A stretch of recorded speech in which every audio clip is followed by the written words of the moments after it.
online. So, ladies and gentlemen, welcome everyone. Welcome to Klaipėda. It's very nice to celebrate the Year of Youth, the European Year of Youth, the Lithuanian Year of Youth here together in Klaipėda. So we gathered for the conference, The Rhythm of Youth, where we will share practices, look at sustainable development goals, have nice discussions for today and tomorrow. So my name is Nerijus, and this is my colleague Marius. We will be facilitating the conference today and tomorrow. We will try to make you participate actively. We will think of different non-formal ways, and if needed, might be that we will be pushing you inside to enter the rooms and to participate. Like in Japan, they have these people who are pushing people into the train, so we will be the ones pushing in people into the conference room. So we want to start the conference with the official welcomes, and I want to invite Asta Dirgelienė, Deputy Director of Klaipėda City Municipality Administration, to open the event.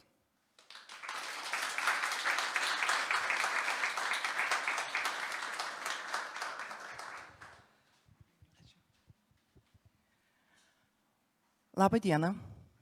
Hello to everyone. As I said, official talk. I don't like official talk. It's better less talk and do more. So we're really very grateful to all of you to come here, and you are very welcome. And you know that Klaipėda, it is one of the most beautiful cities in Lithuania. And also, I think that everyone agreed. Have you been, some of you, in Klaipėda already before?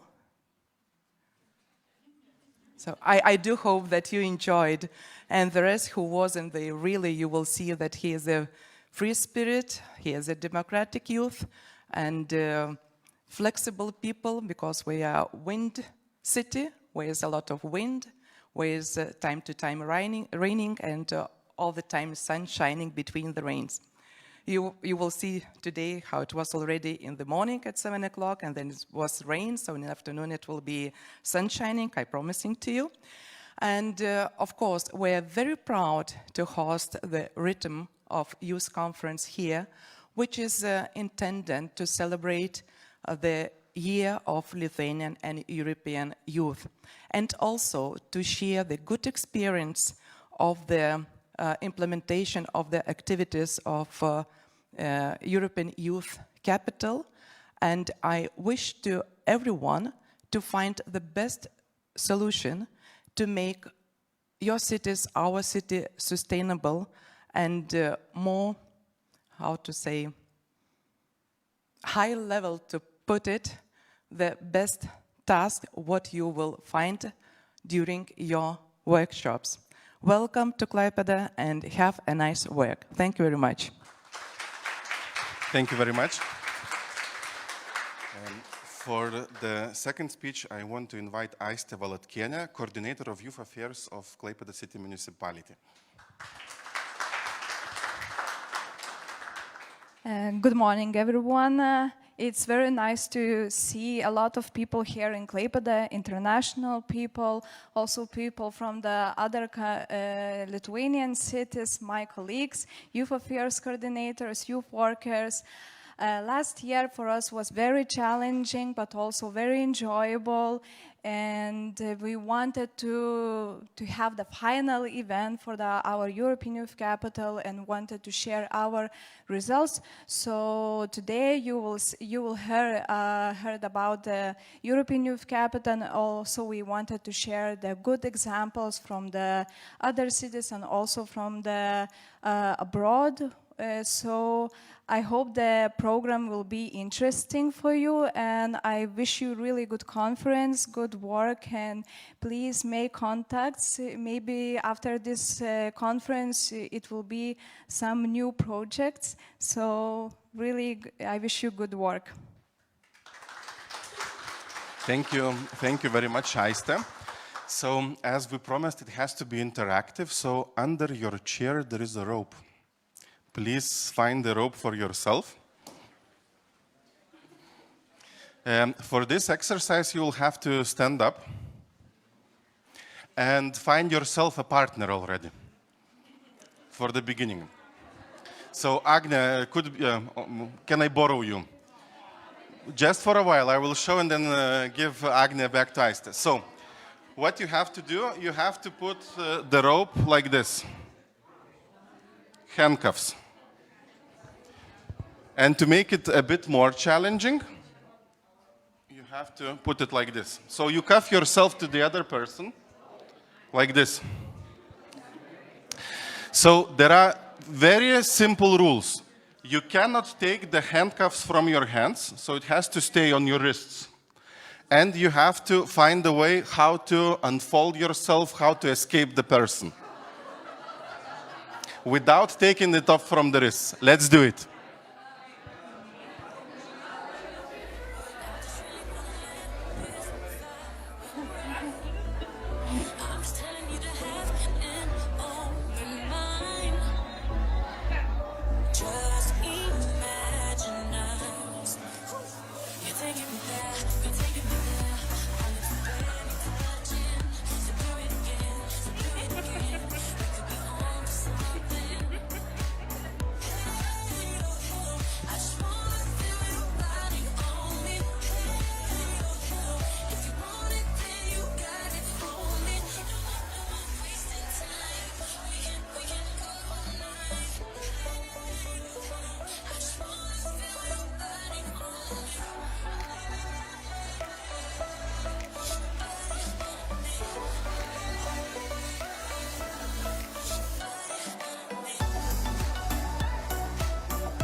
Okay, ladies and gentlemen, we have already few people who managed to do it.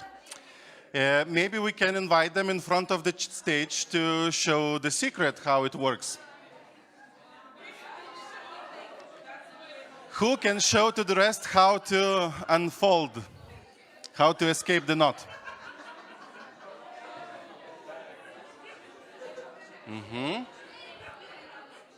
Come, Gabriela, you know how to do it. Okay, Gabriela and Egidius are coming to show what is the secret. You can take a seat and observe. Okay, what you have to do, you have to make a small piece of rope like this. You put it into the hole and you take it out. Ta-da! Double knot. It depends from which side you are doing it. Okay, again, try with the other hand, it will be easier.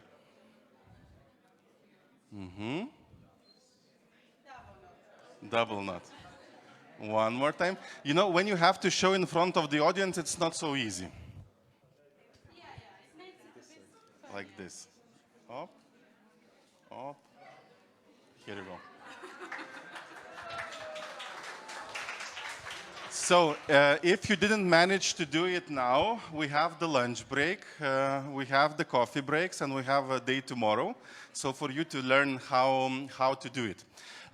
Also, for the ones who haven't done this bracelet, there is still a chance to get it at the registration for the conference and make the bracelet with knots, which symbolizes Klaipėda European Youth Capital 2021. So this symbol is with us already for 1.5 years.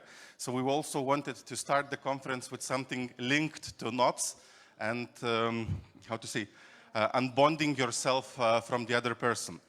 With this very simple exercise, the trick is that this exercise also symbolizes thinking out of the box.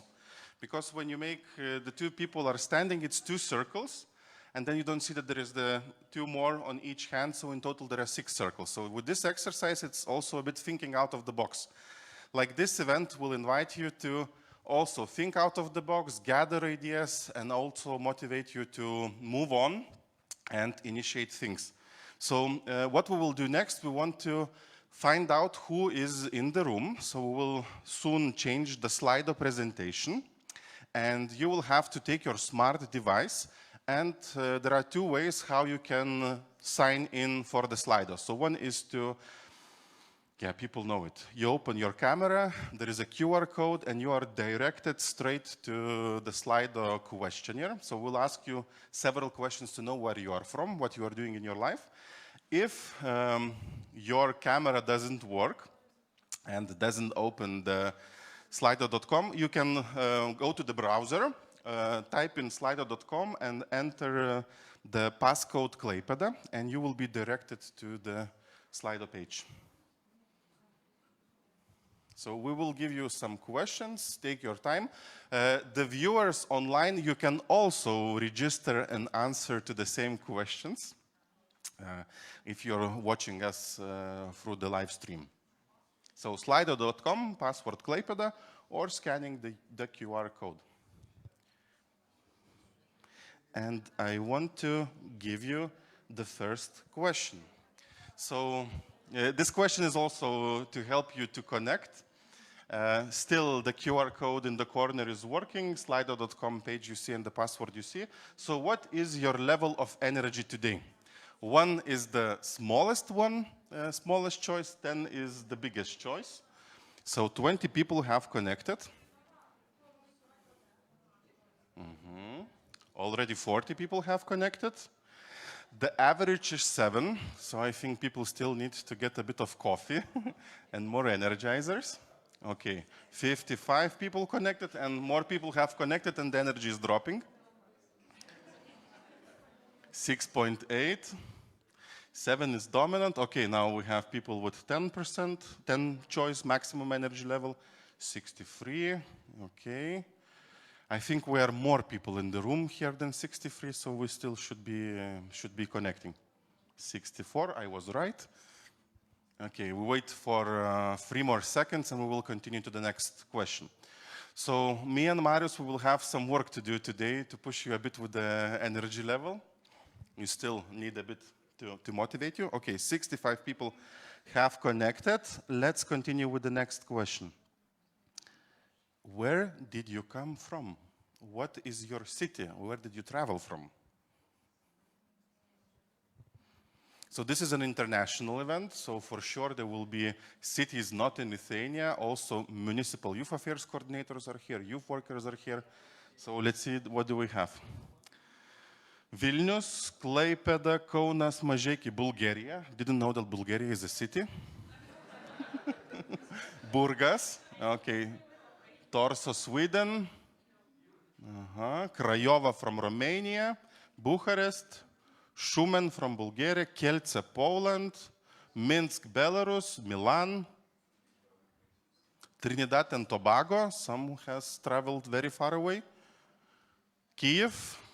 From people from Albania, from Portugal, from Alytus and Ariogalą. Okay, so quite a big diversity of people, and that's nice that more people are connecting to the Slido. We have already 67, yeah, but Klaipėda is the dominant place. Local people are majority here. So, what associations come to your mind when you are hearing the word Klaipėda? So, you are in this amazing city. So, what comes into your mind when you hear Klaipėda? What associations do you have? What is the first word that pops into your mind?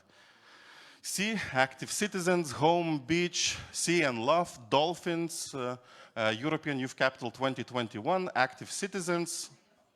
I saw food, but maybe it's food. No, it's food.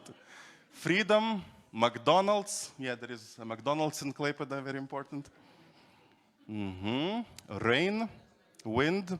I remember the joke about Klaipėda. A friend of mine was telling his friend 20 years ago moved to Klaipėda, and other people were telling to him, when you will move to Klaipėda, wind will be blowing very strongly and very often. And the guy was saying, it started to blow 20 years ago and it's still blowing. Okay. Yeah, sea. Sea is the dominant one. Jazz. Yeah, today in the evening the music festival is starting, so after the conference, don't forget to join activities in the city. Closed pubs in the winter time. Okay, so very nice and a lot of different answers. So associations are quite different.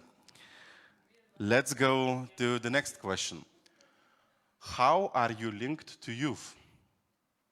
And there are some of the possible questions. I am a young person, so from 13 to 30, if we talk about European programs, from 14 to 29, if we talk about the definition of youth in Lithuania, and in other countries there are other definitions of youth.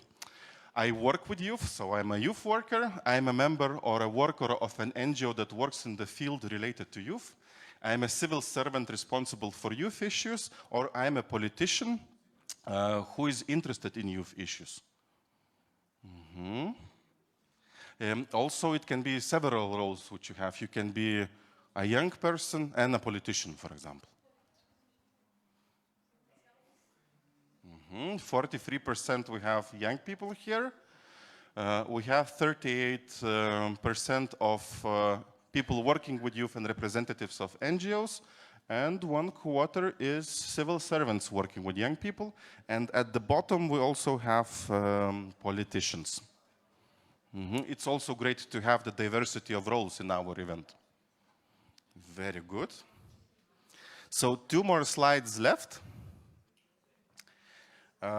This slide will help the speakers, presenters, participants of discussion to prepare also better for their part of the conference. So what answer you are searching for in this conference? Maybe you have something particular which you want to find out. So that would be the time for you to type in your question.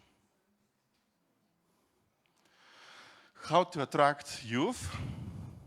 Existential question, to be or not to be. Yeah, Shakespeare was asking these questions and still they are relevant for young people these days.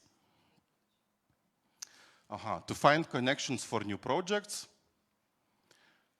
Good practices for youth centers. How to prepare to be a youth capital. Best practices working with youth. How to be a better youth worker in general. To connect new contacts. New project partners, new ideas. Novoje projekty in Russian language. Are youth a potential or the present? So is the youth future or the present? Sustainable development is interesting as a topic. Here, solutions with youth problems. Okay. So people really came here to find contacts and ideas. So tomorrow, me and Marius were facilitating the contact making session. We expect at least 60 people to show up. Because yeah, if people are here for ideas, there is a designated part of the program to do it. Okay, and the last question. So let's check which time for you it is in Klaipėda. So maybe it's your first time in Klaipėda. Maybe you have been approximately 3-4 times, more than 5 times. I live here, or maybe I lived here, because Klaipėda is also a university city, so people might have studied and then left. So let's see how you are related to Klaipėda. Right now, first time in Klaipėda is dominating 1/3 of the group.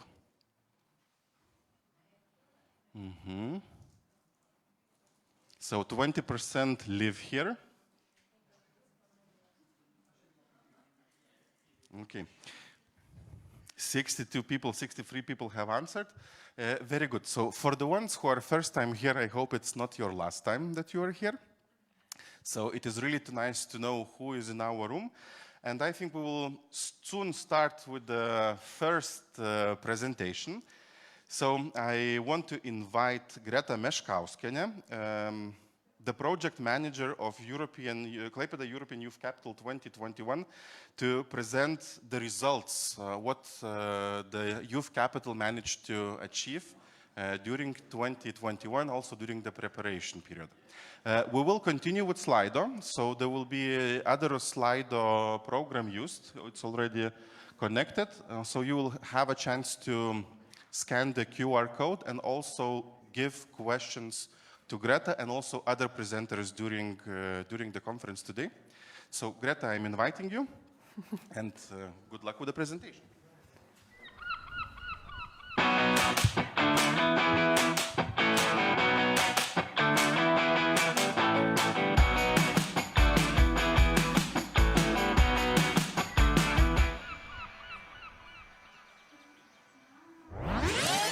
And the European Youth Capital 2021 is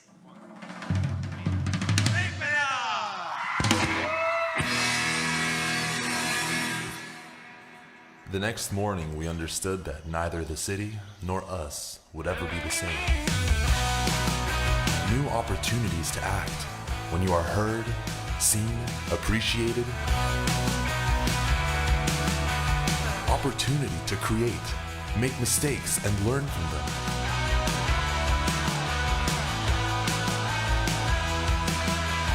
Being able to believe that you can rely on your own strengths.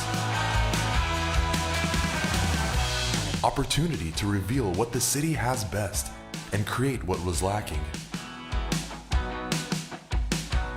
And to open up, because we all are and want to be as we are.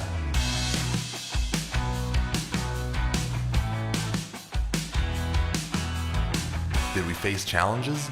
Just like the rest of the world. Could it have been better? Of course.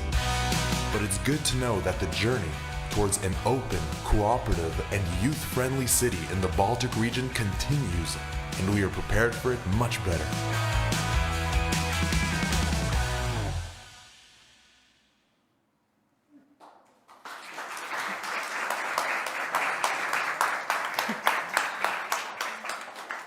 So, hello everyone. My name is Greta, as mentioned my colleague today. I am the project manager of Klaipėda European Youth Capital, and as you see in the video, yeah, we had a lot of done during these 2 years.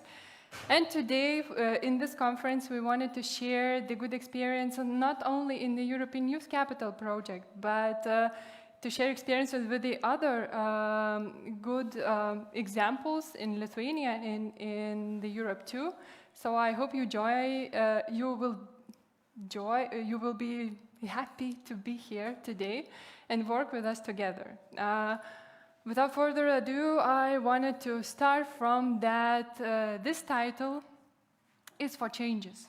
In all of the scenarios, in the bad ones and in the best ones, this title will help you to make changes in your city. And Klaipėda started from that is the port city of Lithuania. It's the third city comparing to the others bigger cities.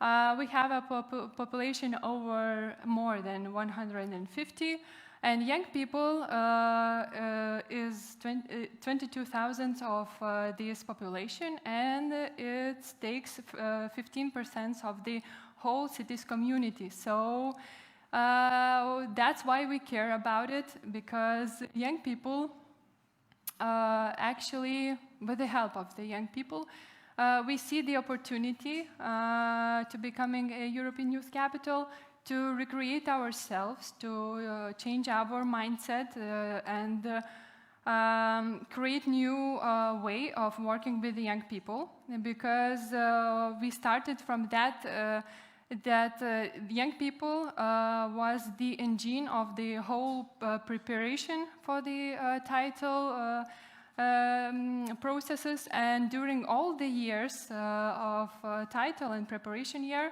the first ones who gathered together to create the ideas for the program was the young people. So we let them to create their city as they wanted to be, empower young people by showing them that their opinion, their participation is very necessary to our city.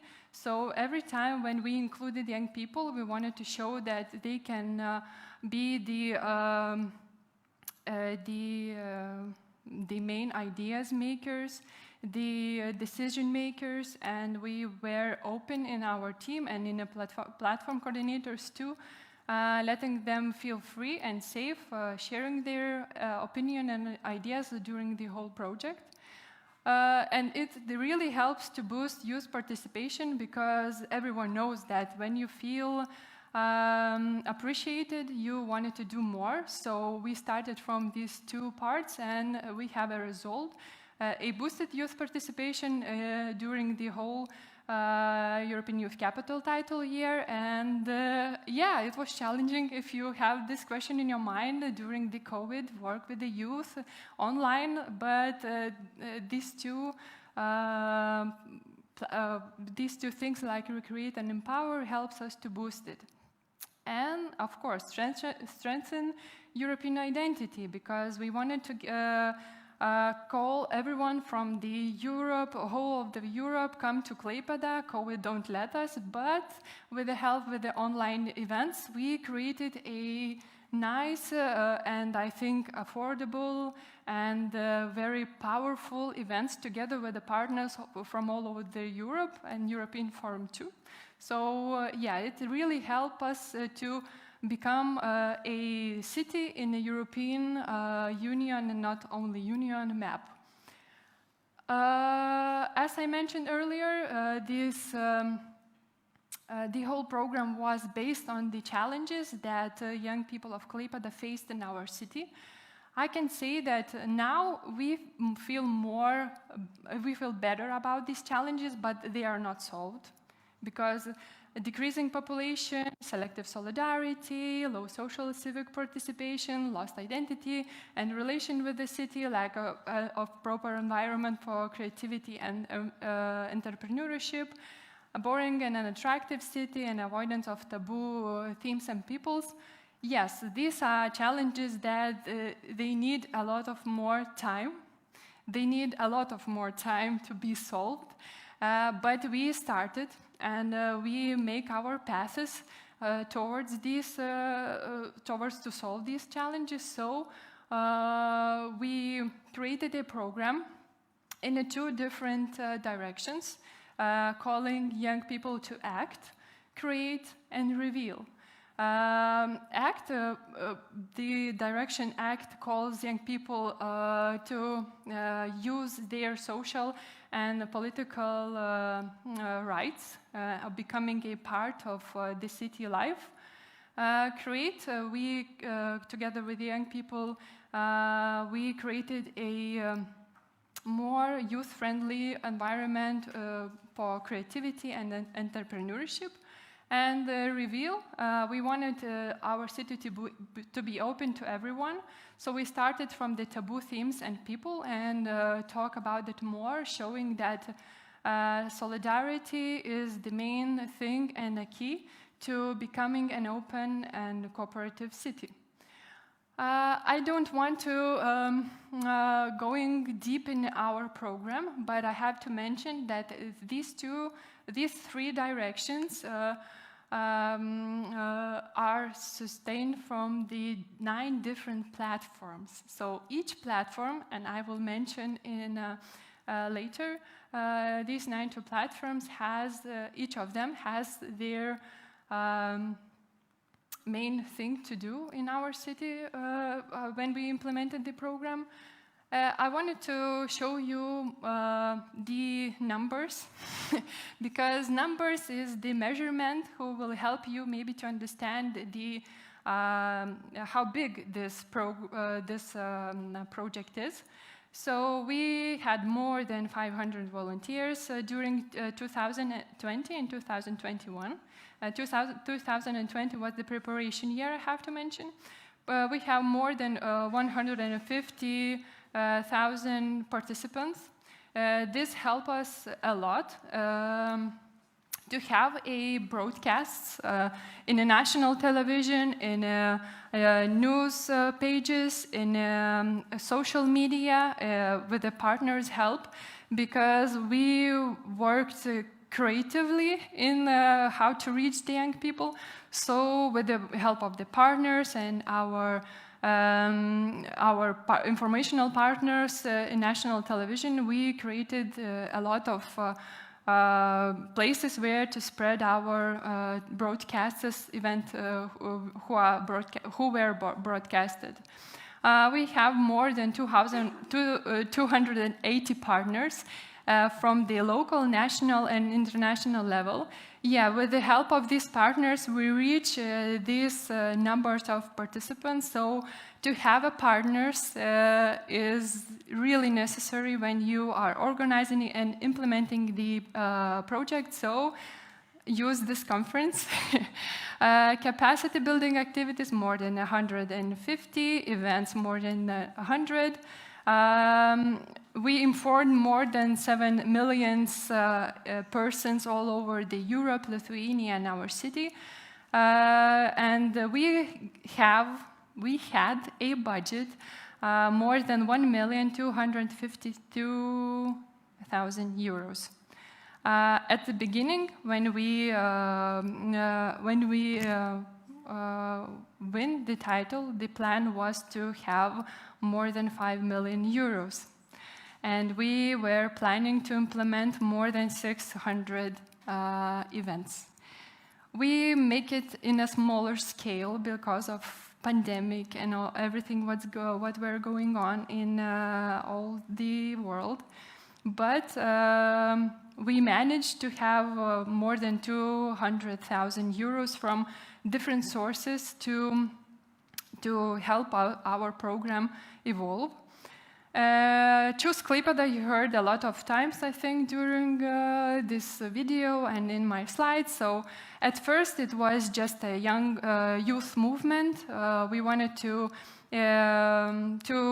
involve non-organized youth. So Choose Klaipėda initiative become the place and movement where everyone could gather and create the program, the title year program, and create them city as they wanted.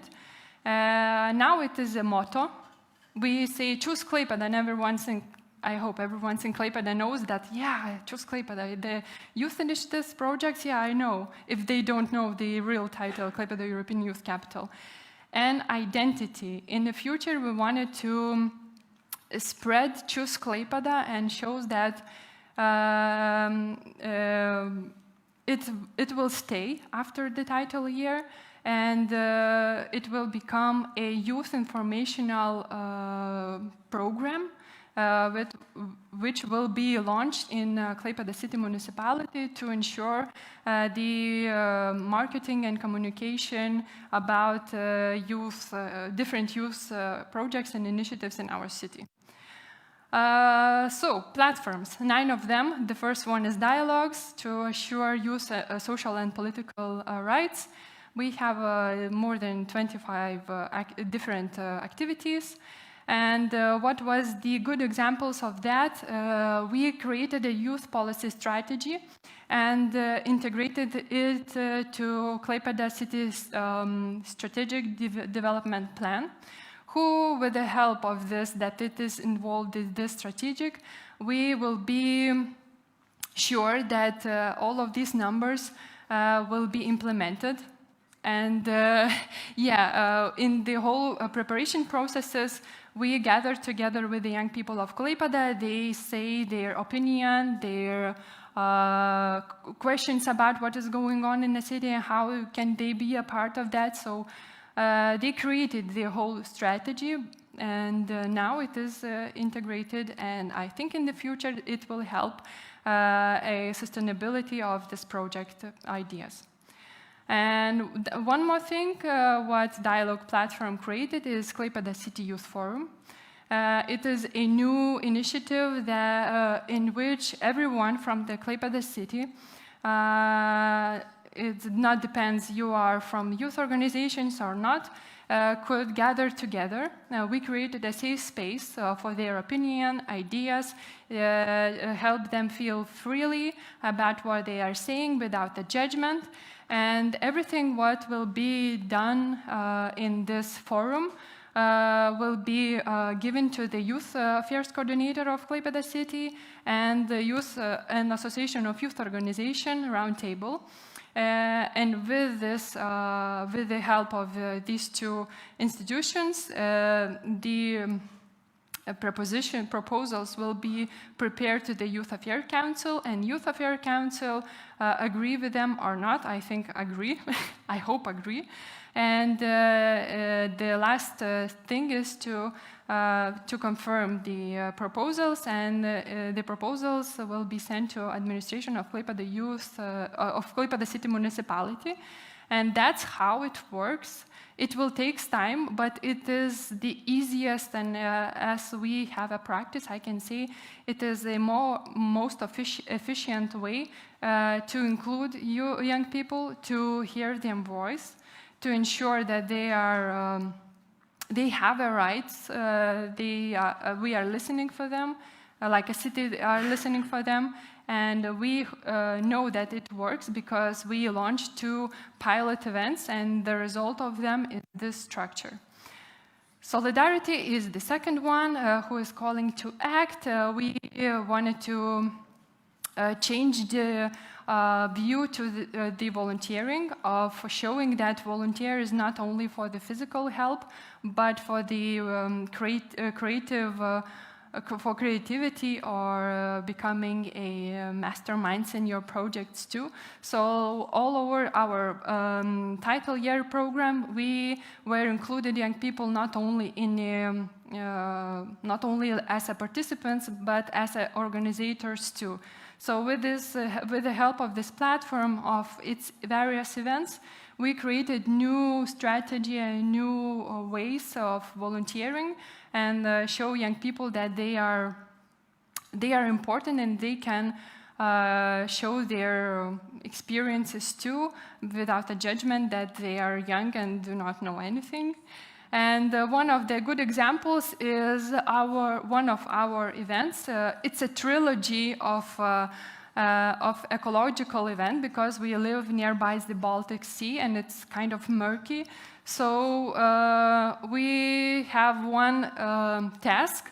We wanted to inform pupils what is ecology, how to act and create a sustainable environment for our Baltic Sea, because in 2050 it could be a disaster if we do not act now. So with the help of these young people, more than 10 different schools were involved.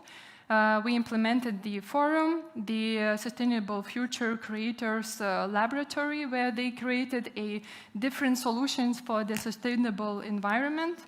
And the final event was the flash mob all over the city in the Day of the Sea. So we wanted to show to the city's community that it is really necessary to act now, or maybe it will be late. So I hope that the message was sent and reached the last years. Leadership is the platform of calling to create. With this platform, we created and implemented a lot of initiatives and projects, helping young people understand what is the entrepreneurship, how to become entrepreneurship, and knowing more about that. And one of the good examples is hackathon Youth to Youth. This hackathon calls teams gathered together. They were given 8 tasks and they, from the real businesses, like how to create a business, how to produce your product, how to communicate about your product, how to find your main customer, and something like that. And teams find the solutions. It created new cooperations because the business owners see that young people without some kind of experience could solve these challenges and find new ways for their created tasks, and it shows for the young ones and creates a positive attitude towards starting a business, because they got the tasks like how to register your small businesses, and they got the links where to find the information, and they look through and find the information how to create your small business. And particular solution for the businesses, actually some of the solutions were implemented for the businessmen, so it's a win-to-win for the business and for the young people, and I hope that this one of the winning team of this hackathon got a prize of becoming an incubator members, where with the help of mentors they created their own business. So now I know that they launched their website. So I think that in our final report, we can share the links where the new businesses were created. Out of the box, call it to create two. It was the platform for the safe place to create and make mistakes for the young people. And we encourage young people to come to us and listen for them ideas, mentoring around how to implement their ideas. And not every time the result was as we wanted, because we do not have any expectations. We let the young people make decisions by themselves, all of the process, because they because we wanted that they had a chance to maybe make some mistakes, and with the help with us, we solved them, and that's how we create a community of young people who wanted to organize some events or implement their ideas with us together, still in this year. Yeah, and we are working on with them, and we are preparing some events and activities in this month. And one of the good examples is workshop from idea to the reality. We called young people to come, and with the help of the mentors, prepare the applications for the different foundations to get a funding for your project. So it helped not only for the non-organized youth, but for the organizations too, because not all of them feel that they are prepared to prepare an application maybe for European Solidarity platform to get funding. So we helped them, and they launched some, they applied. And I don't know as everyone had a results, but as I know, one of the ideas was get the funding from the city's municipalities. So it was the good start for the young people to get to know more about how the applications are prepared and how to get the funding for your projects. And open space for the youth ideas and performances do Sea Festival. Sea Festival is the biggest event in Lithuania, and we will have it in the ending of July. And we have a place where young people, young talents can show their talent. And it was launched in 2020. In 2021, we have a lot of who wanted to perform during the festival.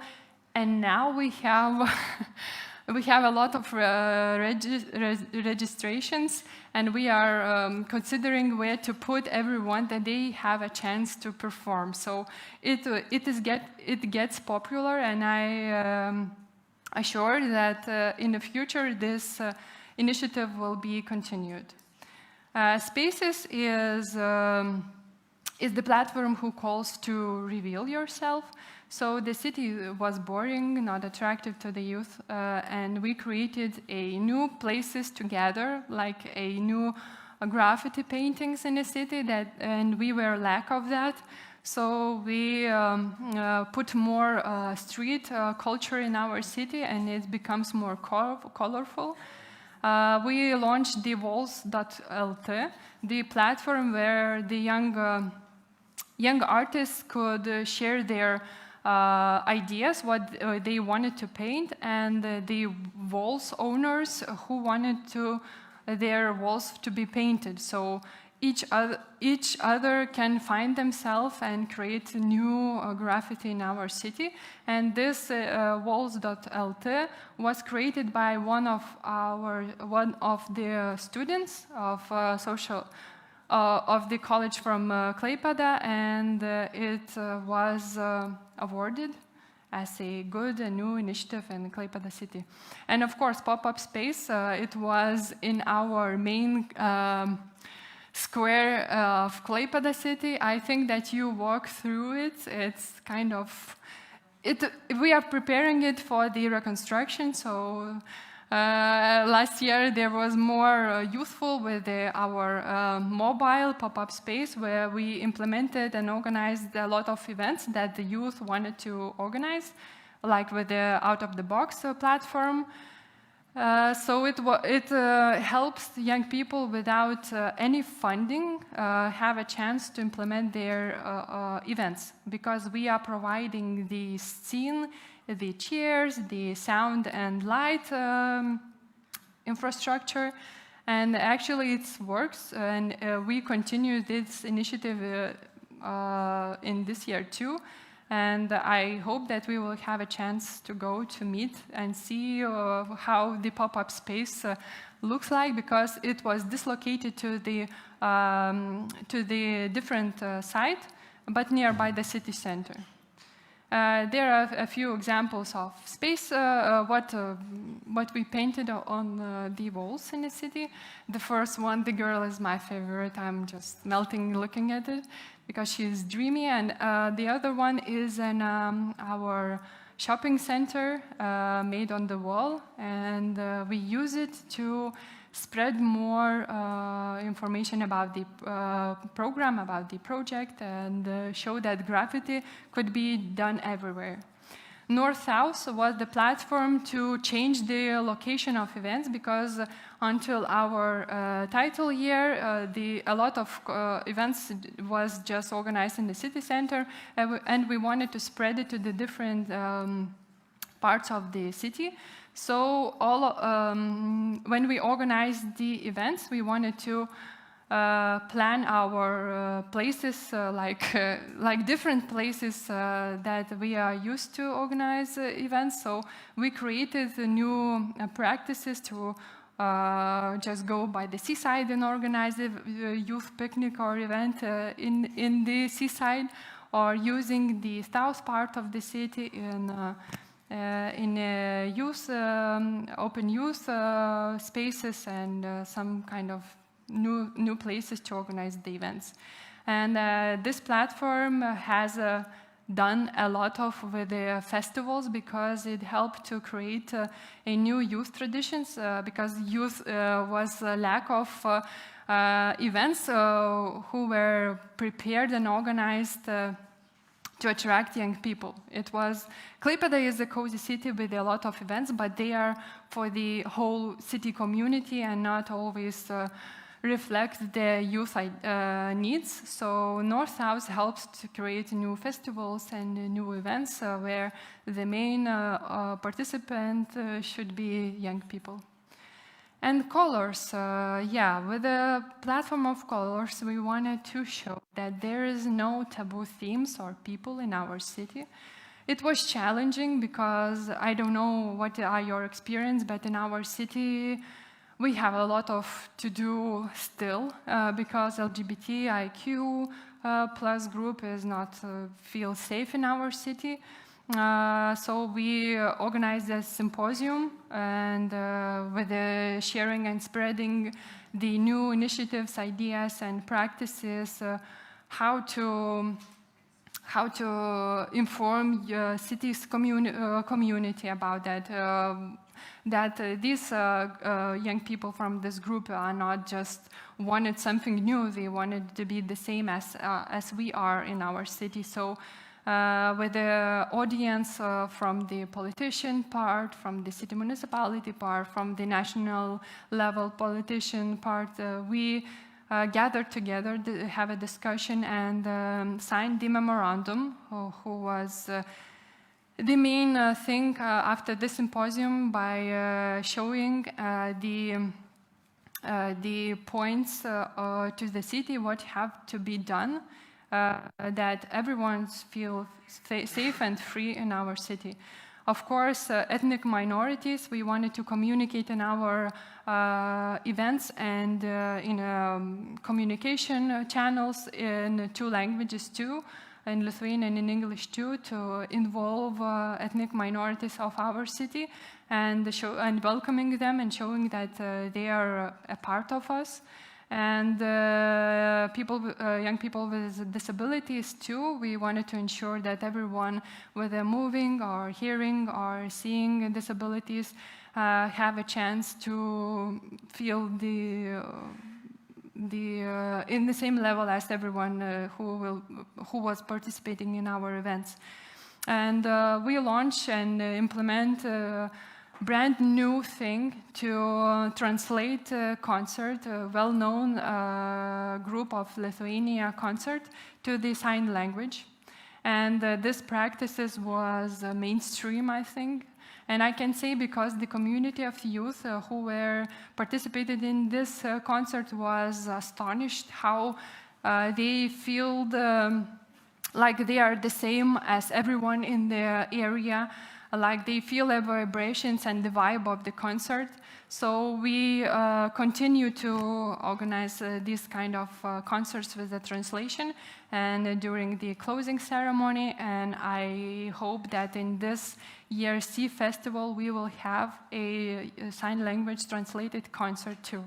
I'm working on that because it should be like a new practices, and it doesn't cost a lot, but it means a lot to the young people of who has the hearing disability. So that's how we created a new ways and showing that everyone is important. There is a few pictures from the concert. So the translators was on the scene and they were shown on the screens nearby, and the people with hearing disabilities were nearby the scene and in the audience too.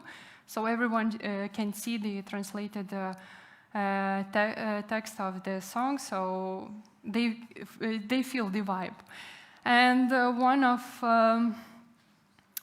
the most value was a new virtual reality tool to create new seeds in young people's minds of solidarity seeds by showing them 2 different movies. One of them is a situation of bullying and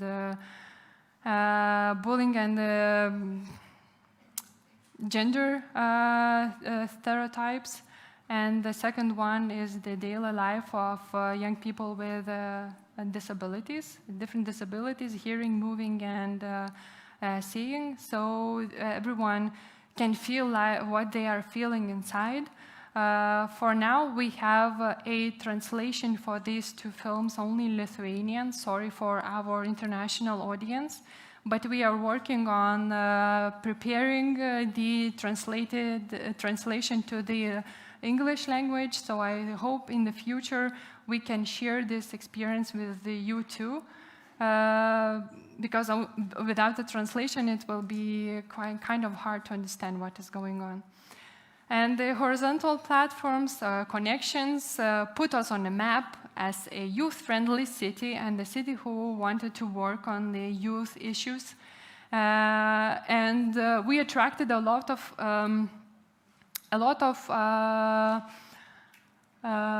different cities' eyes, because we created something new during the pandemic. We were working with the youth and implementing such kind of programs. So yeah, naturally that everyone asks how, and we could say in that time that we are lucky. Only that, because during the pandemic was kind of hard. But what we attracted, we attracted a lot of international events who were implemented in Klaipėda city. As in a picture, you can see the 12th Interreg Annual Forum to create a youth strategy for the Baltic Sea region, because we wanted to spread more about how youth policy should be implemented like it is done in European level. So one day was dedicated to the youth issues and youth policy, and we, together with our colleagues from European Youth Forum, UBC, with a colleague from European Green Capital, and the members of European Commission, created and gathered together to discuss and showing the good practices how to become more ecologically or sustainable city. As you can see, partners, we created a long-term partners in a national level, international level, local and regional level, and 29 events and activities was organized and funded by our partners and helped us to spread our program, and it was really necessary during these times because our budget was cut a lot. And we become a family members of European Youth Forum and the network of European Youth Capitals. So it's really nice, I can say, because we feel when you meet your parents and aunts and grandmothers, you always have to talk about something. So with this family, we have a lot of talk about, because we work on the youth policy of the youth needs in the European level, in the city levels, and with the future European Youth Capitals, we have a chance to gather together and talk today, because we have members from Lublin, Tirana, Ghent, and we are waiting for the European Youth Capital 2025. I don't know when, but we are waiting for the new family member. So the title is very necessary, very challenging, but very necessary to make changes, as I mentioned first. And we at first, two main events where the international and your family comes to the events. So it is the opening ceremony and the closing ceremony. I have to mention, because we organize our opening ceremony during the strict pandemic time. So we filmed it and broadcasted it through the national television, and it helped to reach all of the Lithuanians' attention. And the whole program of the event was all about the European Youth Capital, youth policy, and Klaipėda as youth capital. And in a closing event, we had the chance to gather together, not in the amount that we wanted. We have a chance, just 3,000 members to come to our event. But it was nice, really nice. I hope that you will have a chance to organize this event in your city. And we launched the Lithuanian Youth Capital initiative, and Marijampolė is the first city who become a Lithuanian Youth Capital. And I see my colleagues here today, so I'm really proud of them, because they will be doing a lot of works with a little amount of money, as always, but it's a creativity thing, yes. And potential, the last one. We wanted to create a way to work with the youth organization, with the young people who need more than formal educational programs can offer. So we created a new way how to reach them and know their opinion, what do they need to know more. So we launched the 2 years in a row, question list about what do they need, what are their needs to become maybe more bigger organization, or like individually wanted to learn for their future plans. So this practice will be implemented in the future too to sustain this platform's work. And one of the good examples that we launched the participatory budget for pupils. We started in 2020 with the 4 initiatives, and in 2021 we have a chance to give finances to the 7 schools. So what they created a radios, new spaces for working. They bought music instruments.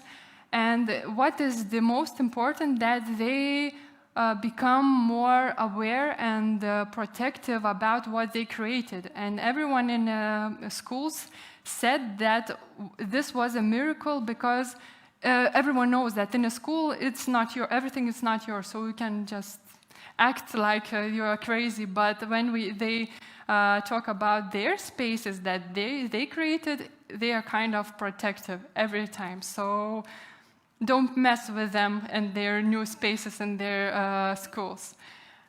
And in the end, I read my title. I can say I counted that Klaipėda is 25 years in the future. Why?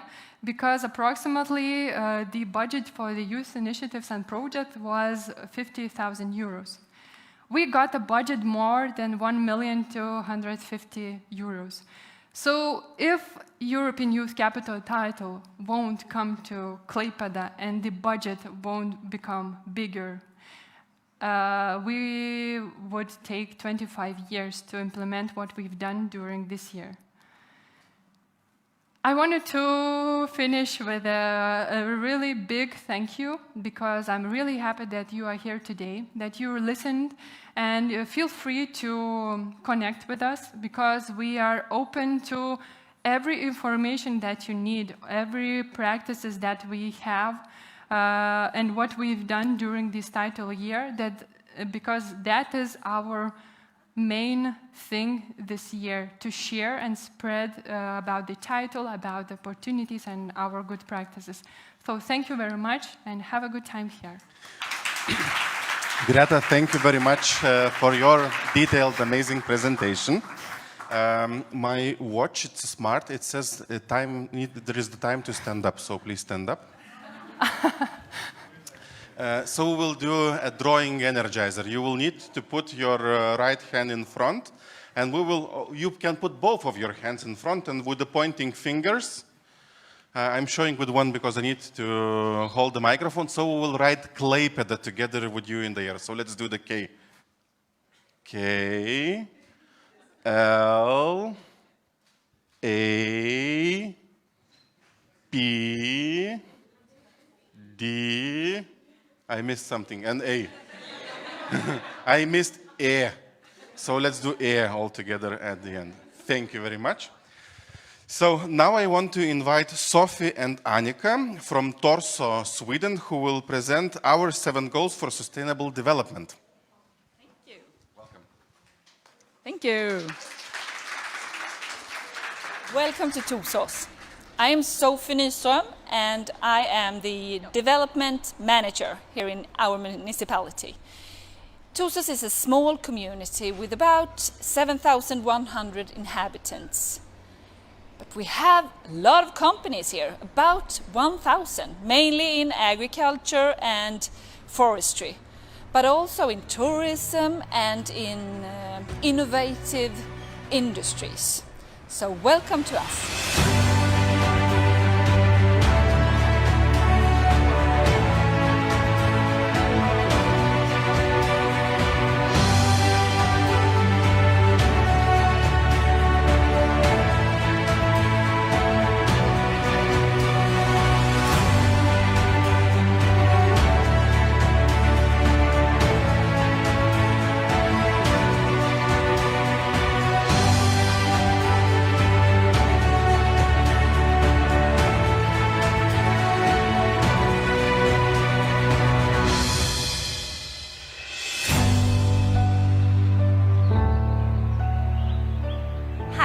My name is Annika and I work as an energy and climate advisor here in Torsås. Torsås municipality has developed a sustainability program that shows what strategy we are needed to do to achieve sustainability society.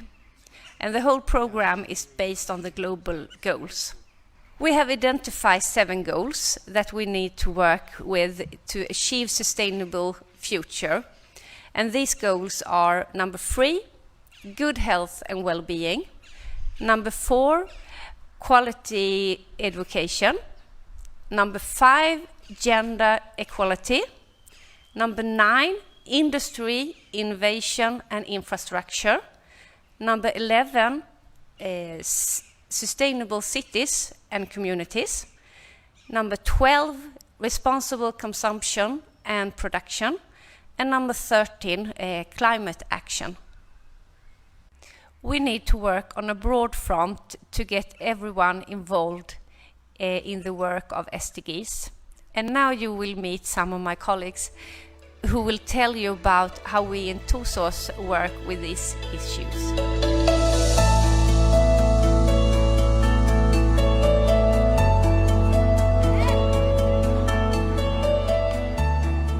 Goal 3, good health and well-being. In Torsås, we have adopted a strategic plan for public health. We work with 5 focus areas: participation and influence, conditions for children and young people to grow up, tobacco, alcohol, drugs, doping and gambling, mental illness and suicide, and equality. The key factor for strength and health for everyone in Torsås is cooperation. The question is how to cooperate.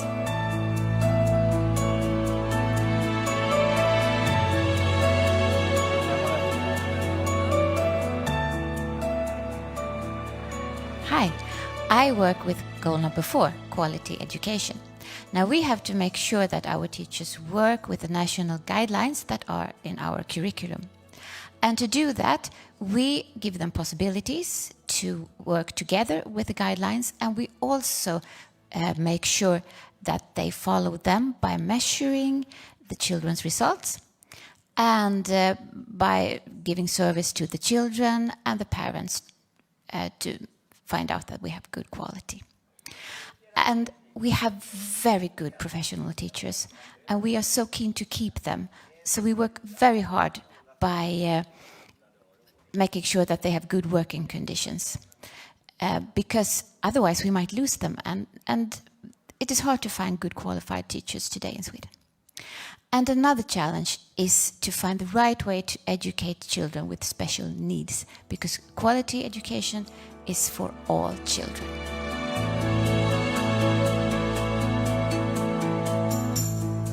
Goal 5, gender equality. In Sweden we have a national strategy for equality between men and women, which we assume. In Torsås we pay special attention to violence. Violence in general and men's violence against women in particular. It's also about violence in close relationship. Our goal is to create a place free from violence. Number 1 is how can we ask questions about violence in a simple and natural way?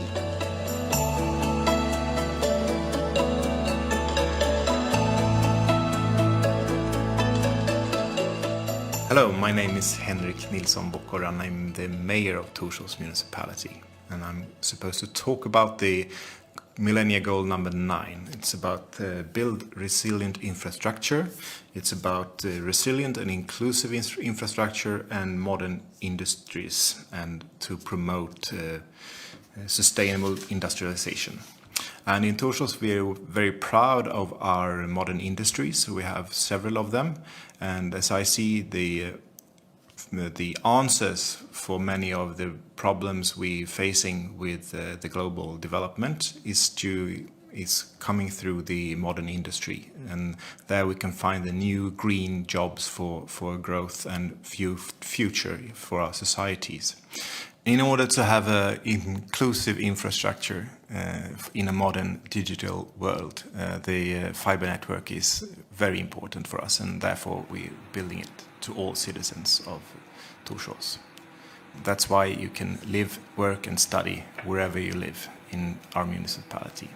And in that way we build our future strong and our industries and works strong here in Torsås. Our industry is facing a challenge with finding skilled labor, and therefore it's important that our youth and our schools get together with our local industries here, that they're finding each other. The industries can show the schools what kind of jobs and possibilities there are for the future here, and they can the youth in the schools can really see what kind of jobs future we have here, because the jobs are here, the future are here, and we have really interesting industries here, but we need the skilled labor, and that's why we need to get closer with the school and our industries. In Torsås, we have many challenges, but two of these challenges that we are facing to is make people take the bus instead of their own cars, or take the bicycle instead of cars to get this job and schools, shopping, or other purposes. In Torsås, we work together with other municipalities with procurement of locally produced food. Our biggest challenge is food waste. I work at the unit of the labor market called Vågen.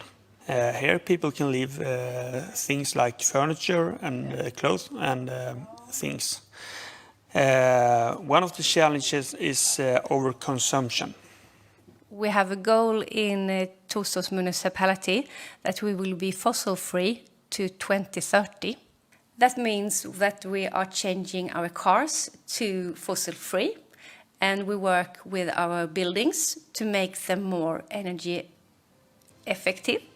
And then we have me, as I work as an energy advisor for the resident and entrepreneurs to inform about the energy use and how to reduce it and make it more renewable. Our biggest challenge is that we need to change our behaviors.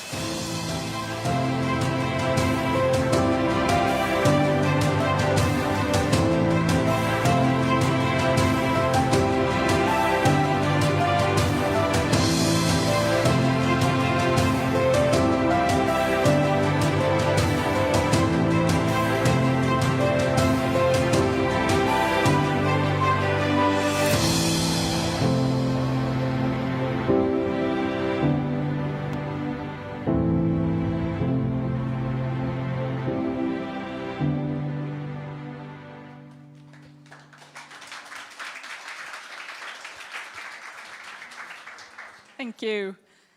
Well, we choose to bring this movie so you can see our colleagues too, not only us. But we are very happy to be here today because we've been working in a project with Agne here and Egle, where are you, for many years now. But we had the pandemic that stopped us to meet. But now we're finally here and we can meet, and it's wonderful because we're neighbors, you know? Klaipeda and Torsås, we're neighbors. It's just Baltic Sea. Yeah, no problems. So, and now it's time for our youth, some of our youth that's been working in our project to tell us in the municipality, I'm Sophie,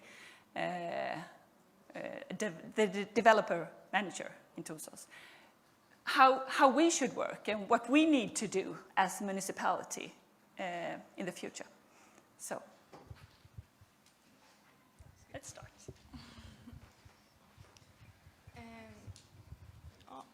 Young people and the SDGs.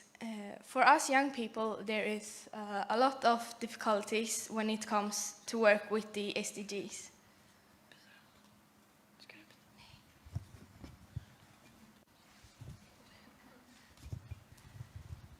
In our opinion, it's often hard to know what we can do because we don't have as much power to make decisions, we can't vote, etc. Many times it's also hard for us to know what the solutions are for all of the problems we want to solve. As a young person, I can honestly say that most of the time it feels like many adults don't listen and take in what we have to say.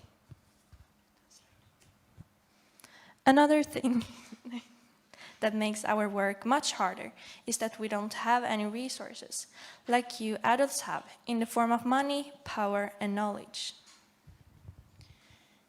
One more thing that is an extremely big problem is that, as it seems now, the biggest part of people who leads the work with the SDGs forward are girls.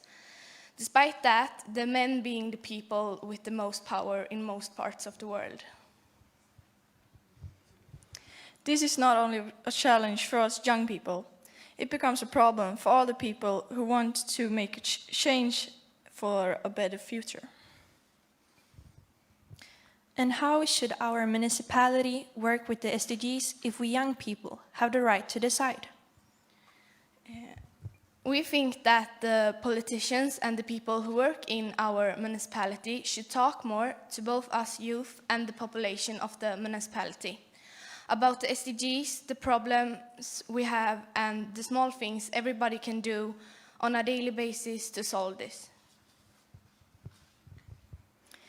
We also think it could be great if the politicians in Torsås could talk and inform children about SDGs in a much younger age, but of course in a playful way. We think this could be a great way to create a growing interest for the climate and the SDGs among both young boys and girls. One idea we have is that the SDGs can be a permanent part of education and not just a one-day-a-year thing.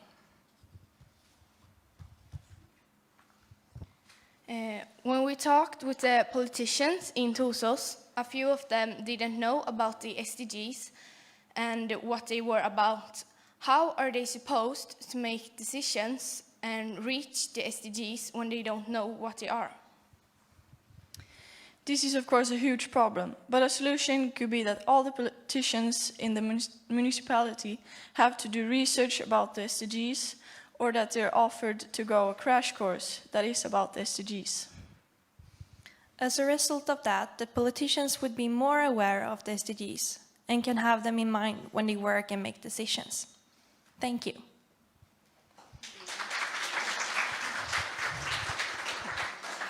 Yeah, I just want to say a few words in the end here, and it is that we are working in Torsås to implement the SDG in the whole municipality, and we have come a little bit on the way, but not so long, as long as we wanted. So it is important for us to listen to the youth now, and after this we have a home lesson to do. So thank you very much.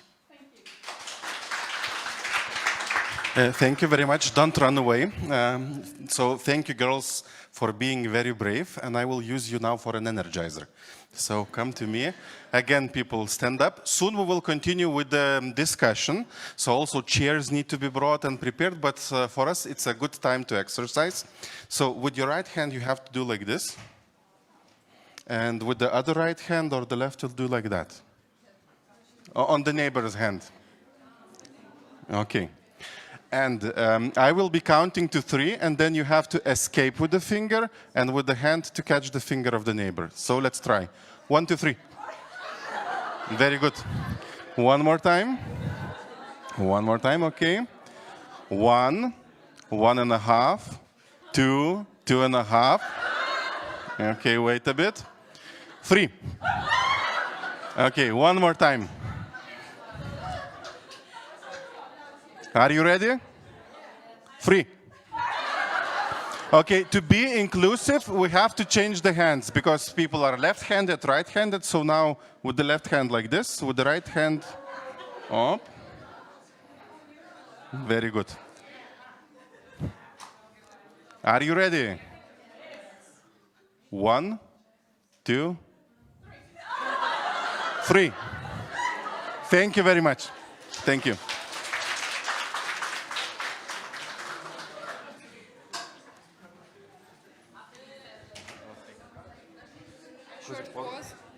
Guys, okay, so we're changing now roles a little bit with colleague Nerius, and also we will change format. So we're bringing chairs for our distinguished panelists. So if you know that you have to be on a panel, start getting closer to the front.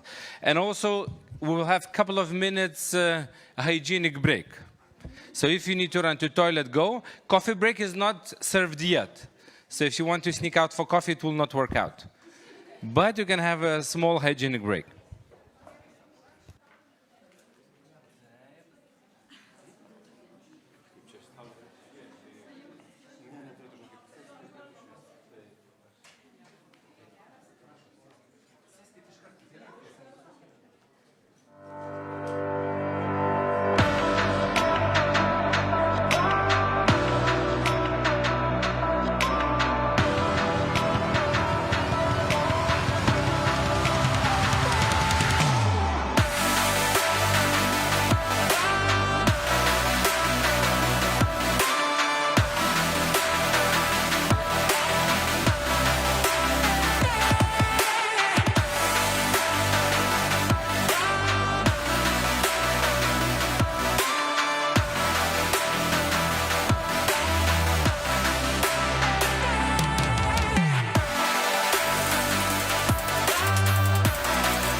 vienas. You can check your microphone.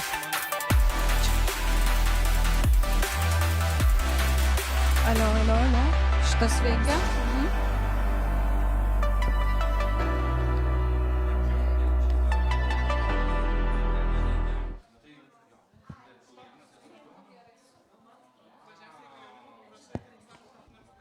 Greitai persėdam pagal tvarką. Now guys, you have to sit according the order. No.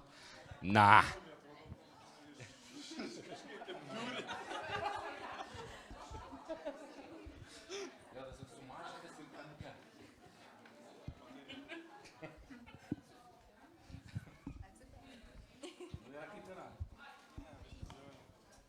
Okay, ladies and gentlemen, please come back, take your seats.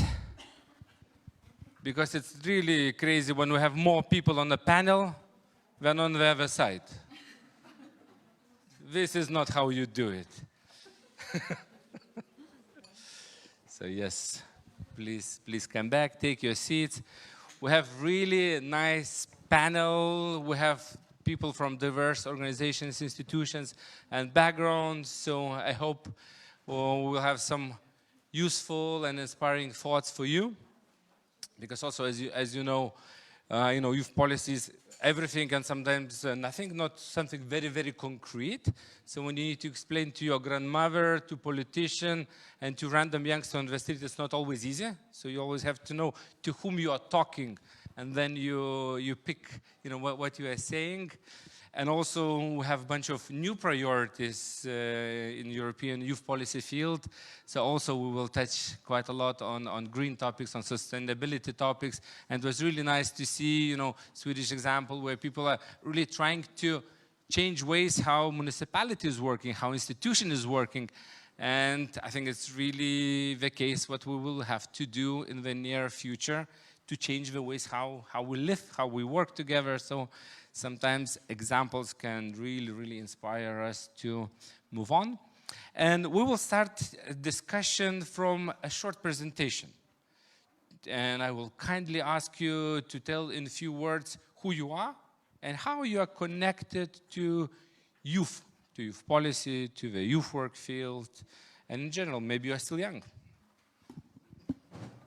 So maybe let's start with Indra. Let's do it in this order now, and then we will do it randomly.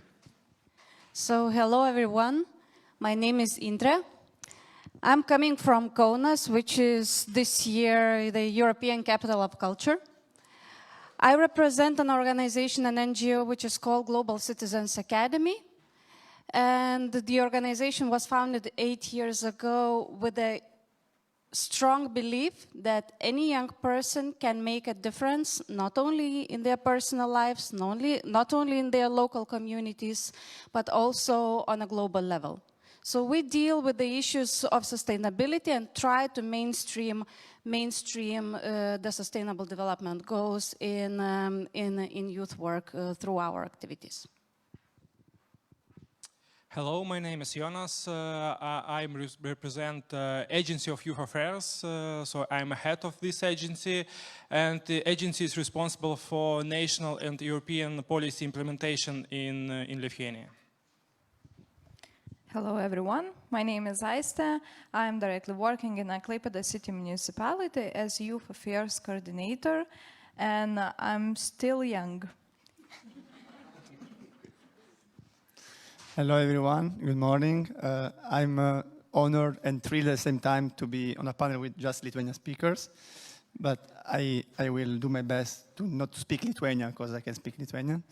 My name is Ivan. I work at the European Youth Forum, which is the largest platform of European youth organizations, and we do manage the European Youth Capital project. So I've been working quite a lot in these years with Klaipėda's team. So again, a big congratulations for the achievements. And yes, I'm the manager of the project. We do also work with other cities that are here today as European Youth Capitals. Okay, good afternoon. My name is Giedra, and I've been actually working in the youth field for 5 years. I'm a youth worker at Dalinosi and project coordinator, and today I'm also a representative of Lithuania's Association for Open Youth Centers. And I'm no longer a young person officially, but... Hello everyone, I am Aiste. Today I'm from Marijampolė. As we were mentioned before, representative about today, like Marijampolė, Lithuanian Youth Capital next year. So we are proud of that. I'm not young, but young at heart. So. Thanks a lot. Thanks for presentations. It's a bit of internal joke, I'm still young or I'm not young anymore, but I would like to be, because in Lithuania we really took close to heart this definition 14 to 29. So when I say I'm almost young, so it's on the verge of 30s, I think. But also to give some of you hope. We're really working, and advocating that the youth age limits are stretched, both a bit earlier, because young people become young earlier physically, and also it takes much longer mentally and socially and economically to become independent. So I think it's also kind of fair to postpone. A bit 29 is not realistic to become like really autonomous person. So yeah, we have to give people hope. And also, another kind of side note, we see that Lithuanians are really capitalist. Vilnius is a capital, Klaipėda was last year youth capital, Marijampolė is Lithuanian youth capital next year, Kaunas is cultural capital, and also have bunch of people in this room who would like to be capital as well.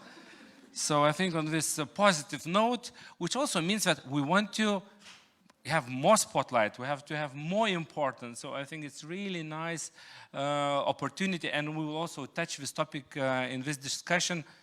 Is it truly worth it? And what kind of benefits it brings to be European Youth Capital, for example, or to have this year of youth in Europe or in Lithuania? So what? But before going into these more specific questions, I would like to ask some of you, maybe you could reflect, last couple of years were really difficult. You had this pandemic, we had restriction, life has changed a lot. Now already 4 months we have a war waging next to us. How did it affect young people with whom you work? Who would like to reflect? Because we have youth centers, we have politicians, let's say we have a European perspective. Gedra. Okay, so I'll begin, I guess. I feel like I'm closest to the local level, and yeah, it's definitely been difficult. There are a lot of still kind of consequences that we see, and that is in the form of primarily social isolation. And from Open Youth Center perspective, even the past year, it's been difficult to draw back the community, and there's still a lot of kind of pushback. So it kind of went away from community-oriented values more towards this kind of individualistic perspective. So let's say our individual mentorship programs between our youth workers and our young people are still going on very strong. And this is something that really these programs got more empowered by the COVID pandemic because this need arose.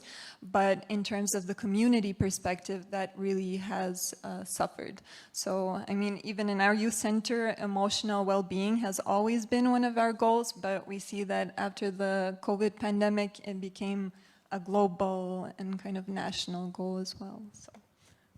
Yeah, so people were like really coping with life, coping with these problems, and very often you kind of feel that you're stuck alone. And even like we see with traveling, with participation, it became a bit more challenging because somehow you are staying closer to where you feel safe. Jonai, what you see, what is changing, how young people have changed?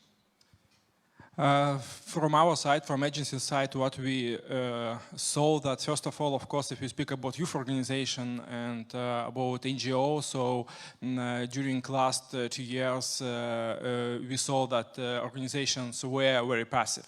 And it's a good news now that from application numbers, for example, we administrate the Erasmus Plus program, European Solidarity Corps, or national programs. We see that youth organizations and NGOs applications are increased, so totally increased. And I think if last year maybe we didn't spend all money what we had from European Commission.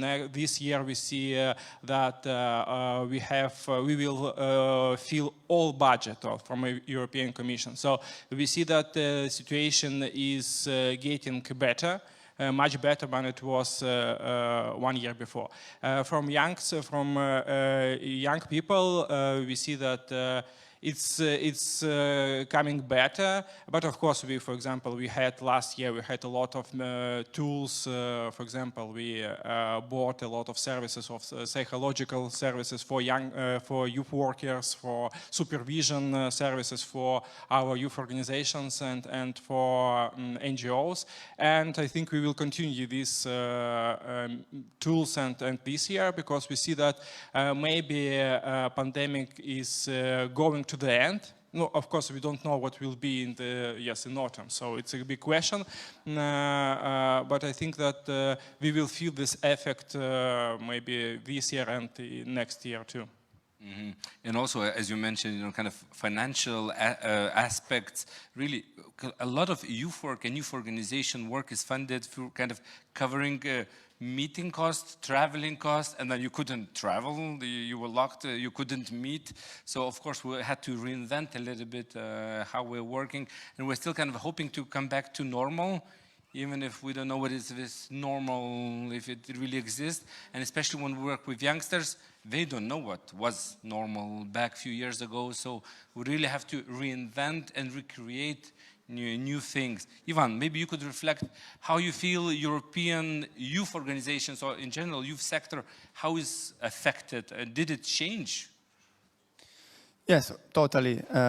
We are a European platform, meaning that if you're a platform, you want to meet, you want to exchange, you want to have this space, and this was totally impossible. Of course, we shifted most of our activities online, and it was useful because we could continue still cooperating. Also, more related to the European Youth Capital project, it's a project which is about local participation, and there was no participation as such, but we were able really to continue exchange and engage with the cities, and also to shift the support that the cities was giving to the young people. So on this, I want just to reflect a little bit maybe on how young people change during this pandemic, and also how young people are perceived after the pandemic. So young people, they already suffered main challenges: unemployment, mental health, lack of opportunities, and the pandemic, what did it in a way, it increased these challenges. It showed that they are even deeper now. But at least, if we want to be a bit positive, we could see that now these challenges, they are put on the top of the priorities of political agendas in many countries at the European level. So this is also a challenge to show that young people, they do suffer, but they can also come out with solutions, because of course after pandemic, it's also the moment where young people can give back what they couldn't really give during this hard time. So let's put it also in a positive way. Now we have the chances to talk about young people on a more consistent way. That it's not by case that we have this year the European Year of Youth, which is really a chance to really highlight the needs of young people and to put this at a further level.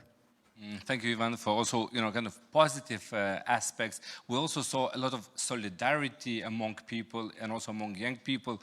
In Lithuania, we had great cases of kind of intergenerational dialogue where young people were kind of sharing and teaching elderly people of kind of IT competencies and so on. So it was also kind of new reality, which also was asking for new kind of solutions, new approaches. So maybe some of these aspects can actually continue. We'll continue using it. I would like to ask Aiste about the kind of local context, and also, again, about young people. What do you see? What are they dreaming about? What are their hopes? How young people are coping these days? I don't know which one. What I see that a lot of young people are thinking about new opportunities, but in the other side, they are still stuck at homes. So they they want to spend their leisure activity more at home than in other events, I could say, because it became a lot hard to attract them to our events. It became hard to talk about the politics, about involvement, and they are maybe more now about the topics more in the mental health, not about the politics, for example. But I wanted to share a story. What was before the COVID, we became European Youth Capital, and we made like a new team. And it was January, I remember, and in March it happened COVID, and we had to recreate all our program. And at first it was like a big tragedy for us, because everything was made for the real events, and it was talking about the involvement youth, and we understood that maybe we are not so important, and maybe the youth policy is not so important, because everyone was talking about the healthcare, the mental health, about other things, which was really important in these days. And we were like, we have to, but we still have to work. And it was really hard for us, but somehow we changed our mind, and we organized a lot of online events. And what we saw, that with the online events, maybe we can reach more youngsters than like usual events. So we have the positive things, that we had a lot of youngsters who wanted to participate in our online events. And after the COVID, the all restrictions, we came back with the real events, and we saw that where is the youth?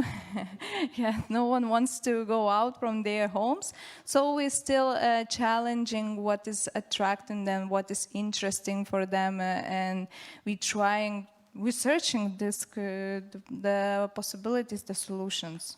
So. Thank you, Aiste, for your story. How are young people doing in Marijampolė? Aiste is talking, and I'm thinking about one like memorable thing when we had to go online. It was very hard, and I was saying, no, we don't go to online, what we should do with the youngsters, how we could talk with them, and so on. Then we tried, we did, and then we have to come back to real life, real face-to-face, and in the group, they're not talking.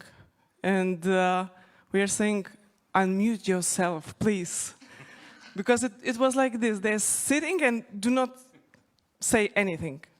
So it's like this, and now, as I still said, some of them are like going to event by event, and some of them are still staying at home.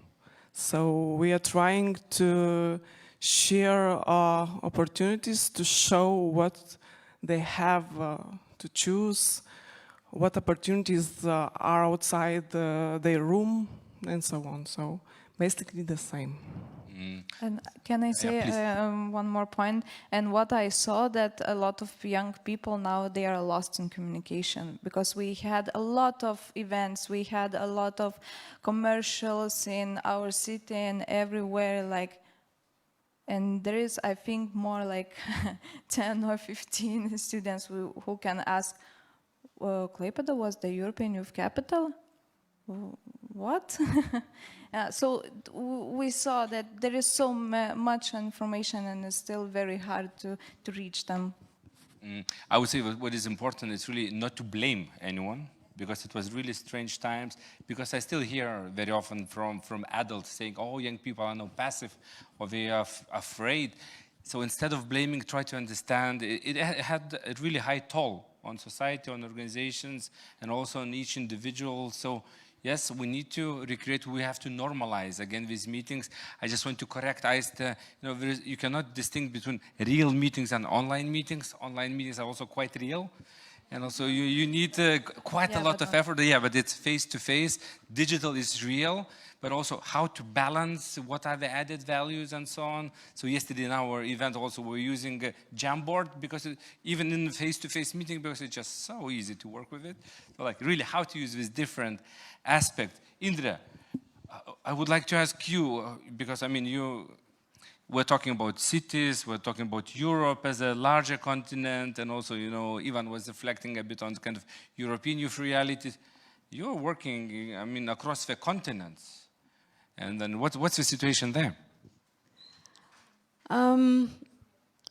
First thing I think I would like to say, just to highlight, that I think the pandemics and even the war in Ukraine simply showed how much connected we are.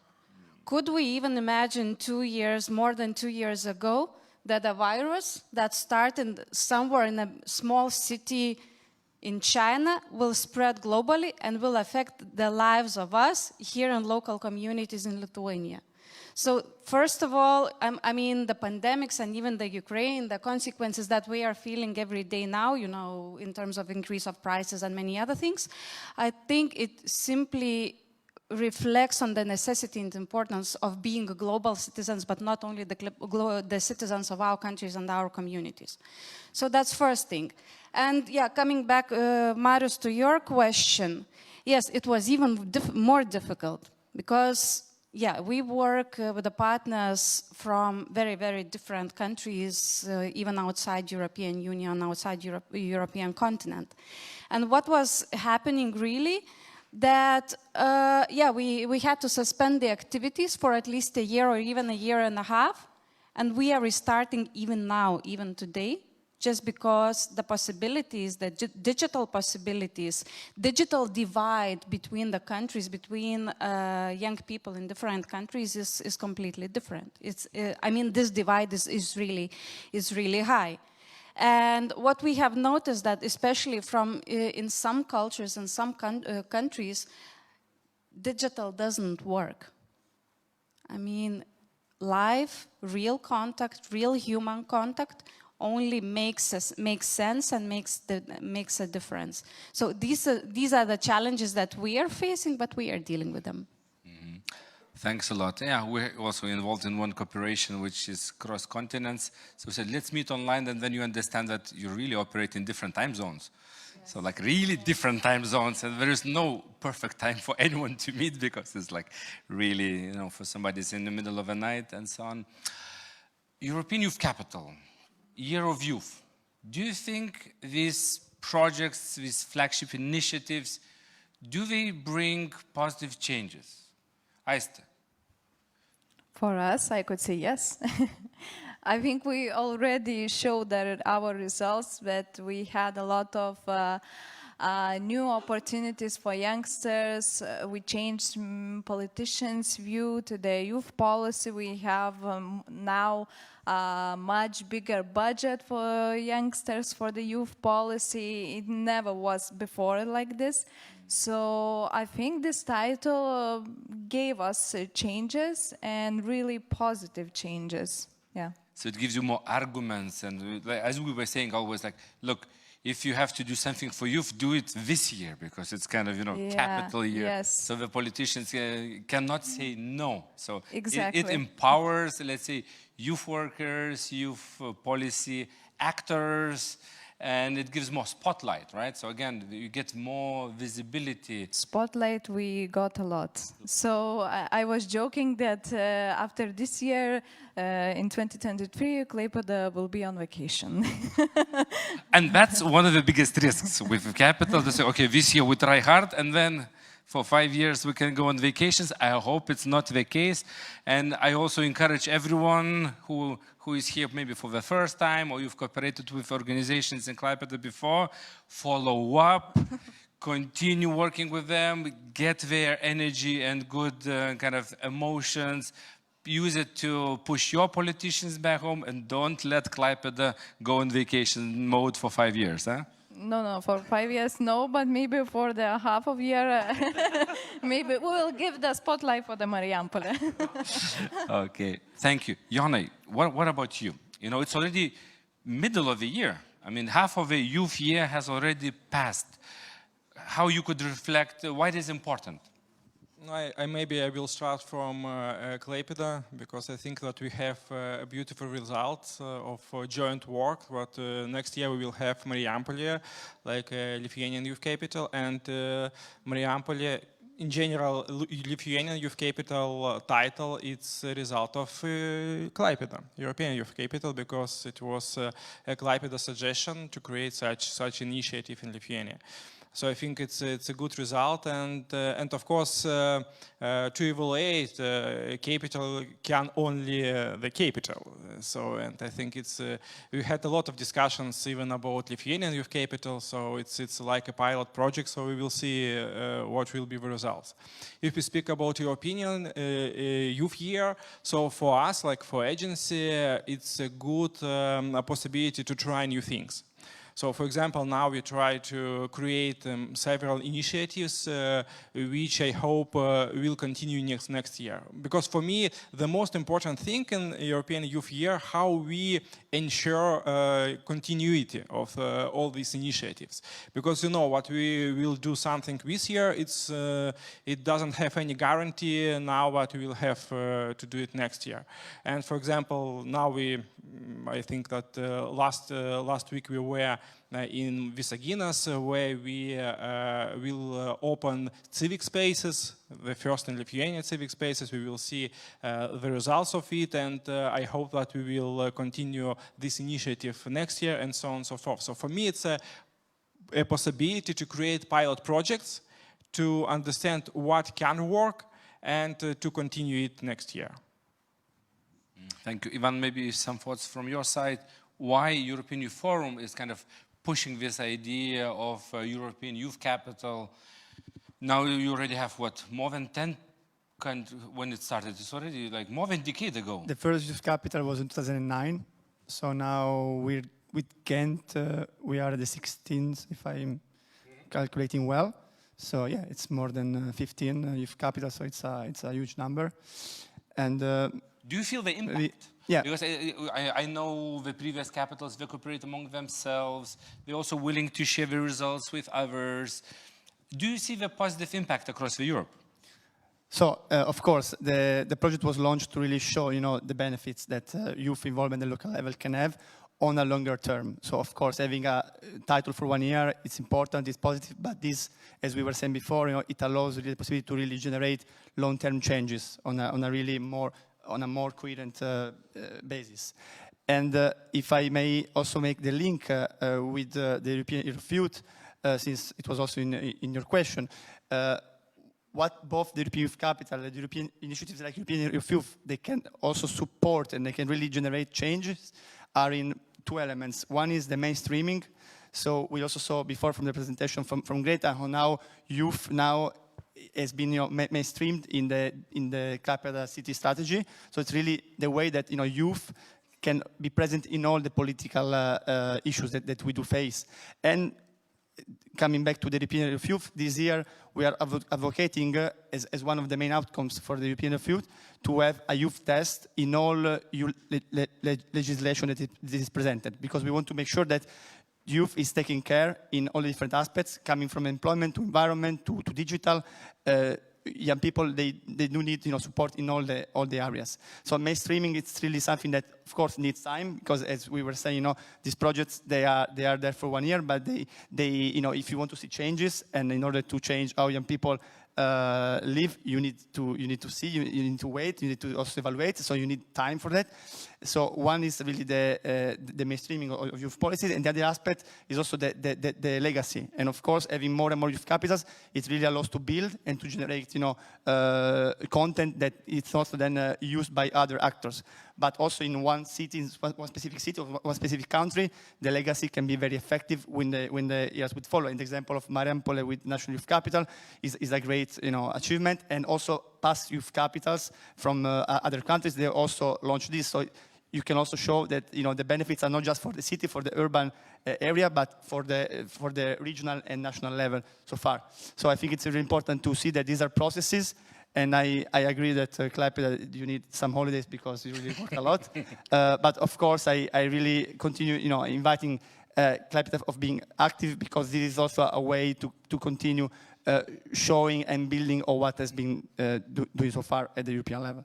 Just to connect a little bit, all three answers to these questions, I think in the youth policy field, it's very important to innovate. Not to get stuck, always try to find new ideas, new approaches, what could work, you know, what Jonas was saying. Also then to have like at least 1 year of a lot of effort in one country or in one town, or like having Year of Youth, kind of really mainstream, a lot of activities across the continent. And then it becomes a norm. And then it becomes not a maybe innovation or something crazy, but little by little you show impact, effect, and it becomes a norm, like what we have now with European Youth Strategy and with other documents. So youth is really coming higher and higher on the agenda. But do young people on the local level feel that there is a Year of Youth? And in general, Giedrė, do you think that young people are civically active? Are jie pilietiški? Do they know what is happening around? Because, this pilietiškas, it has different words in English, so that's why I also want to, especially on that aspect. Yeah, I guess from a local level, we see this kind of citizenship and civic activity mainly through volunteering, and I feel like this is something that is happening amongst all youth centers, and this is kind of a way for young people to give back to their community, and I feel like there is a mutual exchange. It's not just from the young people to the community, but I feel like volunteering and even kind of short-term solidarity projects that are like 1 year long, that they really kind of encourage the sense of connection to our country. Because I feel like speaking, in terms of speaking about this whole idea of citizenship, within the context of European values and European projects, I feel like sometimes there is a danger of losing our also national identity within this whole, like, larger European values that we share. So, and this is also something that then kind of shows up where the challenges are in terms of like what young people are interested, what they aspire to, because we face now this kind of phenomenon of brain drain, where there's a lot of young people, who are going abroad, and how they say the most talented, the most intelligent people are attracted by better opportunities abroad, and then we lose these people who could be building a future, for our next generations. So yeah, I guess the main point is volunteering is one of the main vessels that kind of helps to build and develop this values of citizenship and civic activity. Thank you. Aiste, Marijampolės Aiste. Are your young people active? Where do they participate? In what they would like to engage? Do you see, kind of, because you work directly a lot with initiatives, with projects, what do they like, what they prefer, how they like to be engaged? It's a hard question because it depends.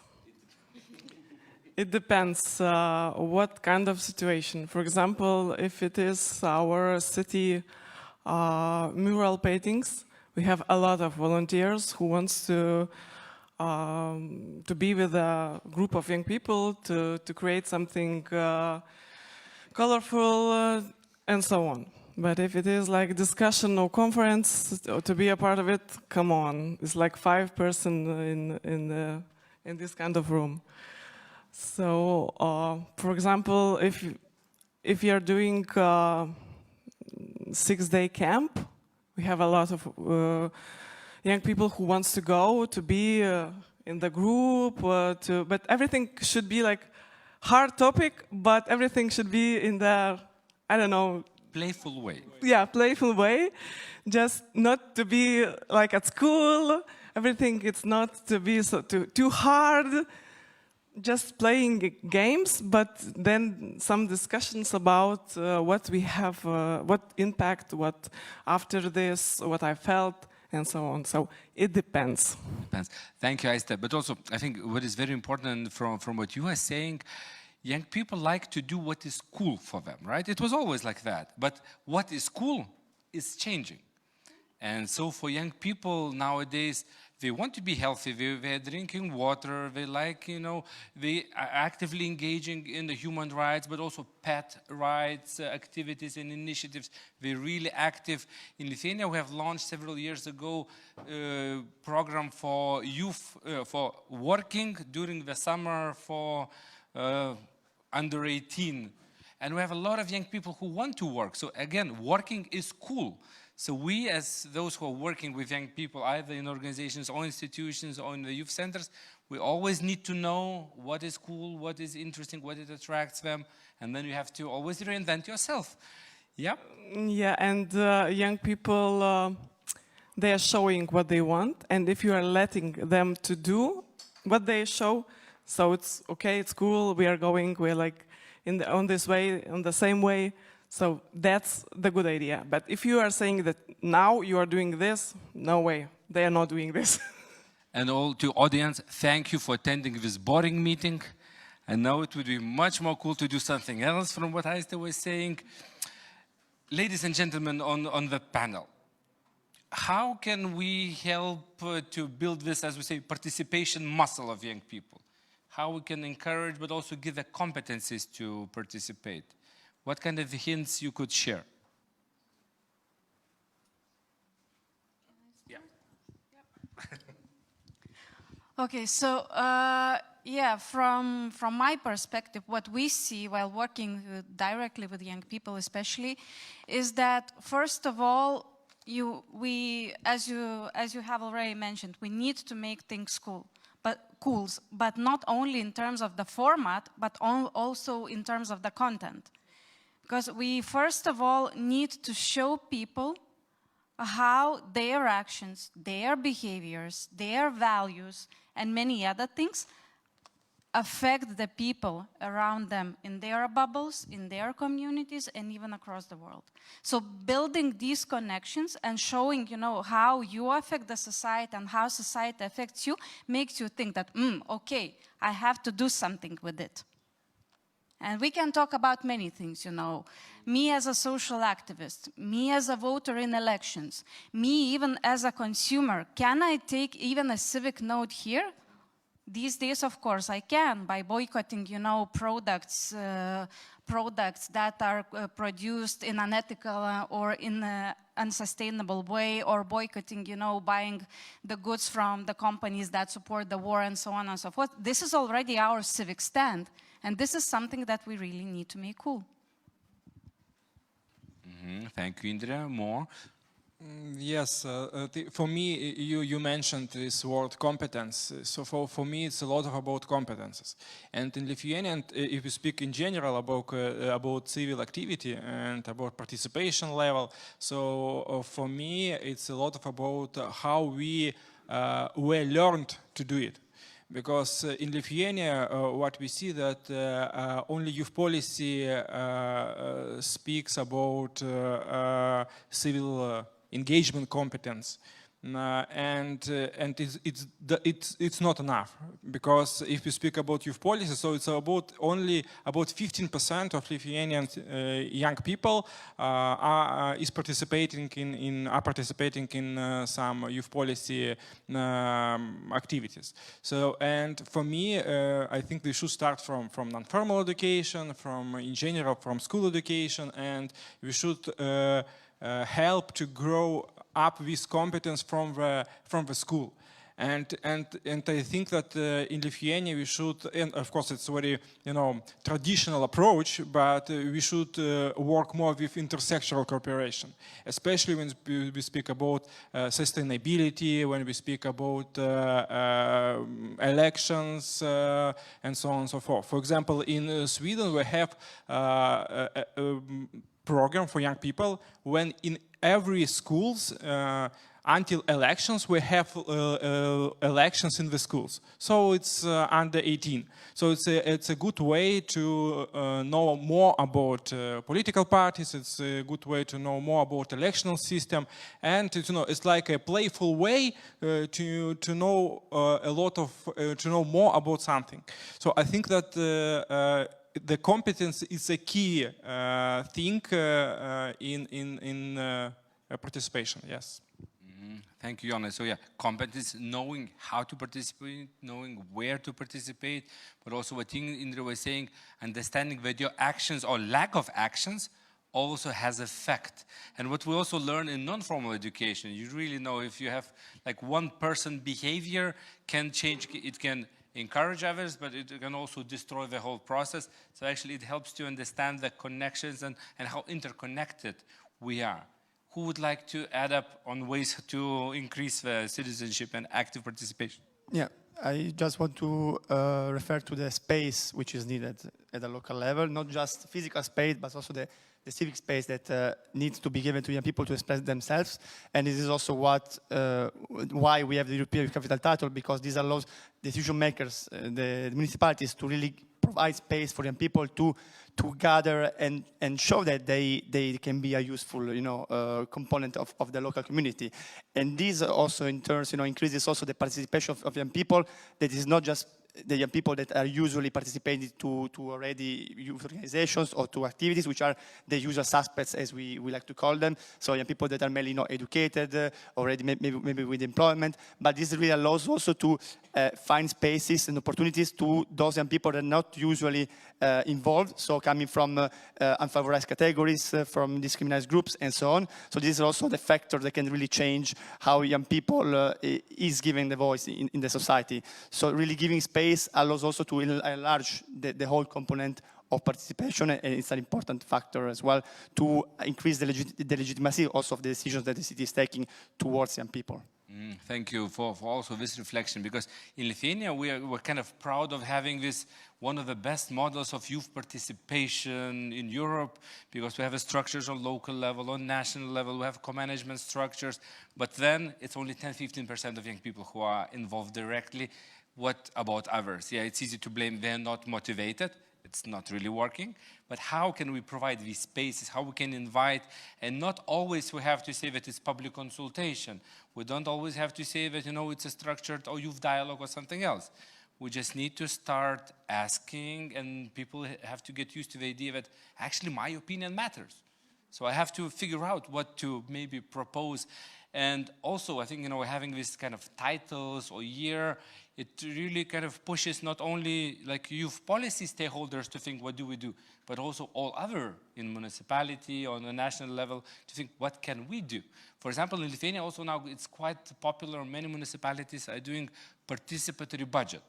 So it's not youth policy measure, but who's participating, who's actively engaged, very often is young people, and then we see across the country the parks are, equipped. We have more and more skate parks around the country, and usually that comes from these participatory budgets. So all of a sudden you understand that actually I came, I voted, I supported a specific process or project or proposal, and now I have it.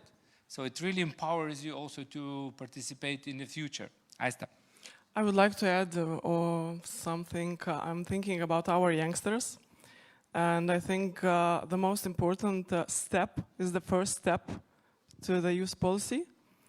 And we are doing some countings, how they are coming to us. So 9 from 11 youngsters, they are sent by parents. We are counted. So my mother told me that I have to go here. My mother told me that it should be interesting. My mother told me that it would be fun. So I came, but I don't know what I'm doing this. And after, it was interesting. So I think this is important because it needs courage. If they are coming with the friends, it's okay. But if the youngsters are coming one by one, so they are a bit shy, and we are working with this. Interesting scale you use from 1 to 11, but why not? We're innovative people in this country and in Marijampolė especially, but also it's very important what you're saying, that young people need to be encouraged by parents, by youth workers, by friends. Also, it's much easier for them if you come with their friends, not alone, because alone you're really afraid. So it takes a lot of courage, or then it takes a lot of time to do that. So really, it's not enough to say everyone is welcome, but you are welcome, you are welcome, you are welcome, and if you need, we can also bring you there. Giedrė. Yeah, and to continue up with that thought, I feel like the main word here is community.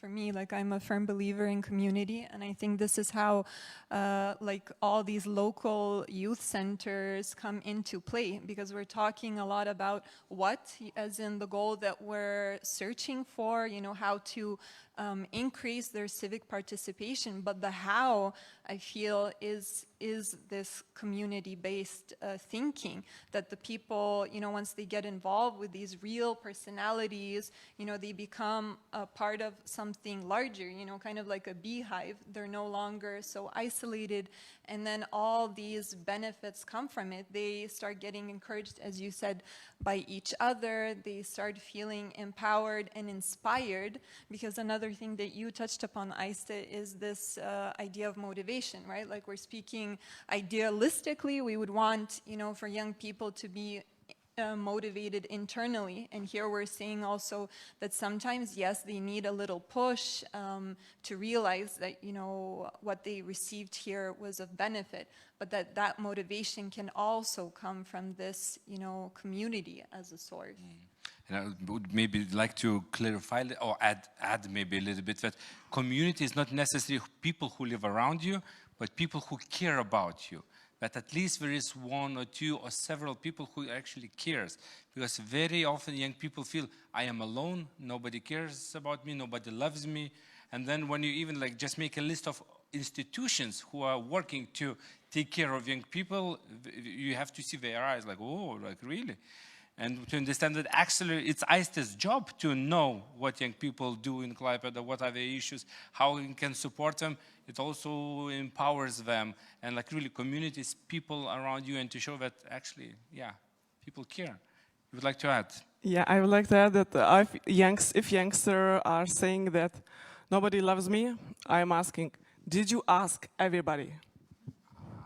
No, so let's do somebody, or I will start to help you or courage. So, thanks a lot. I would like to kind of go from these questions further on. What kind of trends you see? What the topics, what issues will be on the youth policy agenda next couple of years? Easy question, I mean. We haven't managed to deal with pandemic, and now we have war, we have refugees. We started to work in different languages with youth work. Also, one cool thing about the Klaipėda from last year, we did Klaipėda Youth Forum. So again, kind of participatory process, and we did it not only in Lithuanian, but also in English and other languages we just spoken here.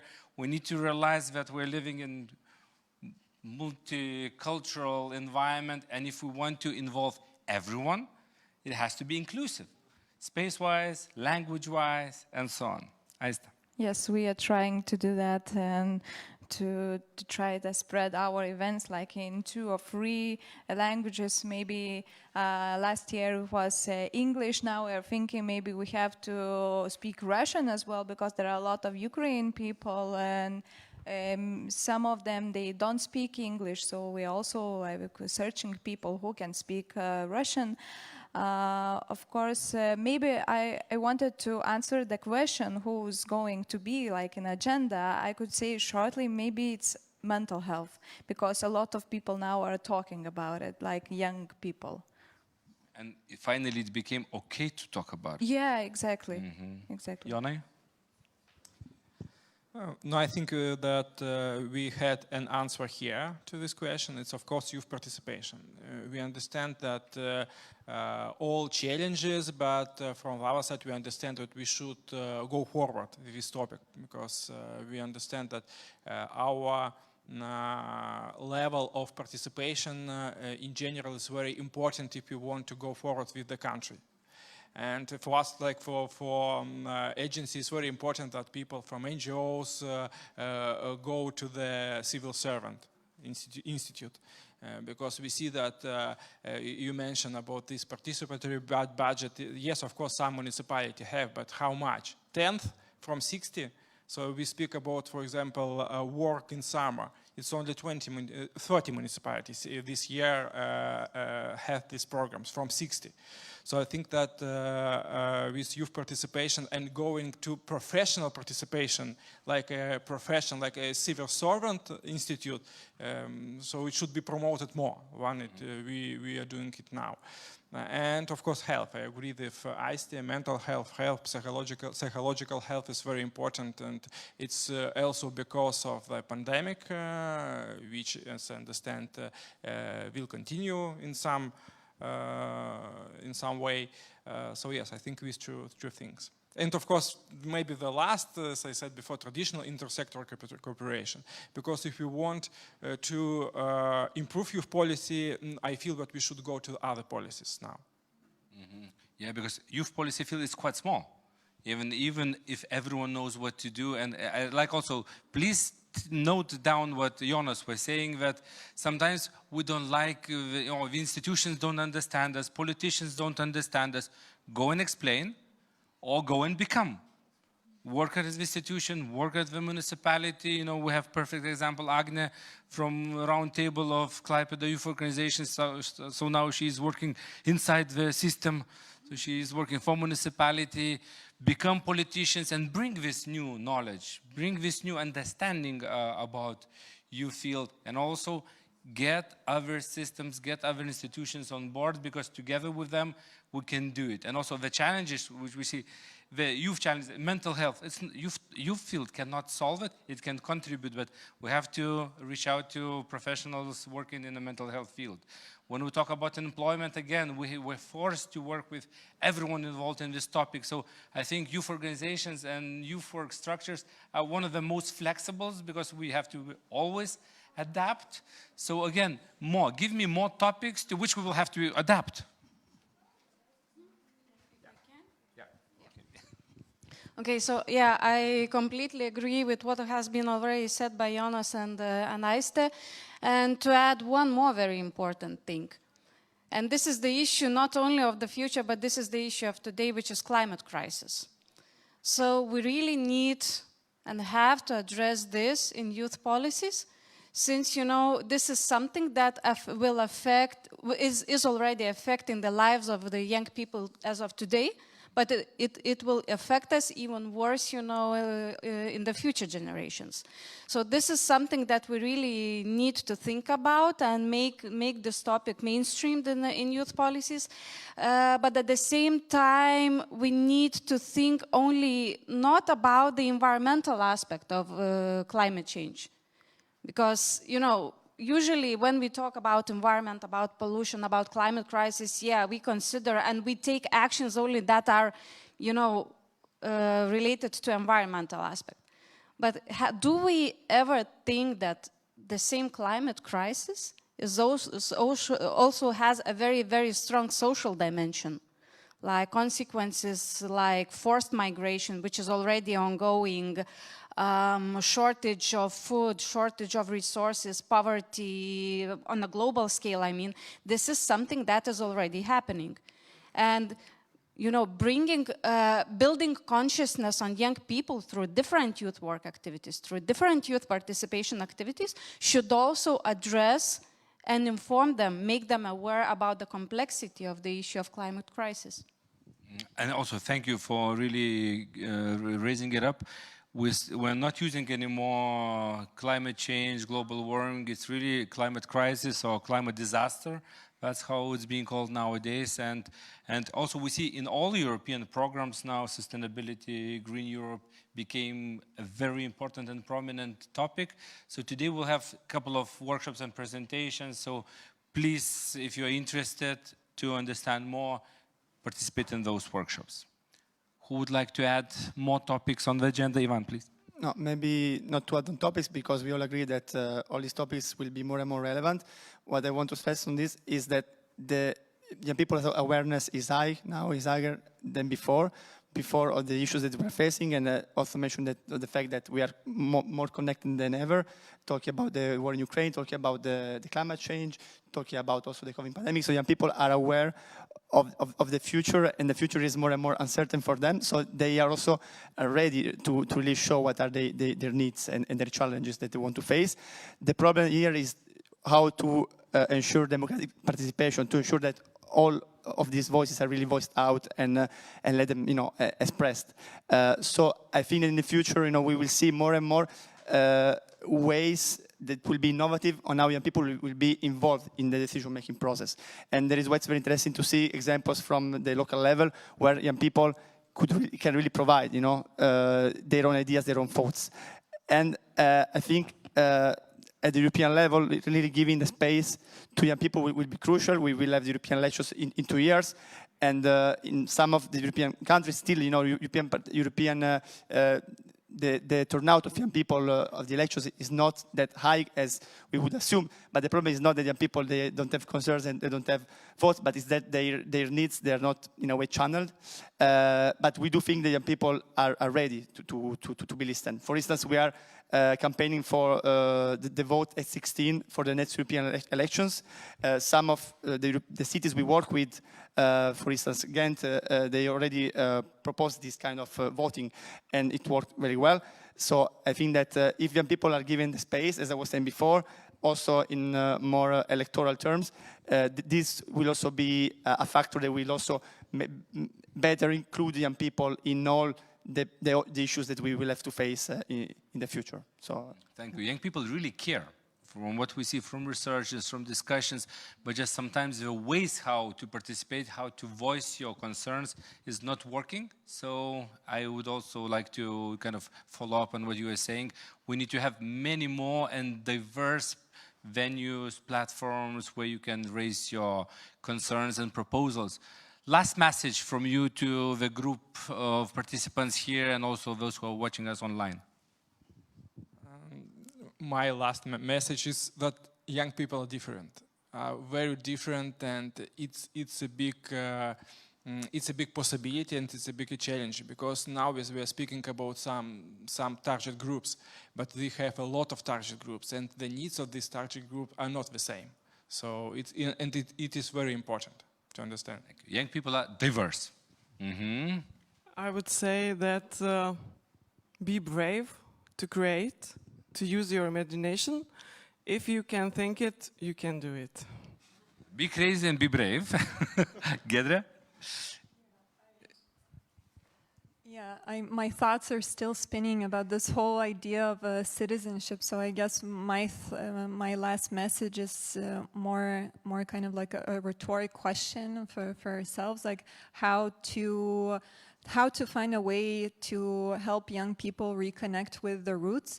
I know we're like talking at different scales, but what I'm most concerned is which connects to actually Jonas's message about, making a change by infiltrating the system and working from inside out.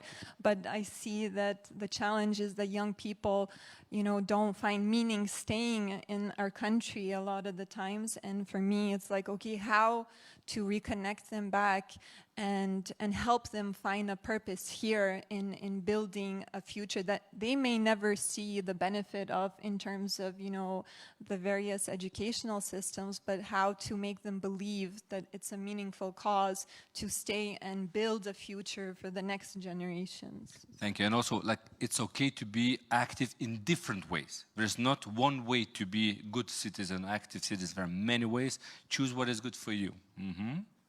Aista? I'm still thinking how to involve them in our activities, but also how to engage their civics participation. So I think we should maybe change a little bit our programs and maybe to put our fingers to the formal education and go to the schools and try to explain what is the civic participation, what is the benefits of this thing, and maybe even show this kind of possibilities to the kindergarten childs, not to only the youth from the 14. So I think we have to start from the... Just one finger is not enough. If you want to mess with formal education, one finger is not enough. Indra? So yeah, my last message would be conscious of the things that are happening around, be conscious about the things, that are happening in a wider scale, and get active, get empowered to be active, to really make a change and contribute to changes both locally and globally. Ivan?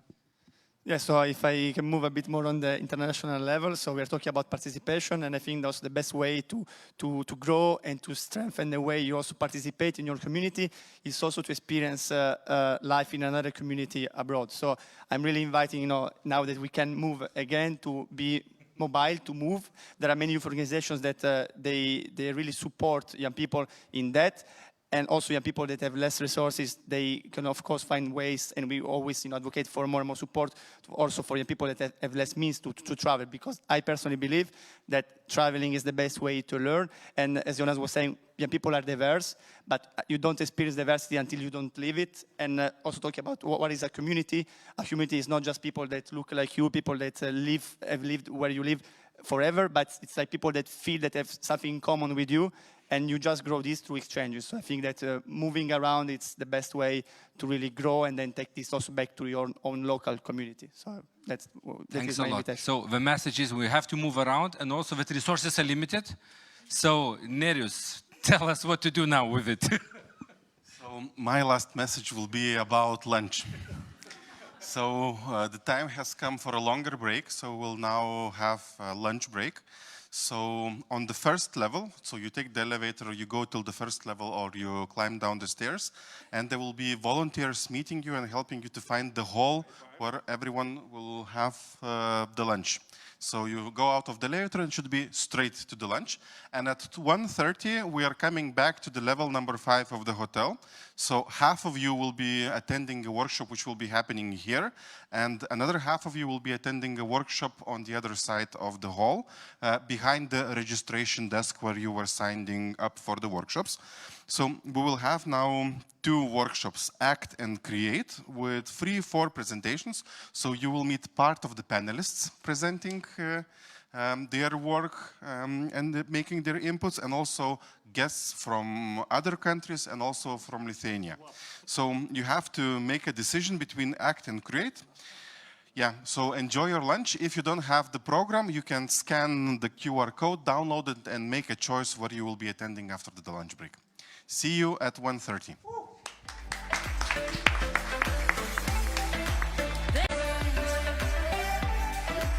So before the live streaming, we can make an energizer to digest a bit the food. So you know already the drill.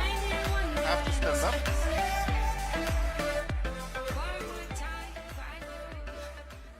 And with the left hand, you have to do like this. With the other left hand, you have to do like that. You turn inside the hands, you cross the fingers, and between the fingers you have to put your nose. And then it has to be like this. Okay, for some it works, for others don't. So let's see one more time. Left, right, we turn in, cross the fingers, put the nose between the fingers, not the fingers to the nose. And I can tell you the secret, because the left hand, some people are doing like this, others are doing like that. So in this way it doesn't work. In this way it works. So the right hand fingers have to be with one finger above. Hop, you turn. Very good. So thank you very much. Take a seat. So for some, the energizer is working. So welcome to the workshop room Act. So we will have 4 presentations plus question and answer round. So I want to invite the first presenter, Thomas, from the board member of the European Youth Forum, who will make the presentation, European Youth Forum, Our Approach to Changing the World. So it will be a 20-minute presentation, and then you'll have a chance to ask some questions. So Thomas, please come here. Here with the X place, it's marked where it's good for the screaming. So the stage is yours. Nice, thank you. Good afternoon, everyone. Perfect, cheers. It is great to be with you. My name's Tom. I'm from the European Youth Forum. I'm based in the UK, but represent the European Youth Forum, which I'll talk a little bit more about in a moment. And I want to talk to you today about our approach to changing the world. And there's 3 aspects that I want to cover. And the first is a little bit more of a theoretical one about how we think about problems in the world and how we can best address those.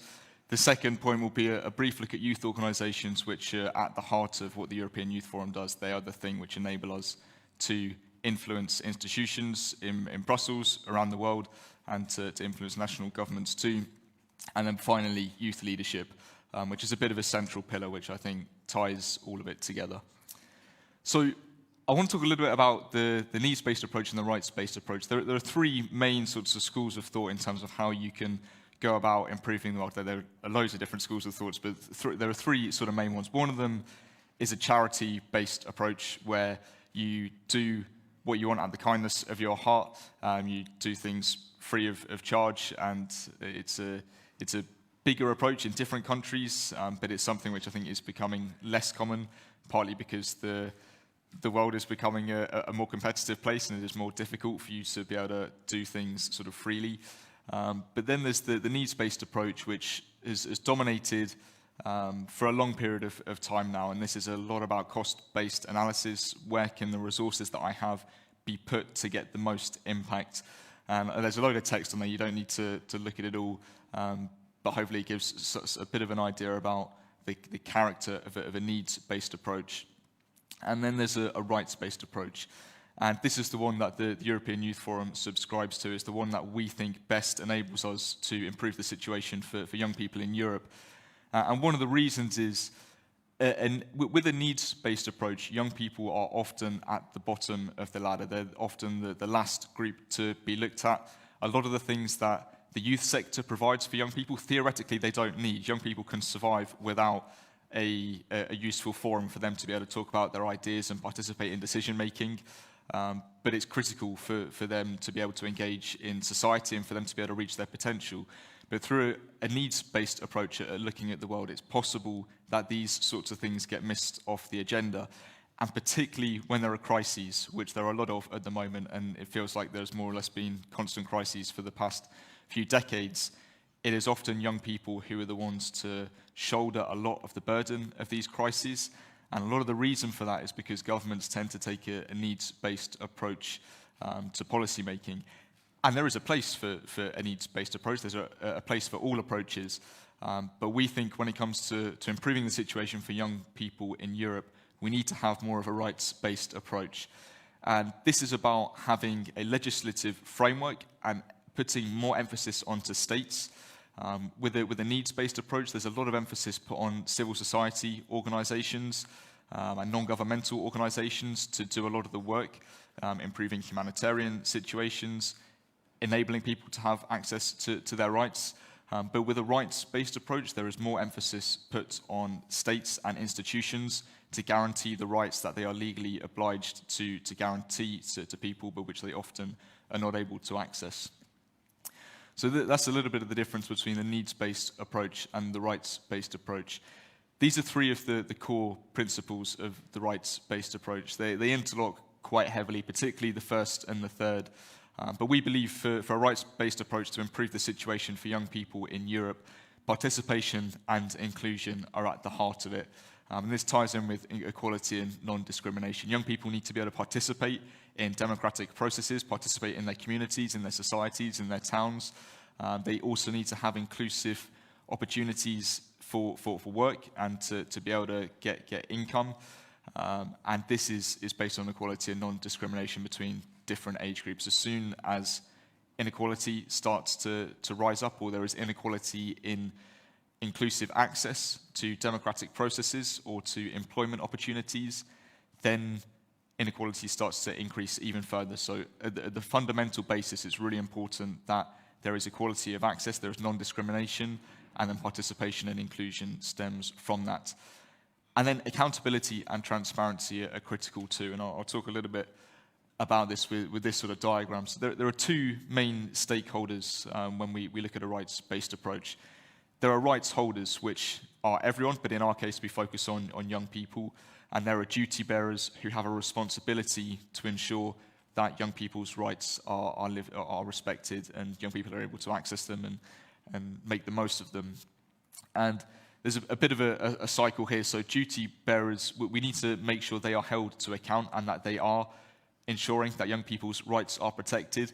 And this is partly about informing duty bearers about violations of rights, and there are different ways of doing this. Organisations like Amnesty International might take a little bit more of an investigative sort of approach and focus more on extreme abuses of human rights. Other organizations might look more at how you change the narrative around certain groups who are disproportionately negatively affected by the way society is structured, but are often ignored by policy-making processes. And this is particularly the case with young people who often do not get to vote, often find it more difficult to access traditional means of having their voice heard in democracies, and therefore the cost for politicians if they ignore young people is less than if they ignore people who are able to vote them out of office at the next election cycle. So accountability is really critical here, but we have to be a little bit more creative as a youth sector about this, because we don't necessarily have the access that an electorate has. And then for rights holders, there's also a lot we need to do in terms of informing rights holders about the rights that they have. Often people aren't aware about the rights that they have. Sometimes legislative processes, or maybe always, they are quite complicated and difficult to fully understand, and it's hard to boil down exactly what these big abstract frameworks mean for individuals on a day-to-day basis in terms of how they live their lives. There's an educational aspect to this. There's a supporting role as well, and this is where youth organisations come in, and I'll talk a little bit more about that in a moment. And then there's another educational role in terms of sharing when rights violations have occurred, and using that as a bit of a mobilising tool to try and get people to come together and help to fight for youth rights. So there's a question, why do we need to fight for youth rights? Why is youth rights even a term that exists? Why is human rights not enough? And the reality is that young people are a group in society which are often subject to prejudice, exclusion. They are the subject of policies which are designed not to include them or to engage with them, but are designed to sideline young people.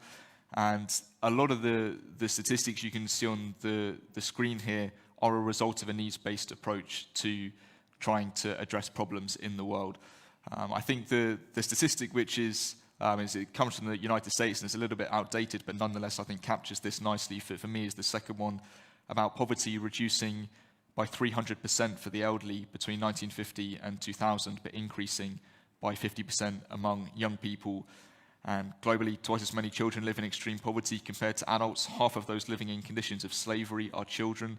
Half of the world's forcibly displaced persons are children. The pandemic disproportionately affected children. The mental health crisis is most extreme among younger generations. A lot of these issues are experienced by everyone in society, but young people are a group who are disproportionately negatively affected by the systems in which we live. So we need to fight for youth rights for precisely these problems which are existing in the world at the moment. And with the number of crises which are going on at the moment, and the way in which these are crises which are especially going to affect the next few decades, in other words, future generations, we have a small sort of window of opportunity at the moment to make decisions which will give us a chance at creating a future which is better than the past. But if we don't make the most of that opportunity, then it's not an inevitable thing, and young people these kind of statistics could be exactly the same in 20, 30, 50 years' time. They might even be worse. So we're at crisis point, and there's lots we need to do, but we are trying our best to do something about it. So these are the core areas of work that the European Youth Forum focuses on. There's quite a lot of breadth in here, but the one thing which ties all of these points together is this idea of fighting for young people's rights in Europe. And one of our flagship projects, and for me the most exciting thing that we do, is the European Youth Capital title, which is awarded to cities in Europe each year who are both at an amazing standard in terms of the work they're already doing to work with young people in the city, but they've also proposed a program for the future which has the potential of transforming the situation for young people in that city. And we've heard this morning about Klaipėda, which is an amazing example of what you can do when you really put the focus and resources and energy into improving the situation for young people in a city. And the project's been running since 2009, and it has consistently been a big benefit to a number of different cities from across the continent. Over 10,000 volunteers have participated in Youth Capital projects. Tens of millions have been awarded to cities and additional funding as a result of the title. Tens of thousands of events have been held under the Youth Capital title. And the purpose of this is to create conditions on the local level where young people are empowered to exercise their rights to participate in local democratic processes, are able to have opportunities to reach their potential in a way which they might not have otherwise. And a lot of the time at the European Youth Forum, it can be easy for us to want to just sort of stay in the Brussels bubble and focus on legislative processes or existing processes where there's a nice mechanism and space for us to be able to slot in and give our input. But I think if you look back at how the world has changed over the past few hundred years, a lot of the big world-changing events that have taken place have often been triggered and led by young people, and they have often started really small on the local level with groups of people who are motivated to make a difference in their cities. So I think even for international organizations who have access to big institutions, policy processes, and so on and so forth, I think given the amount of change that's going to need to happen for us to overcome challenges like the climate crisis, we also have to start investing in young leaders on a local level so that they might then lead these kinds of movements which can create the changes that we are looking for. And I want to talk briefly about one area of work. These are two big campaigns that we've got coming up or that we're working on this year. Ivan's going to talk a little bit about the unpaid internships campaign in a presentation shortly, but briefly on the EU youth test. As part of the rights-based approach, we want to change how policy is made in the European Union. And the way we want it to change is for every new EU policy to pass through an EU youth test, of which there is 3 stages. The first is that for all new EU policies that are proposed, they must be preceded by consultation with young people to hear what young people think about the policy. The second stage is that an impact assessment be carried out to see if the policy is likely to have a disproportionate negative impact on young people. And then the third stage is mitigation measures to be put in place if a negative impact is identified. And as was mentioned on the panel earlier on, youth policies can be quite a small and tight area, and we believe that youth voice, young people's opinions, should be mainstreamed across all policy areas, not just those that are typically associated with young people. And this is what the EU youth test is designed to do. It's designed to mainstream youth voice across all the EU institutions, across all EU policy proposals, whether they are specifically related to young people or not young people, like any other citizen, have the right to engage in the development of policies, whether they are specifically the target of that policy or whether they are not. There's no reason why they should just have to engage in policies that are specifically targeted for youth. We believe they should be able to have a voice across all policy areas, and this is designed to achieve that. And as I mentioned, Ivan will talk a little bit about unpaid internships later on. So I want to secondly talk a little bit about youth organizations. These are all our member organizations, and without our member organizations, we are nothing as an organization. We have different bodies, different structures. You can get rid of any of those bodies and structures and still have an organization, except our membership. If you get rid of our membership, then we're just a group of people twiddling our thumbs looking for something to do. So it is these organizations which give the European Youth Forum a legitimate claim to representing young people in Europe. There are about 107 on the board. Each of these organizations are umbrella organizations and represent a further 6,000 youth organizations from a grassroots to national level from across the continent. Half of these are international non-governmental youth organizations like World Scouting, YMCA, European Students' Union is on there somewhere, and then the rest are national youth councils. And one of the reasons why our membership are really awesome and help us to create the difference that we want to make in the world is because of the expertise that they have. They cover a huge variety of topics. We have the youth wings of a lot of the international European-wide political parties, which presents as many challenges as opportunities, trying to bring these different political perspectives together. But we also have organizations who focus on non-formal education, organizations that come from the formal education sector, organizations from rural parts of Europe, and then national youth councils, which tend to be a little bit more representative of populations in all the European countries. And it is this membership which enables us to have influence in European institutions. And they are also our hands and feet in the sense that we can be a little bit distant from organizations on the ground who are working with young leaders to create change in the world. But these organizations are working with millions of young people across the continent every year. And it is a huge opportunity to be able to connect and bring these organizations together and utilize the skills and expertise that they have. So lastly, youth leadership. For us, one of the reasons we want to empower young people is partly because they have a right to be able to participate and engage in society and be empowered citizens like any other citizen has. But there's also a bit of a functional reason, which is that we believe young people, when their voices are heard, when they are given opportunities to say what they believe, to participate in our democratic systems, when they're able to live in fair social economic systems, we actually go some way to overcoming some of the big challenges that we face.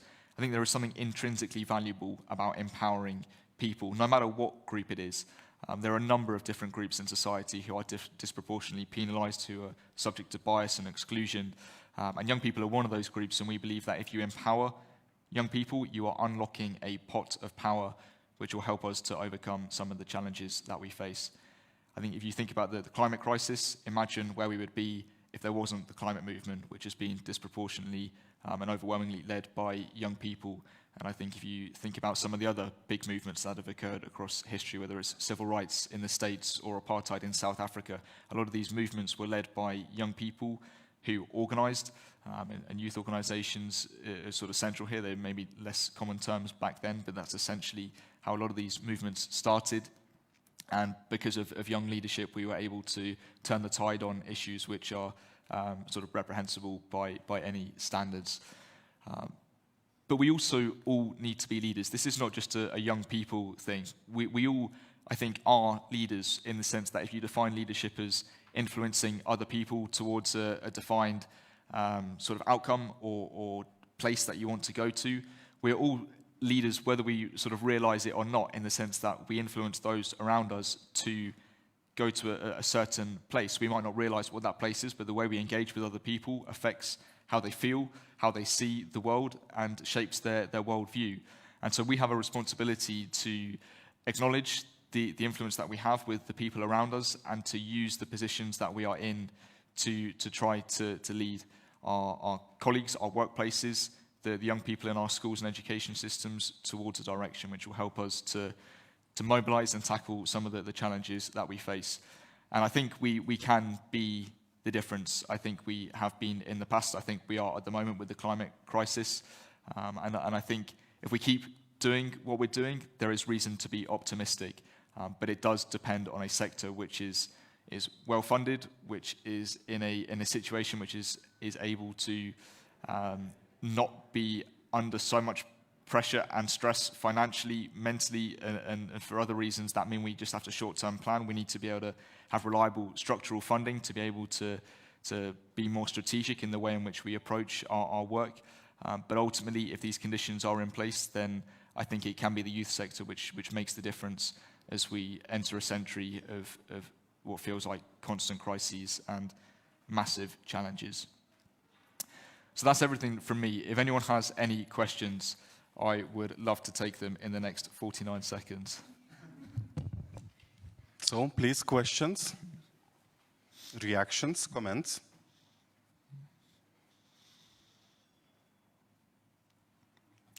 We can. Slido. Yes. Greta, can you tell me?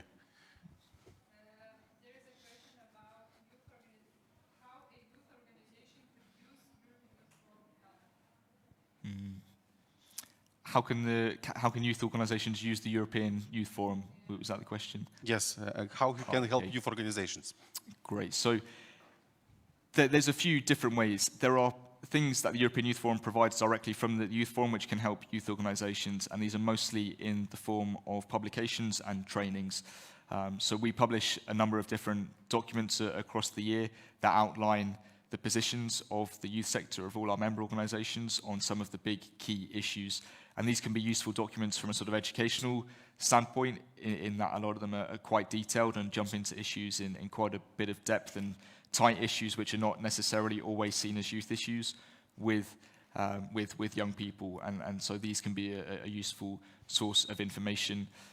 We also have a newsletter which gives loads of different opportunities that are coming up all the time. We get sent loads of emails with different activities, events happening, and we then spread that out to our contacts. So you can subscribe to our mailing list on our website.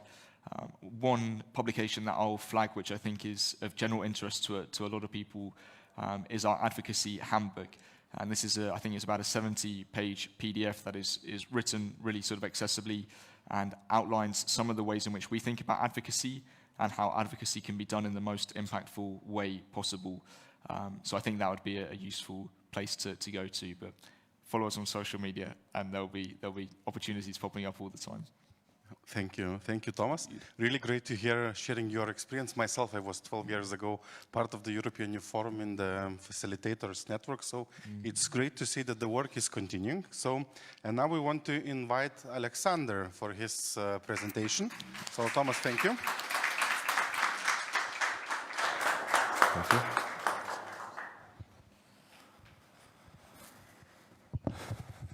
Hello, thank you for having me here. I will talk about our local program and local activities, and try to share with you how we've done it on local level in Serbia, where is everything more difficult to do between Serbia and Europe and European Union is very big difference, and we have very hard to do something there.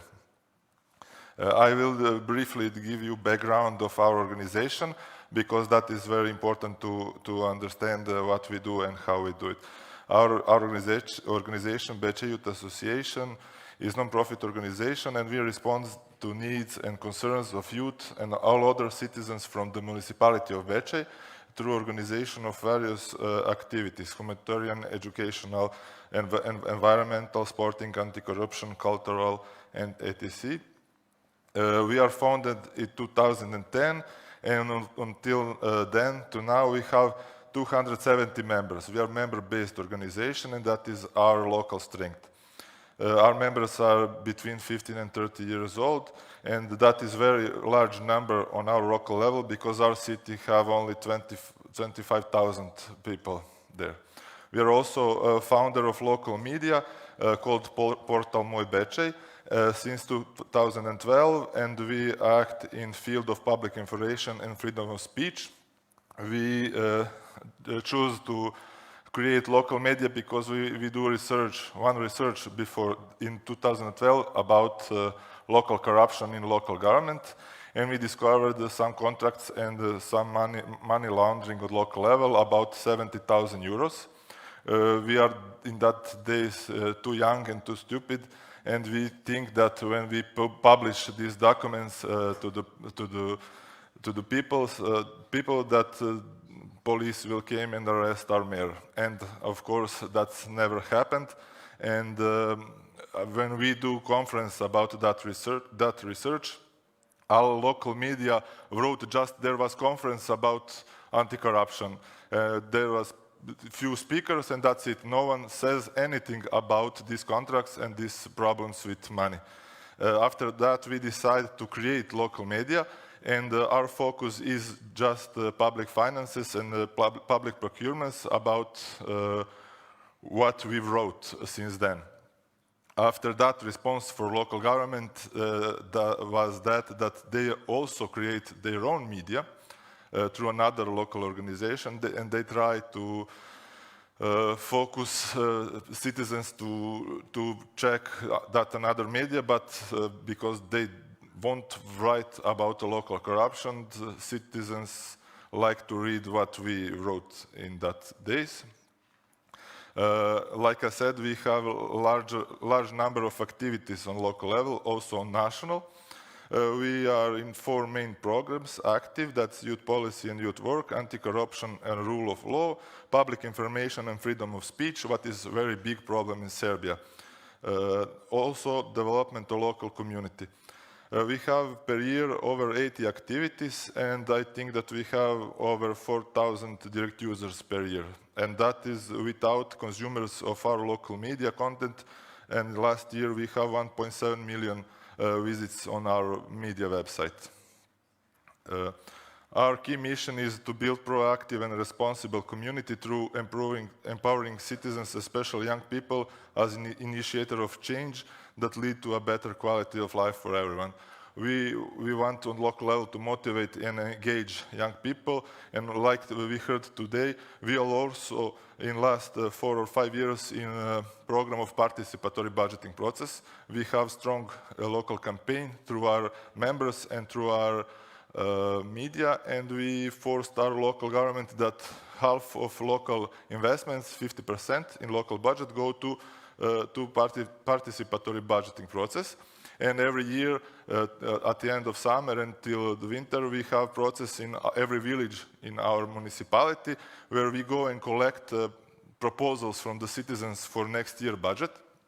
After that, we promote that elections papers, and we have also election day where every citizen go and vote for their priorities. In last years, we have 3,155 voters.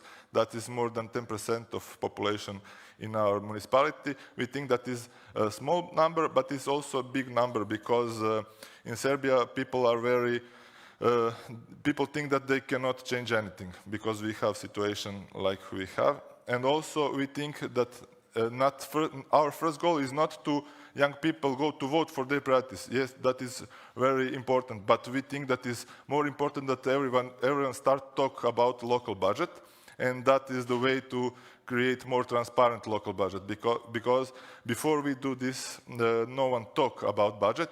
We start to do this because we do one research before 6 or 7 years, and we have about 2,000 people answer on our research, and we have very bad results. 53% of people said that they think that they don't have right to see local budget. But that was a signal for us that we must get to strong talk about local budget and include people more in budgeting process, and because that is why we start to do participatory budgeting process.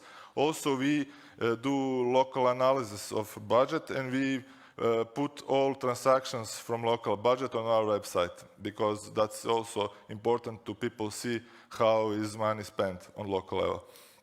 This is a picture in background from one of our annual assembly. And we have also a situation that in Serbia, volunteering law is very bad solutions they have. And if you want to create any activity or any event with volunteers, you must write to ministry. You have too much paperwork to do for a single activity. You must get approval and stuff like that. And we decided we don't want to have volunteers, we have members, because the law which is considering local organizations and NGOs don't have that practice. Every member of your organization can just participate in your activities, and that is why we start to call our members, our volunteers to become our members.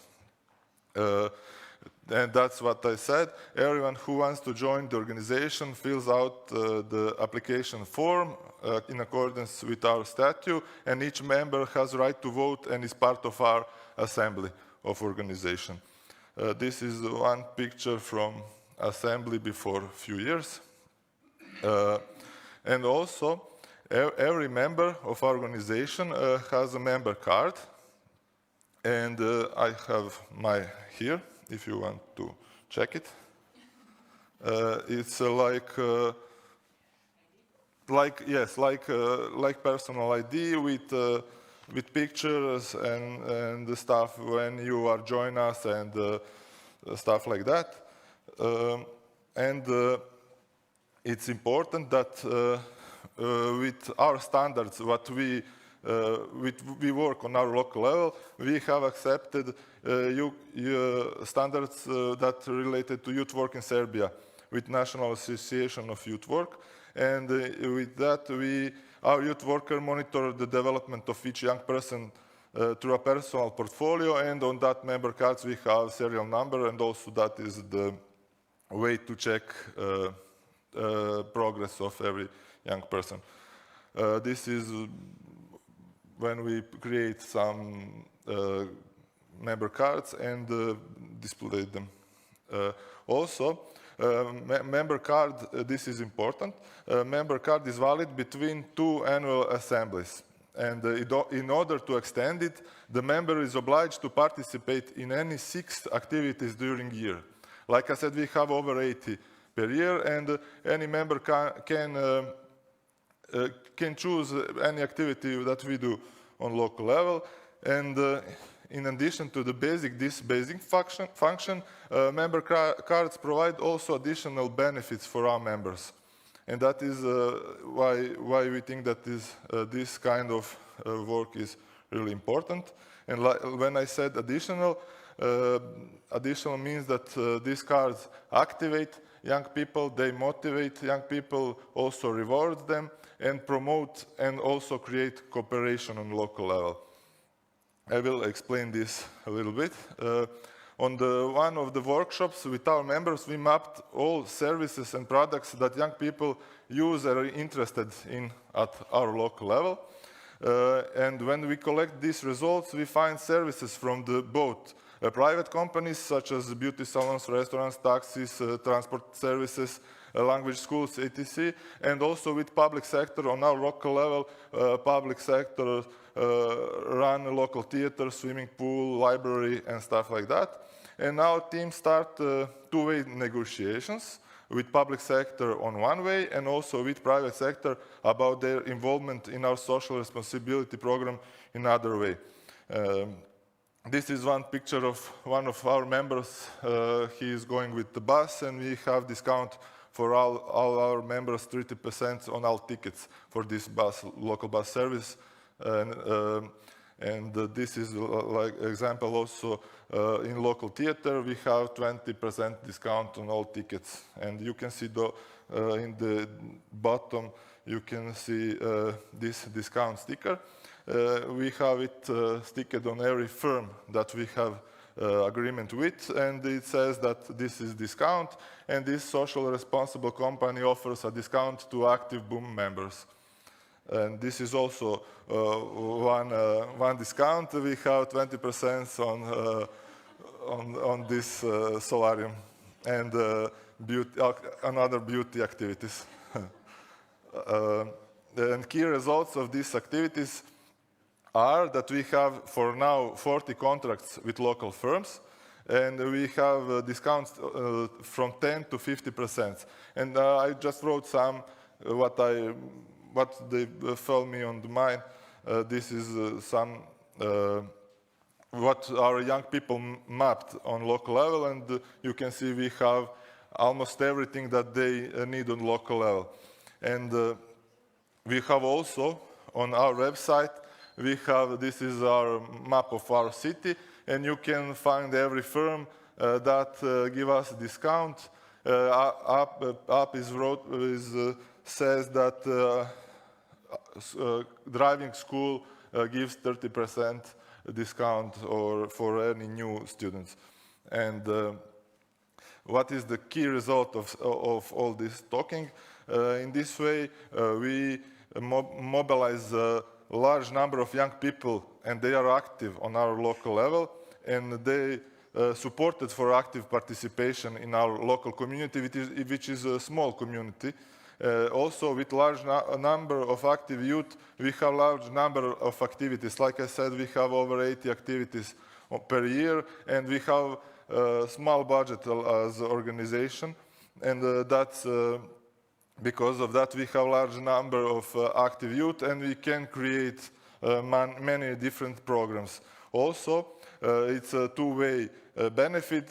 Involved companies with us, they have promotion through our activities, through our website, through our media. Also, they have direct consumers, because we when we have contract with taxi service, our 270 members go with that taxi because they give us 30% of discount. And also they like to have 270 users. Also, they have at local level promotion as socially responsible company.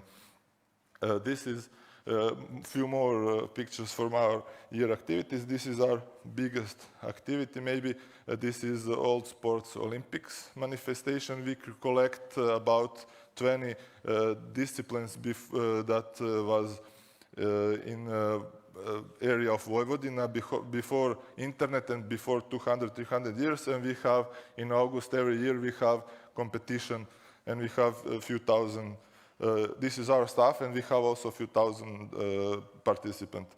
This is also from one of our ecological activities that we create every year.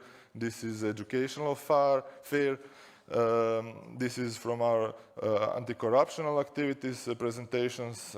This is some sport activities. This is also Games Without Frontiers that we do every year for August 12th for International Youth Day. And we have many more activities, but I would rather like to discuss about if you have some questions. Also, this is our website and email. You can find me on Facebook and contact me for any activity or cooperation or whatever you like. Very good, thank you very much. So, ladies and gentlemen, any questions from your side? For me, it's the most interesting. What are the top 3 discounts, most popular discounts?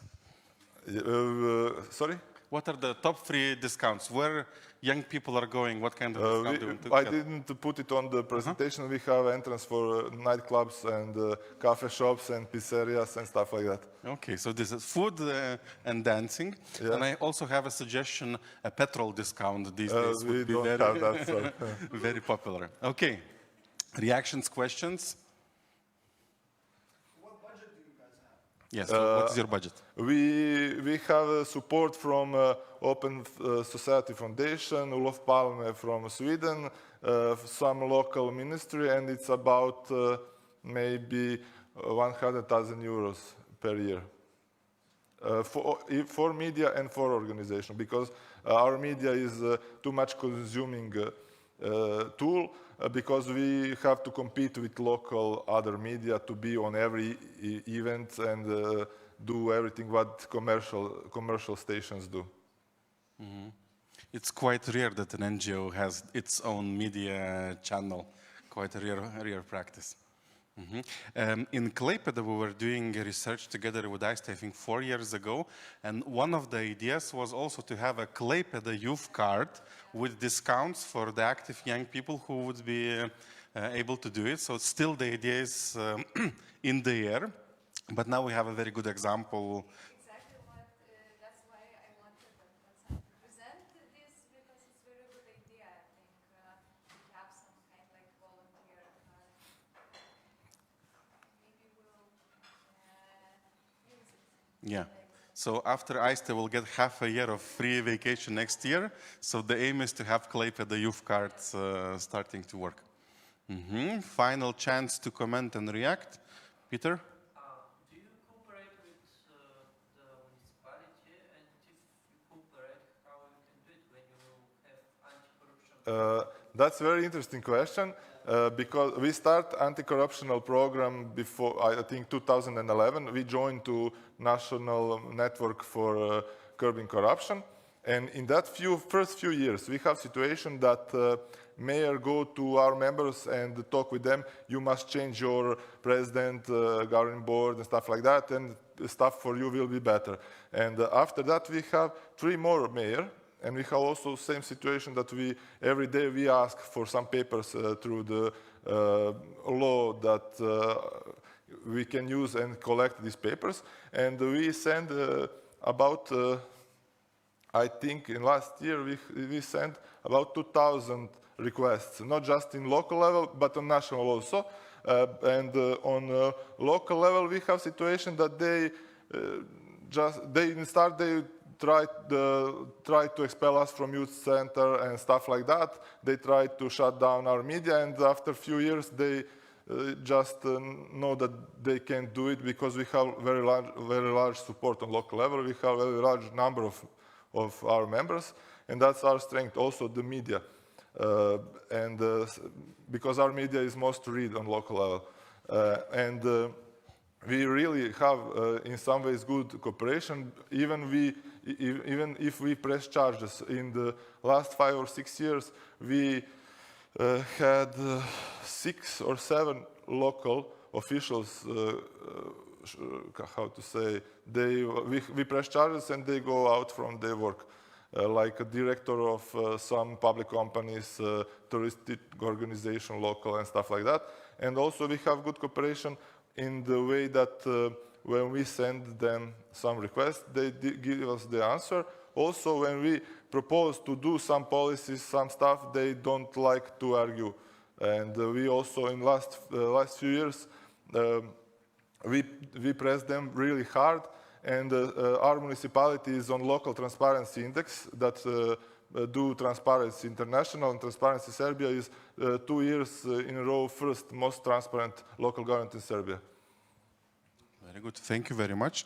I will give back your purse before you press charges.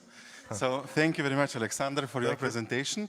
And now I want to invite Ivan, who will tell about banning unpaid internships. Thank you. It's just with this one, like this. Okay. Hello again, everyone. So, Tom already said everything and more about the European Youth Forum. So I will just add a little bit of spicy to what we do and what we are doing this year. So this year it's the European Year of Youth, as you all know. So there's a lot going on about youth, and we are trying to also use this opportunity to really influence the decision-making process on very important topics. And this year we are working on banning unpaid internships. Why do we want to work on that, on banning unpaid internships? Because it's a problem that we all do face in Europe.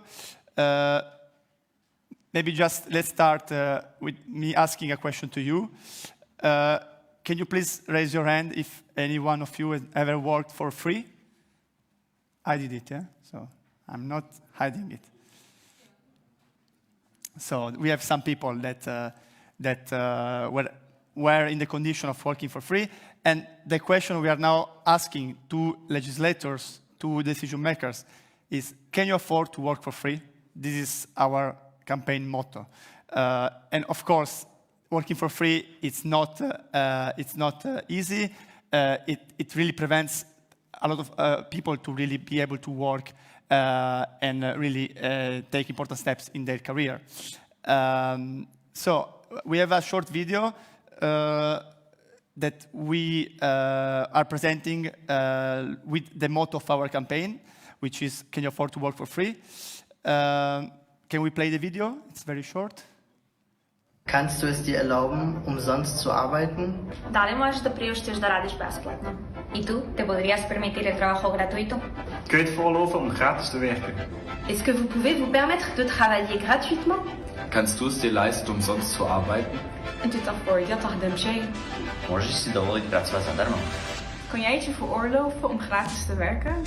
Можеш да си дозволиш да работиш безплатно? Можеш ли да си позволиш да работиш безплатно? Can you afford to work for free? A czy ciebie stać na pracę za darmo? So, if you also want to join us and launch the question of can you afford to work for free, you can also do that in your own language. You can also contact us. I will also share the contacts afterwards. Maybe since there are many Lithuanians here, can we just say once, can you afford to work for free in Lithuanian? Or is it this?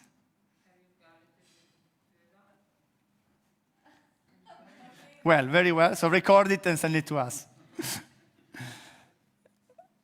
So what are our goals, and why do we want to raise awareness about unpaid internships? Because of course, unpaid internships, they generate, they increase inequality gaps because not everyone can afford to work for free. Some can, some can't. So this really doesn't give the opportunity to defavorized categories to really access the job market and to also do first hand-on experience, which are also the most important experiences when starting a career after the studies.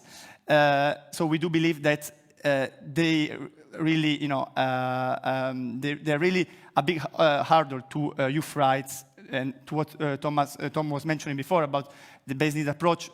If you don't allow young people to be able to work and launch their career, this will start increasing inequalities. So what do we want to achieve with this campaign on unpaid internships? By the way, I have this sticker with the sentence you already know now. Can you afford to work for free? That we also have them, and Thomas can also distribute. We can maybe leave some also around. We just ask you to also, if you of course agree with our campaign, to also share it and use it and make use of it also through social media. What are our goals that we can also achieve thanks to the contribution of all Europe's youth and not only the youth? We have two main goals. So for the European level, to really set up a legislation that ban unpaid internships, so to have a youth directive that declares that unpaid internships are not legal. And then we would also like to see at least 2 EU member states that will issue a legislation against unpaid internships. So this would really generate to increase the political awareness of the topic and also possibly generate new discussion and changes in also other European countries. So just giving you a bit of background from where we started on this campaign. In 2017, we launched a collective complaint against Belgium for unpaid internships. Because in Belgium, as you might know, there are so many European international institutions, organizations that often hire young people with no salary. So that was the perfect example of a country that has a legislation that doesn't prevent this from happening. And this complaint, as you will see later, was successful for us. The complaint was launched at the European Committee of Social Rights of the Council of Europe. And thanks to the results of the complaint, we are now starting to work and raise awareness on that, to really build a community. As you also saw from the video, these are also our members that are engaged in the campaign. And then the last stage is the relaunch and the rewriting of the quality charter on internship. And again, to target the decision-making process, to really support a quality framework for traineeships. That is a consultation that was launched by the European Commission this year. I will come back to that later. So the complaint, as I already mentioned, came out with a big interest also from the media organizations, from different actors working on the field. And at the end, the results were that there were gaps in the legislation, and these gaps would, of course, prevent disadvantaged youth to really be able to work. So therefore, unpaid internships are really entrenching inequalities. And with these results, we gather all the resources to then launch this campaign that we are carrying out this year. So there are some positive changes already happening. Here are some examples from different countries where the parliaments and national legislators are really discussing ways on how to ban unpaid internships and to really make a decision between what is a training and what is a job that should be remunerated. And then at the European Commission level, the Commissioners meet, which is the Commissioner for Social Inclusion and Employment, is also very supportive on the unpaid internship. Is supporting our call, and we also hope that this would also help reach the change we want to see. So this is a publication that we also published recently on high quality unpaid internships. Again, this is also why we are also reaching out to our members to also hear and learn how internships are, in a way, dealt within different countries. And these countries are also providing good examples on the need that the employers need, they need to provide to young people. And you see that it's quite spread around Europe now, from Austria to Bulgaria. The change is coming, and in a way, internships are getting also high in the political agenda. Just checking the time. So this is a public consultation that was launched by the European Commission on quality framework for traineeship. We published through our memberships because we wanted that young people would take part in that and share their concerns, and their views on the topic. And after the consultation was closed about 1 month ago, the European Commission will then publish a report with the findings that will also be used then to propose a new legislation on the matter. We just also released a position paper on highlighting our demands on the review of the quality traineeship framework that was was launched already almost 10 years ago. Now we have a petition. So this is also what we need from your side. To go on our website. I don't know if then these slides will be shared, but there are some links where you can access our website page and sign the petition for a new directive that would ban unpaid internships. That is our ultimate goal. The petition has already received more than 600 signatures so far, and our goal is really to hand it to Commissioner Smith at the end of the year. Possibly, if we reach our goal by then, by the 10th of November, which is the International Interns Day. So what else is going on with our campaign? Again, the support we receive from our membership is really crucial because, and it's also important to share that these problems are faced not just in Belgium, where this complaint was launched and then executed, but all over Europe. There are similar issues. So the support we receive, it's a very positive sign of the discussion that is going on this topic. So just giving you some examples on how our general public and our members are supporting. For instance, we're gonna be present in the Exit Festival in Serbia, in Novi Sad. Some of you know very well, I guess, where we will also share about our campaign. You can also translate the petition in your national language. We will organize live talks on the rights of interns during summer. There will be Instagram or Facebook live talks. We will invite labor law experts that will also provide insights and recommendations to young people on how to go through unpaid internships.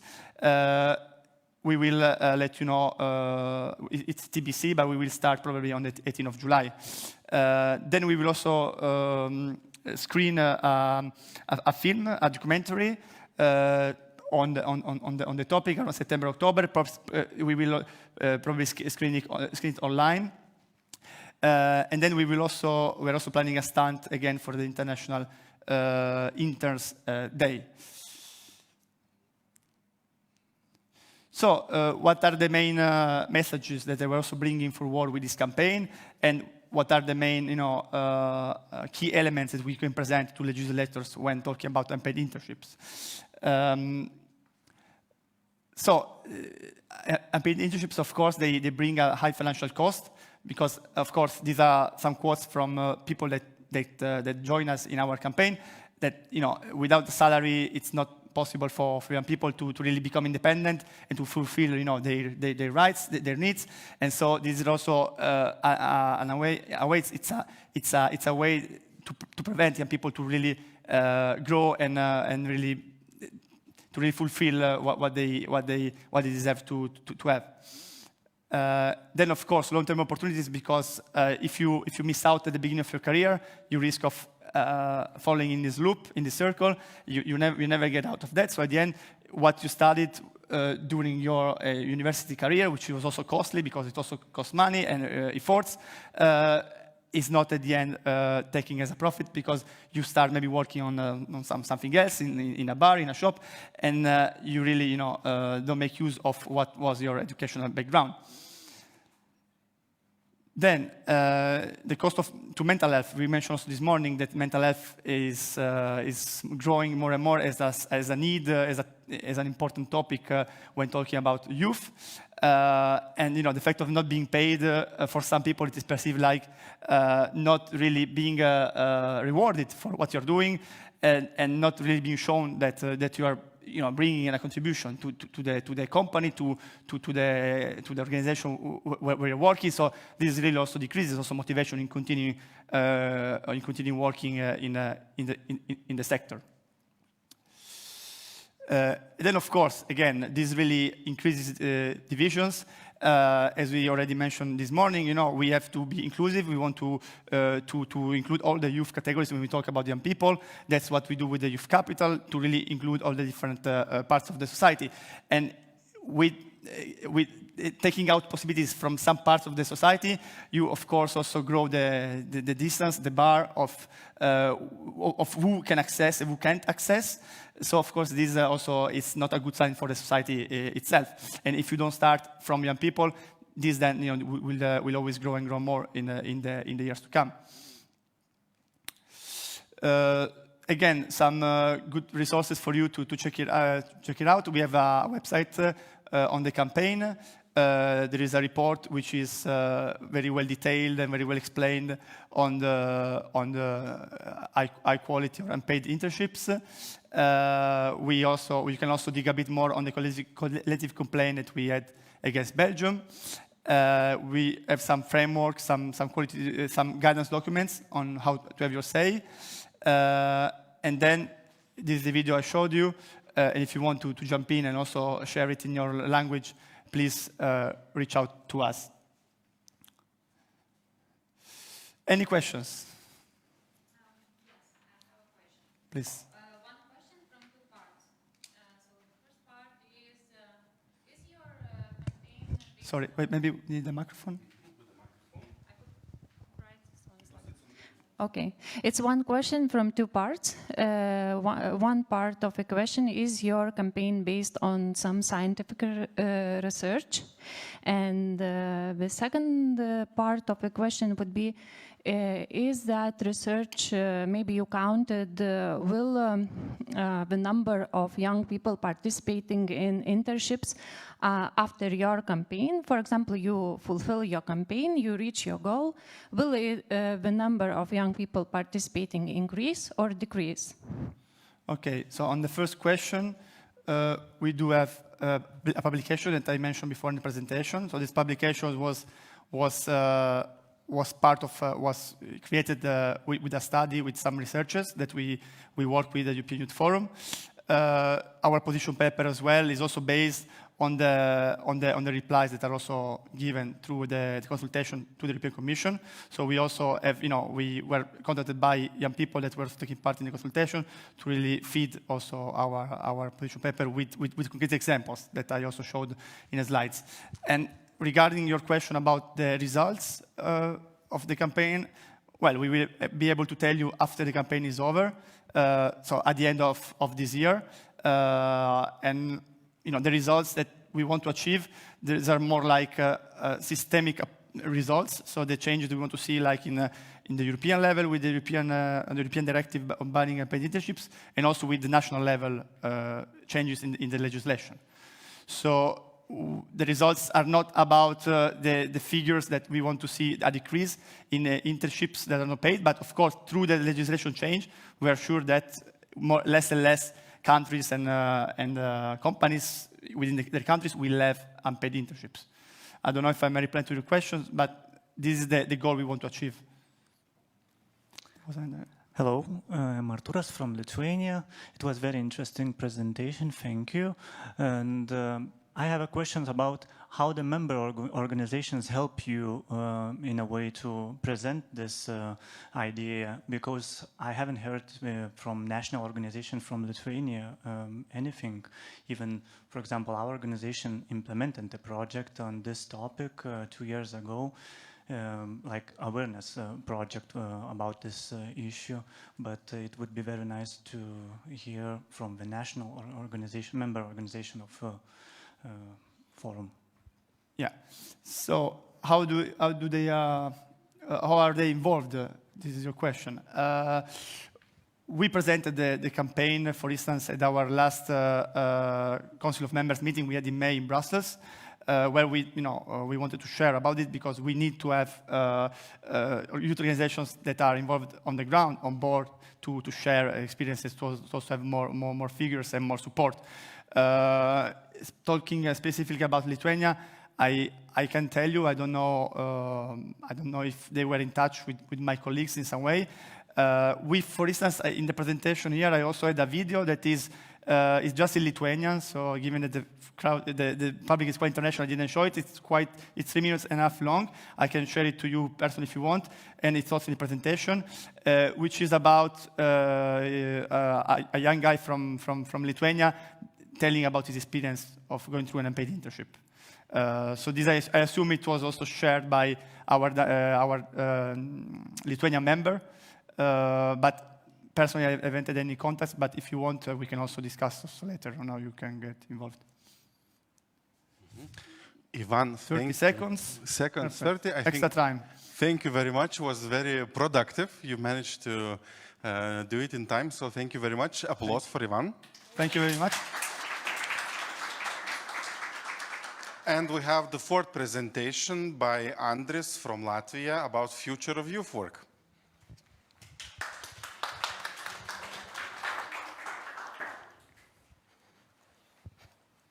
Thank you, Nerijus. Hello everyone. As Nerijus already mentioned, my name is Andris. I'm running a youth organization development platform, U+, which is kind of one of the biggest youth organizations in Latvia. And I will be telling you about one very interesting project that we've been working for like more than 2 years. And COVID was a really nice time when to experiment it.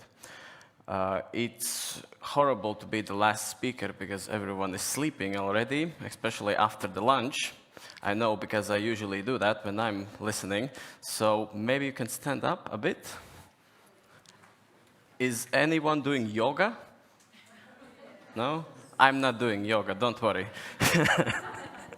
But I like one thing that I learned from those crazy people who do yoga. Those who do yoga, nothing personal.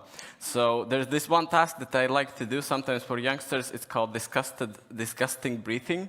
So how we do it? It's very simple. So when we do this, we breathe in. And when we are breathing out, we will do this. We will do this, we're not doing it. But when we are breathing out, you have to make the most horrible noise that you can make. With your mouth, of course. So let's try it. We will do it for 3 times, and each time I want to make it so it sounds more and more disgusting, okay? So let's try. 1, and... Okay, it was good, but youngsters usually do it even better. So 1, and... I believe you can do it more disgusting. Okay, 1. Very good, thank you. You can sit down. I hope that at least some people will not sleep during the presentation. At least Nerijus and my colleagues from my organization. But I've heard that story for many, many times. So, yes, why I'm calling it the future of systematic youth work? Because most of the times we are working a lot in trainings, in groups, in conferences, and stuff like that. And during COVID, we were in a situation where nothing of that could happen. So we had to decide what can we do. Youngsters still needed help, and during COVID, they needed it more than ever. So already before that, we were thinking about this mentoring system. I know that in different countries, mentor means something else, and no one really knows what it means. It's like some sort of a person who helps someone else. It's not a neighbor, not a teacher or something. It's something mysterious. So we were decided that we could try to form it, to understand how it works and what is it. And for us, mentor, I want to already define it, how we see it. It's a person who has been in the same situation or similar situation, and that person understands you. So in sports, we usually see mentors because they're usually those who had the same results, played the same game, did the same stuff, and now they can understand the new generation. In business, we can see it, and also for youngsters, we see it.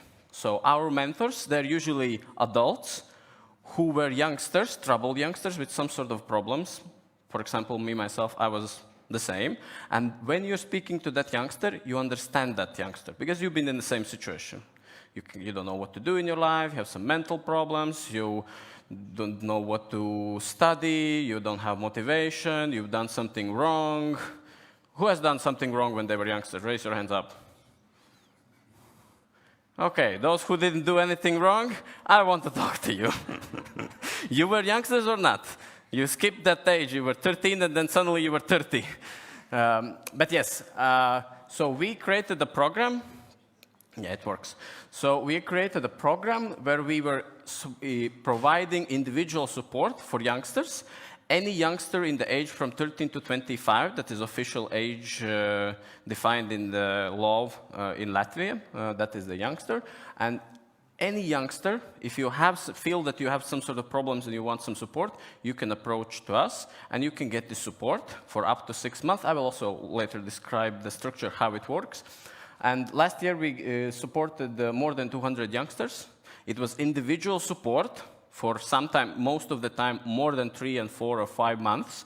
And it's separate from groups and everything else. Because this is only one block that we are working on. We are working a lot with the trainings, with youth participation in decision-making process, with trainings with non-formal education, with mental health, with groups, with support, with a lot of stuff. But this is one thing that we were working on also to help those youngsters who are not active to be active. Because in normal society, how big is the percentage of those people who are active and are in the running organizations, running businesses, being socially active? What could be the percentage? 10, 15, maybe 20%. In the best case, it's like, I don't know, maybe in Finland somewhere. And it's the same with the youngsters. So we're thinking, what can we do for those 80, 90% who don't want to do anything? So we decided to work individually. And that's how we do it step by step. We work with them individually, and it's really working. Like 90, 95% of those youngsters who've been in individual support now are more active in all kind of social group activities and everything else.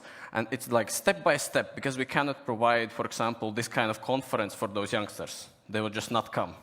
Most of the youngsters who were in our program, they didn't even know who we are, what is social center, what is youth center. They never heard about it. Of course, it's a good question how we got them, but I will get to it. What do they get when youngsters come? The application is very simple also. Now we made it, before it was a little bit more difficult because we were testing and trying to understand. Now it's actually an official social service registered in the Ministry of Welfare, and local social center is buying it from us.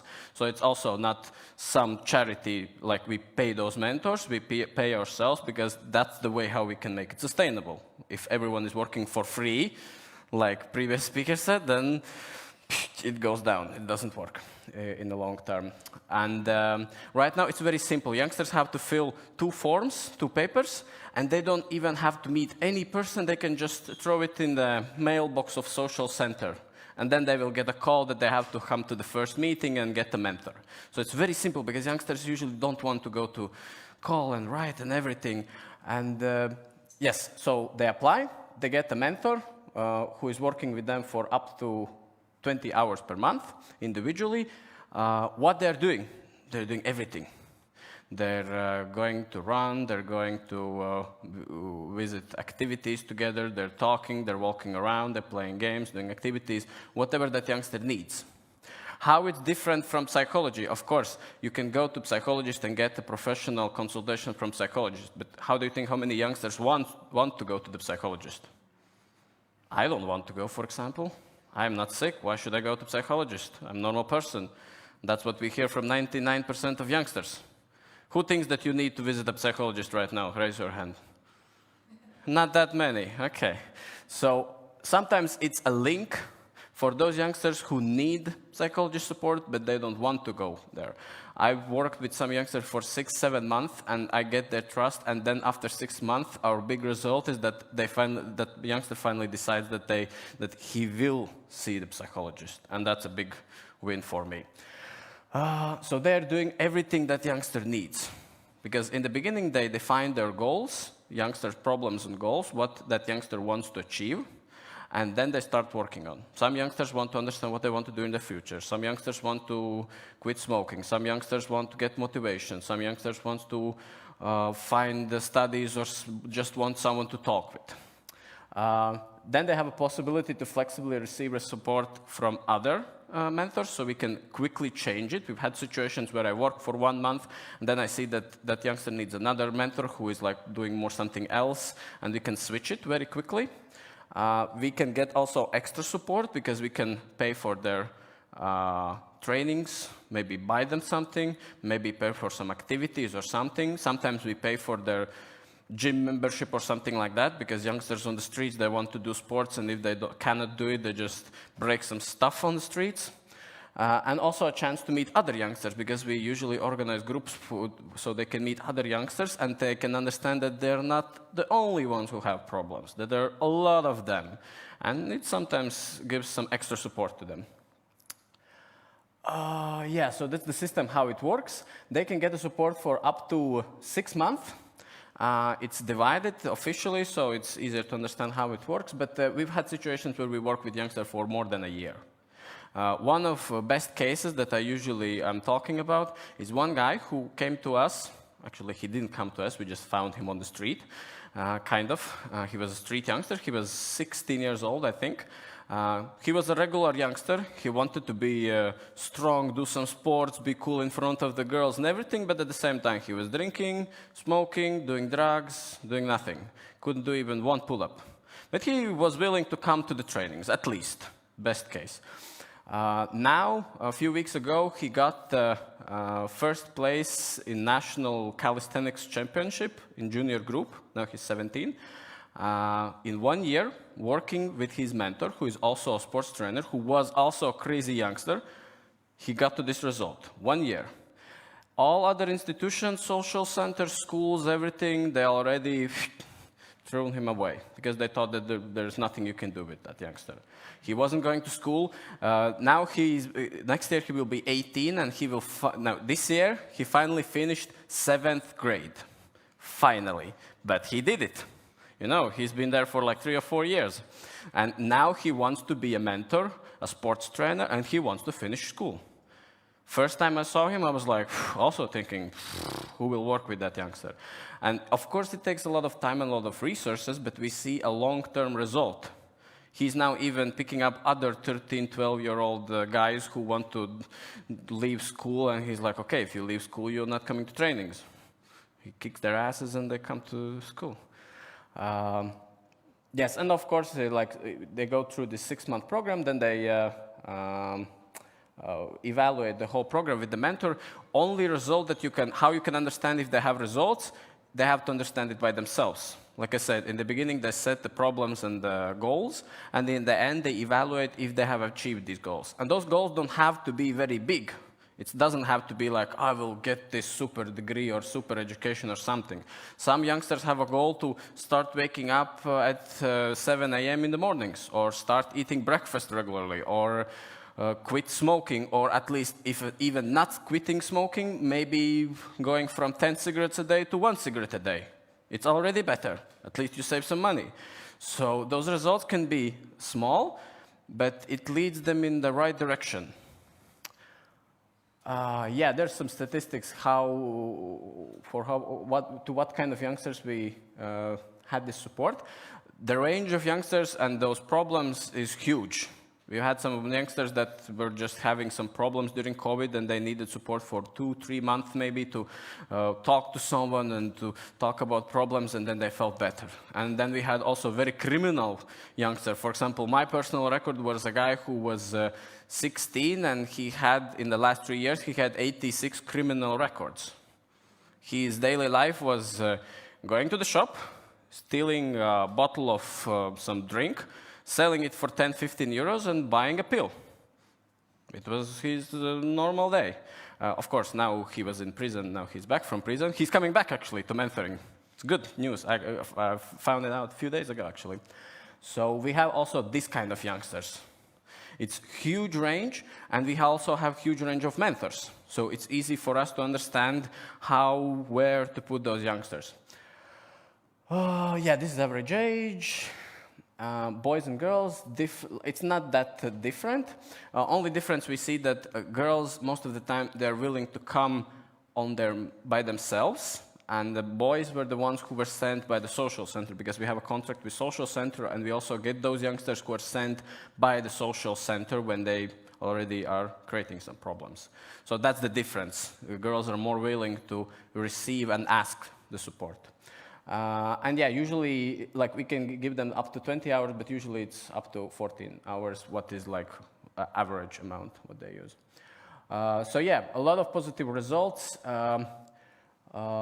Basically, every youngster had some positive results. The most difficult thing sometimes is to get them to the meeting, especially those who don't really want to come.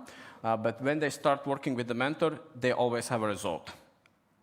Small one, but at least they have a result.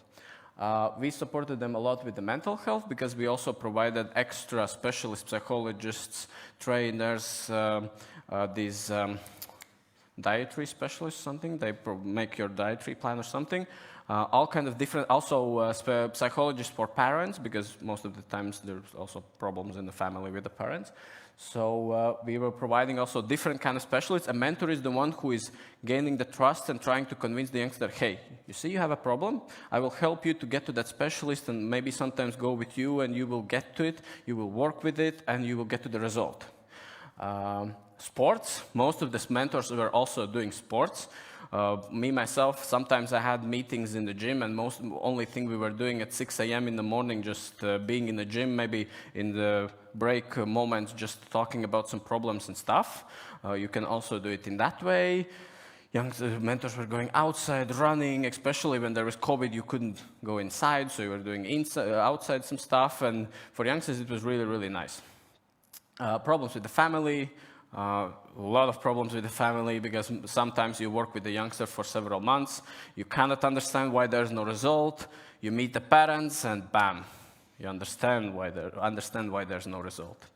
A lot of youngsters with problems with addictions, almost all of them, if not drugs or alcohol or tobacco, then phones and computers. You know what is the optimal amount of screen time that you should get from the phone every day? 4 hours. If you have more than 4 hours and less than half of it is work-related, you have a phone addiction. Congratulations. Those who are checking screen time, very well. And also support in the studies, because most of the youngsters, they also had problems in the studies, because of course if you don't have motivation and you have a lot of problems, school is in like not the 3rd or 4th place, it's somewhere there down. But biggest part of the youngsters, all youngsters who were in school, none of them dropped out. And most critical ones are those who are in 9th grade or 12th grade when they're close to finishing the school, because it's the most difficult time, and they all finish it. There was even one guy who was like, everyone said that he will not finish primary school. Teacher, director, parents, everyone.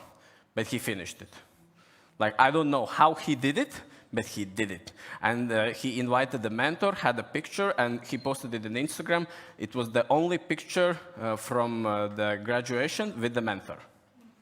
So he was actually really proud of it. And like, I can tell you, he was not the smartest kid. There's some feedback from the youngsters. No questions yet. How we are looking into it in the future. Right now, we have made it in our city as a very strong social service. It's for everyone. Every youngster can come. We have a lot of quite a lot of budget for it, so we can provide it for many, many youngsters. Now we're looking forward to other municipalities. Till next year, we plan to have test regime in two neighboring municipalities to see how it will work there. We are also thinking more about support for parents, extra specialists. We are looking forward to those youngsters who don't have that much money, because it's quite a big problem. They don't have resources to have this normal free time activities or something. Because come on, gym, for example, gym. Those guys who want to go to the gym, they're youngsters, they want to do sports, they have a lot of energy. You know how much is gym membership? 30, 40 euros, something like that. It's expensive. For me, 40 euros per month, for a youngster, it's too much. And if we can provide it to them, they do sports, and it's even better. So we are looking forward to that, and we see it that, like, we are really working on it also on this strategic level. We are working right now on training.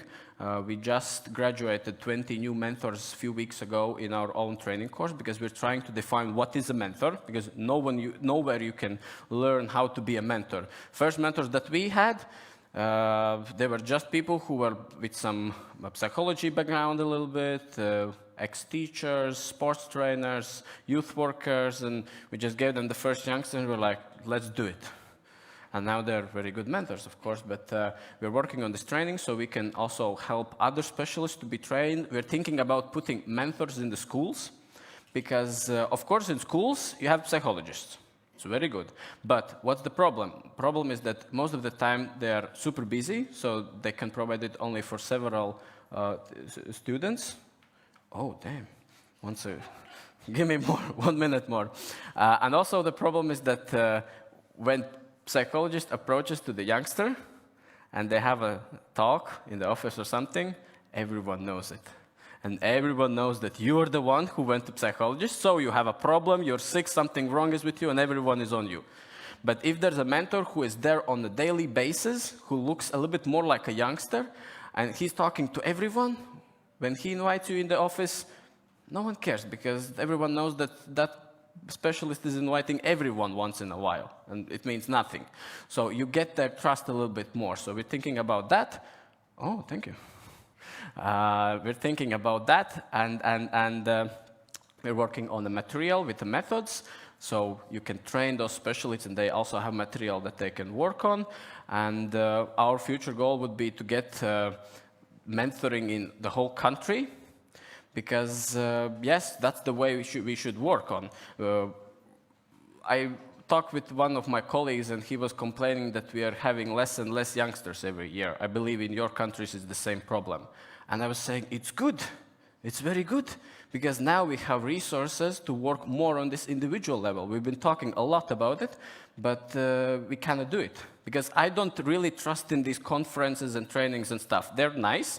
We have coffee, we have good cakes and food and everything, but 1 year later, we will just have nice memories in Facebook posts that there was a conference. I don't believe in those big events, especially for youngsters, that they have some sort of long-term impact. But when you're directly working with a youngster, with many of them, then you can get this result. And I believe that in the future, for example, in our city, there will be not 10 or 20% of those active youngsters, but 50, 60, or 70%. And then we will see totally different results. And I have 10 seconds left. Thank you. Okay, and we have a question at the end of the room. Yeah, very quickly. So we've been developing also and implementing a mentorship program where youth workers are the mentors, but you are an NGO, right? Yeah. So maybe I missed this, but how do you finance this program? Right now we have a contract with, like I said, it's officially the registered social service. So social center, local social center is buying it as a service. So they're paying money. For example, every month we have a report with how many youngsters, how many hours we worked, and they pay for it. Also, we are writing several projects to develop it because to prove that something is needed for that program, for example, some extra service or something, we write a project, we experiment, and then we show to the municipality, hey, you see, this is working out, we need extra money for this. Not always it's working, but in the beginning it was some test regime that we had like agreement with municipality that we will test it, and then they will see if it can be a social service. And it tested very well for these 2 years, and now it's a normal social service, because there are no social services for youngsters basically in Latvia. If you get a family, for example, that is troubled in social center, they have services for the family, for parents, for everything, but not for youngsters. So it's a big problem. Thank you very much for the question, for the answer. So our session is over. I will let you know what is happening next, and we have small gifts for the speakers probably. So first, the practical information. So in 15 minutes, the next session will continue. So in this room, we will continue with presentations on involving different target groups. So LGBT group, minority groups, people with disabilities. So there will be 4 presentations. And in the smaller conference room, there will be a discussion and a workshop on the Sustainable Development Goals. So choose in what kind of format you want to continue working. And now I want to invite all the 4 speakers who were with us to give them one more time applause and small gifts for memory. Guys, come.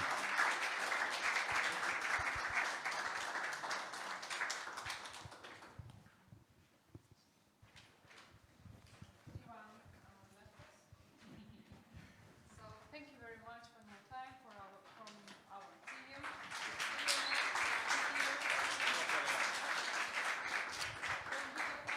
Yoo-hoo! So enjoy your break. 3:15, we are coming back.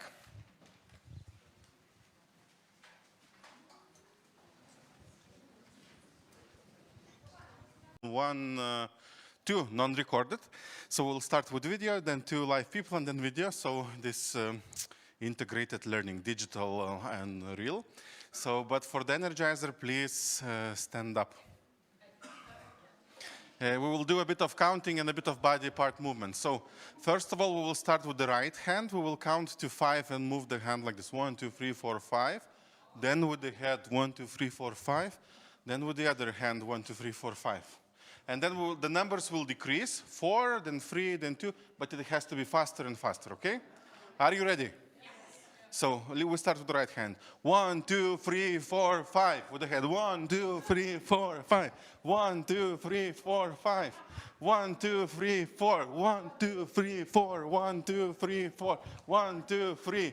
1, 2, 3. 1, 2, 3. 1, 2, 1, 2, 1, 2, 1, 1, 1. Thank you very much. So our first online presentation will be from Alex Katunar, volunteer and lesbian organization in Rikeja from Croatia. And presentation is called Working with and for LGBTIQ+ Youth and NGO.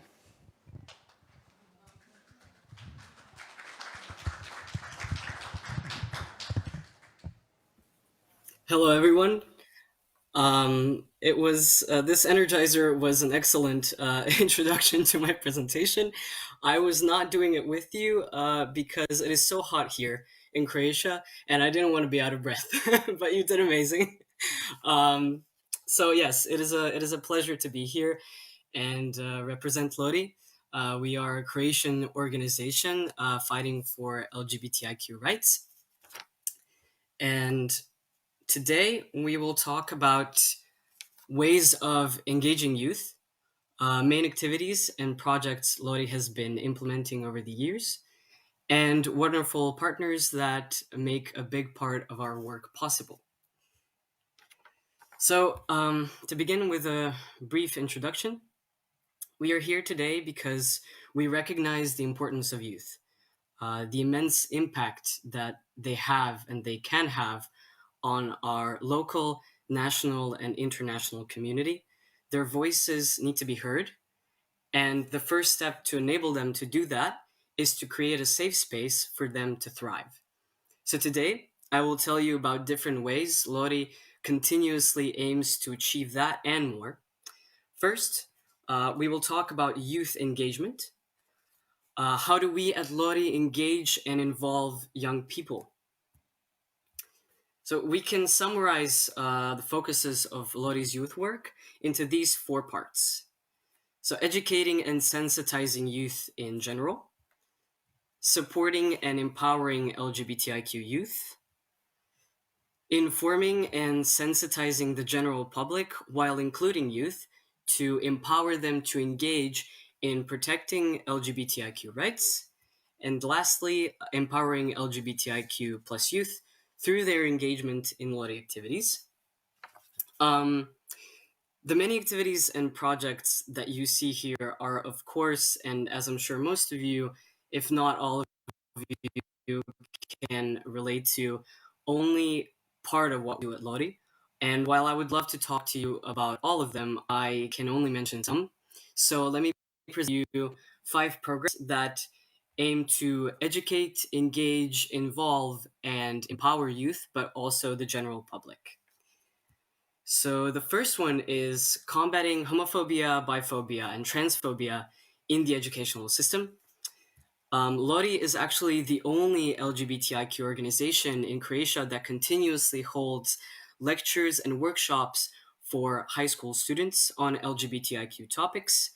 We also hold workshops and trainings for educators. In 2021, because of the pandemic, sadly, we only held 6 lectures for high school students in the city of Rijeka, where we are based. But this year, we have fortunately had the chance to hold 20 already. And we're going to hold more, of course. These lectures aim to raise awareness about fundamental LGBTIQ terminology, human rights, violence against LGBTIQ persons, and coming out.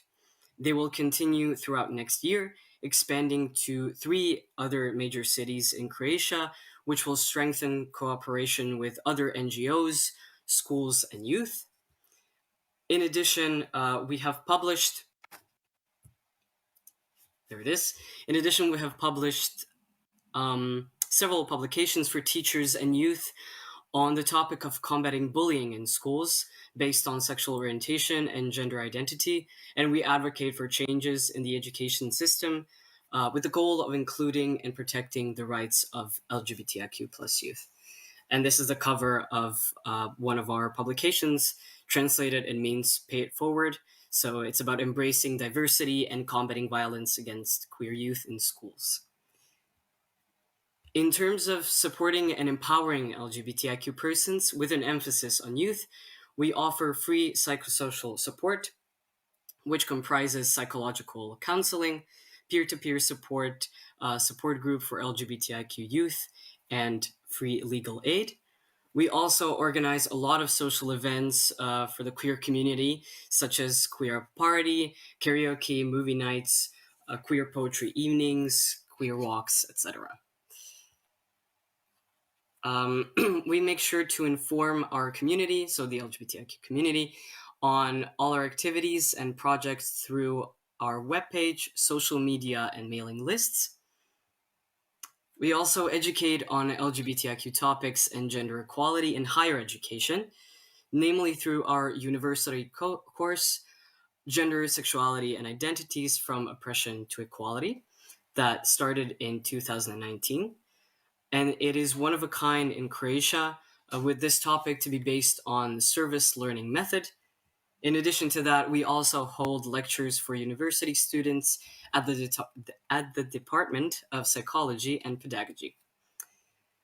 Next, I would briefly like to go over our queer culture program, because this is something that is, well, personally one of my favorite things that we do, but also one of the most impactful things that we do at Lori, as it attracts and empowers a lot of young people, but also people in general, of course.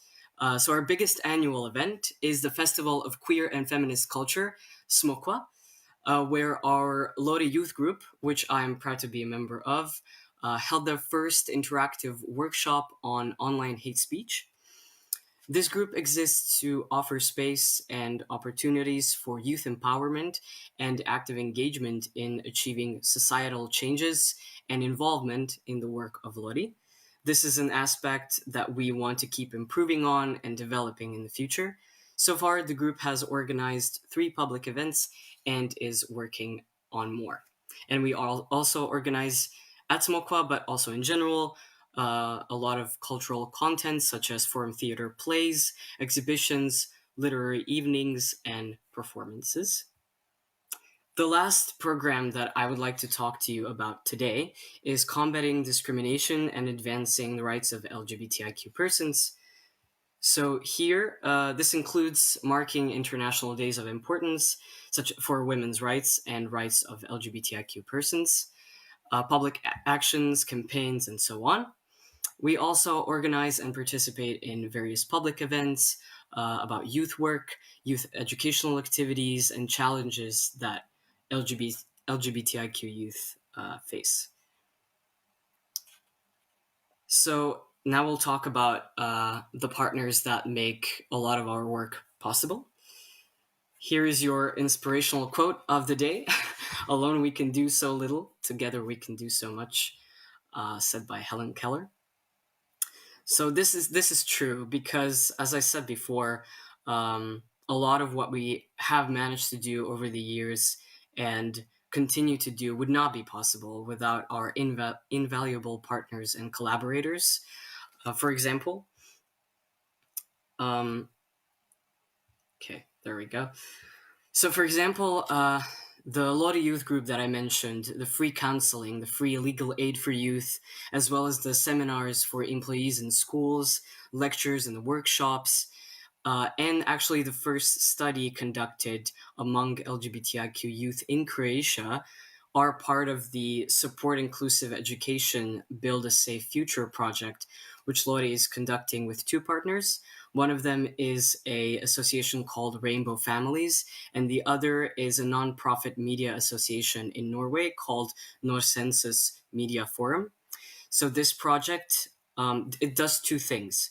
Number one is that it contributes to increasing capacity for NGOs and educational institutions to be able to implement education on human rights of LGBTIQ persons. And the second thing is it raises awareness in youth about civic activism, and it empowers youth in their capacity for social action. So we also network and collaborate with a lot of NGOs and educational institutions that work for and with youth. Some of these are listed here. And you can read all about our projects. So these are Erasmus projects. I'm not sure if you'll have access to this presentation, but our social media and our website will be listed in a few short slides. So if you go there, you'll be able to read all about our projects in English, of course. And to end this presentation, these are the wonderful women of Lottie that you can see here. And although it might seem poorly photoshopped, I am in fact there with them, and we are having so much fun. So yes, this is our social media here. And with that, I would like to end this presentation. If you have any questions, feel free to contact us via email or on any of these other platforms. And thank you so much for your attention. I wish you a wonderful rest of the conference. Thank you very much. We have time for one question. I will check maybe in Slido we have some.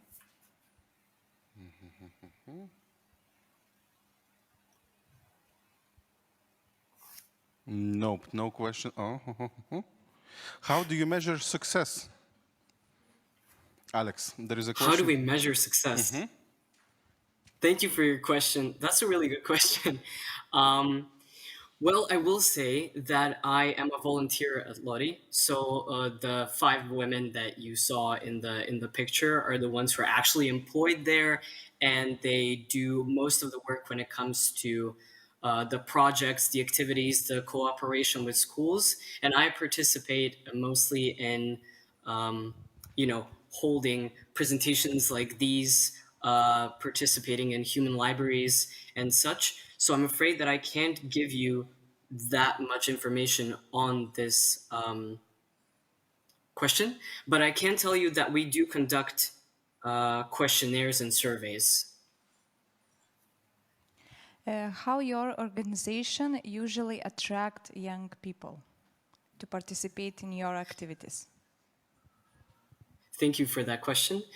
So one of the best ways that we've noticed that we attract young people is word of mouth, actually, and our social media and our queer culture program. So as I said, our queer culture program attracts and empowers a lot of young people. And you know how it goes. The word travels, people like something, they let other people know, and it's sort of been like this domino effect. Also, it helps that we go to schools and hold lectures, and the youth is actually really, really interested in what we do and really want to involve themselves in our work and help. Thank you, Alex, for your questions, and thank you for your time. So we will continue with the next presentation. I want to invite Artūras Rudomanskis, chairman of the Tolerant Youth Association in Lithuania, to present initiatives for the region Rainbow Challenge. Thank you. Hello, everyone. Well, I'm from Tolerant Youth Association. I'm working there, and well, our association established in 2005, so quite long time already. We are doing many activities, and mostly our organization also based and working on LGBT rights. We are a grassroots organization. We have in Lithuania more than 200 members. We are working nationally. So we are doing a lot of activities, and actually one of the activity was quite similar to the colleague from the south. So we are doing activity about intercultural learning. So it's one of the good opportunities actually to come into the schools. And actually we are not talking only about LGBT issues, because schools are very how to say, they are trying to avoid this topic here in Lithuania. So the intercultural learning is one of the tools actually to come to the schools and to talk about all kinds of discrimination, all kinds of identities and so on, and how people are actually, through the social mechanism, creating their identities. Well, another thing what we are actually doing, we are collecting LGBT stories through all Lithuania. So everyone who wants to share, even if it's anonymous or not, we are collecting that, and we are actually giving those stories to LGBT archive in Lithuania, so that all the stories will not be forgotten. And also, of course, we are collecting information about LGBTs here. So it's not the book is about LGBT history in Lithuania. So, and actually, this is not invented by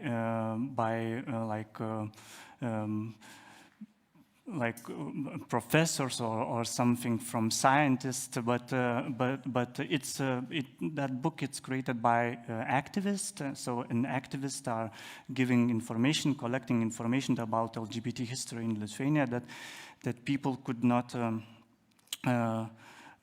That people could know that LGBT actually were all the time, and that it's not something new, and it's not something brought from the Western, as people thought, some people think, and even now thinking.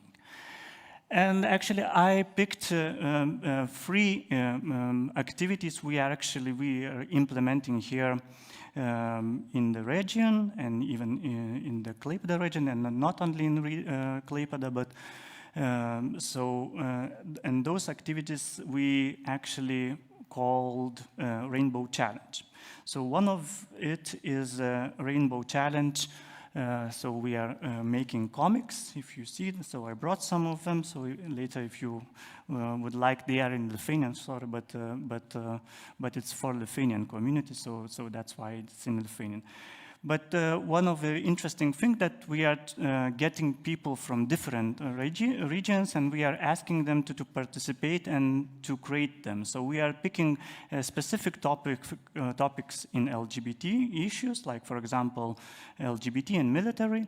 And so we are like collecting their stories. Then we are actually collecting some information about legal situation and so on. And then we are trying to make a comic from it. So those comics are a little bit like empathic also, but it gives also some information about current situation on specific topic. So currently there are 5 already, but it will be more. So we doing these activities because of the help of the Active Citizens Fund and Lithuanian Youth Agency. And another activity, the third one, it's the Rainbow Challenge app. So this app, it's actually will be open code. So for those who it will be interesting, later I can share my contacts, and it's possible actually for to translate it. It's actually for voluntary work. So we are like preparing some activities which you can do in your region, and you as a participant log into that app. And you are like selecting activities which you can do, because not all activities can be done for some persons. Some of them they are shy to do, some of them they are afraid to do. So there are many of activities, and you can actually choose which you like to do. And then after you finish those activities, you can get a reward, rainbows. And later, those rainbows you can exchange to some nice presents. For example, we are sending the same comics to their houses and or some other things. So we are still working on it. So it's actually possible already to find it on the Google, but it's just a beta version at the moment, so we are still working because the project is ongoing. Yes.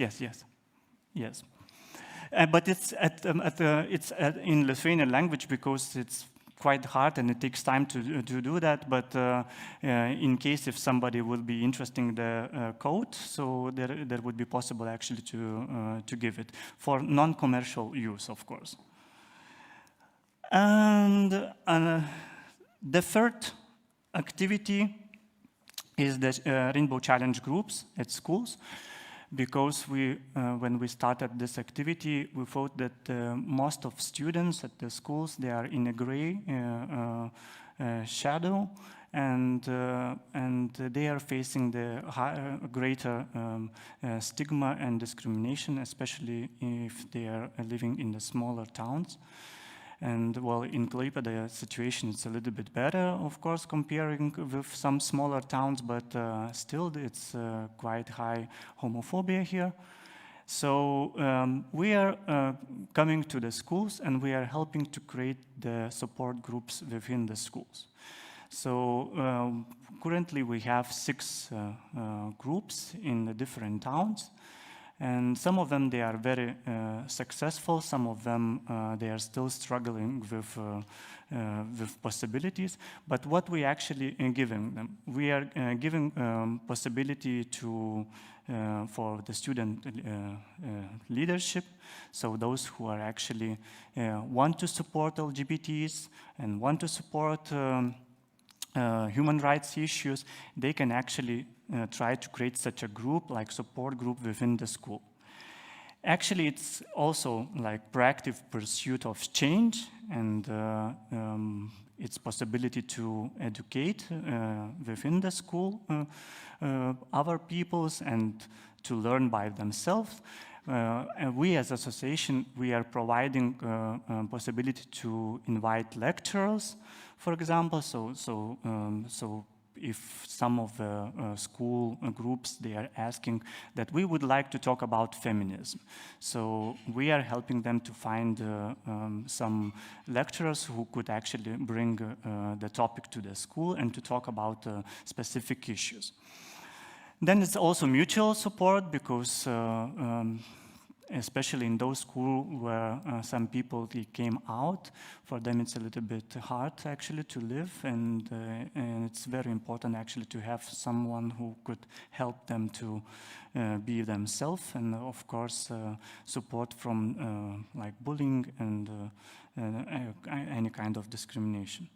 And it's also activism, because some of the schools, they were quite even guerrilla, I would say. For example, I will tell one story from one school in Utana. They actually woke up very early in the morning, and they came to the courtyard of the school, and they painted the big rainbow in that courtyard. And that school was very like a high scandal, because teachers were like walking, shouting, and didn't know what to do actually. So after 2 hours, they actually were like cleaning that rainbow, but it was a good actually guerrilla thing in that school, and it helped actually for to discuss in that school. So, and well, in that school, the group is working quite well, and they are supporting each other, because there are more people who came out actually to in public in that school environment, and there is supporting teachers, some teachers, and some supporting parents as well. Because in those groups which I just presented, it's possible to participate also for, not only for students, but also for teachers and parents, and even other members of the school community. And yes, it helps actually to stop discrimination in school as well. So what kind of activities could be available for those Rainbow Challenge groups? So it's education, like you see that it is possible. I've already told about guest visit, like sexual education, battle of wits, and so on. It is also activism, because many of them, they are doing creative things at the schools, so they are inventing memoranda, and then organizing events and so on. And of course, there is a support, which actually we are also providing, because we are providing for them if they need, for example, psychologists, and if they need some legal advice. And we are also helping for those students if they need actually to, that we could help them with school administration, or with to talk, or sometimes even to talk with their parents. There was not many cases, but 2 cases we had already. So yes, I guess I already presented what I wanted.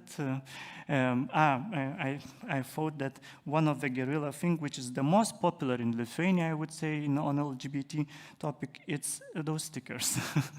So everyone is very happy to take those stickers, and on those stickers we put like your child, your neighbor, your schoolmate, your father, your mother, and so on. And people who, especially those who are coming to our office, they are always like happy to pick some. And it's very good actually to stick somewhere. Of course, it's not okay to stick on some doors or somewhere where it's not okay, but it's nice sometimes at the bus stop to stick it, and people are taking them and bringing to their environment, I mean to their regions where they live, so you can even see them in the small towns or villages.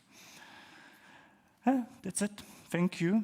Thank you very much. My personal comment would be that young people really react very positively on the comics. So they really like to read, to share, so they're very interested. So if you are from a youth center or youth organization, I really highly recommend to take. If not, then Marius will be taking, because his children are also very excited about this book. We have questions. Gabriela, to the microphone, please. Thank you, Nereus. So I'm from Bulgaria, more specifically from the city of Burgas, which is next to the seaside. I'd rather say that generally Bulgaria is a very homophobic country. Statistics for the LGBT community are really negative. So I am quite interested in the way that you connected to schools. Was the initiative taken by directors, by the youth councils, by the student councils of the schools, or by youth generally? How do you communicate with them? What is the first step towards empowering the LGBT community, bottom-up approach? Well, there is a mixture of the ways how we are actually trying to be involved in the school work. So sometimes we are getting complaints from some students, and then we are like writing to the schools and trying to get in contact with them. Of course, we are not telling them that we got the complaints, and it's very hard actually to get into the school, especially because our organization known as LGBT organization, so for us a little bit harder to get in. But of course, we are trying to find different ways. For example, when we are writing a letter, so we are adding logos of the projects from where we're getting support, and when it's like they see that there is a social and labor ministry, or there is a youth agency, or sometimes we are like doing the projects with some embassies and so on. So it's easier to come into the school. Sometimes some teachers helps to come into the schools, or even the administration. So we are trying different ways. But in case if we not find, for example, we have one school where there was very high homophobia. We even had a case in the court with that school because we supported the students. So we actually established a group in the name of that school group, but it works next to the school. So the student comes from the school, but they are not doing their activities within the school. So it's a little bit sad, of course, but still it's kind of like a way out to help those students. So always like have to mix ways how to get into the school, because schools are very closed for LGBT issues. One more question. Aiste. How often you go to other city school, or you only work in Vilnius? Well, I'm mostly, because I'm coordinating the projects, but usually I'm going to the schools as well. Depends on the time, of course, but we are in the office working free people, so like free employed people. So we are dividing. So sometimes I'm going, sometimes my colleagues, sometimes together. It depends on the situation. But in those schools where the situation is not very good, usually I go there.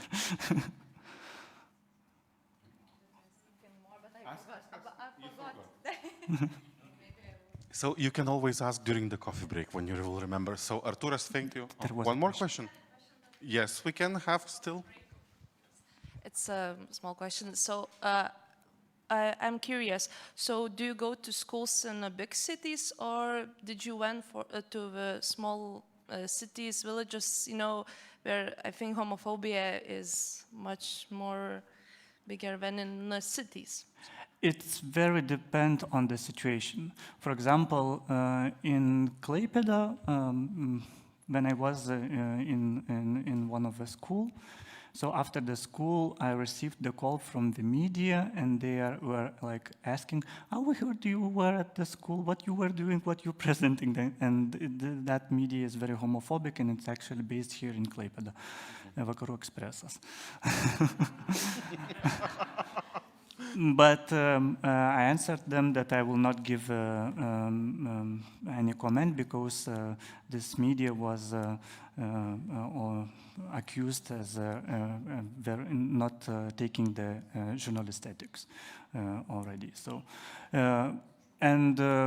but one of the best example is actually not in Utena but in Šilutė, and there is a school where even 19 teachers signed the memorandum to support a LGBT group within that school. And even from the same group, there was an article on the front page about that school that some teachers even says that giving like some points for students if they are going to that support group. So they actually survived, and they said that they will not shut down that group. So they are still keeping that group and supporting those students, and there are 12 students in that group. Okay, I see there is one more question. So really the last one. Hi. Just a short question. I want to ask, what's your opinion about, we all talking about inclusive, all these people, equality for everyone in schools and stuff.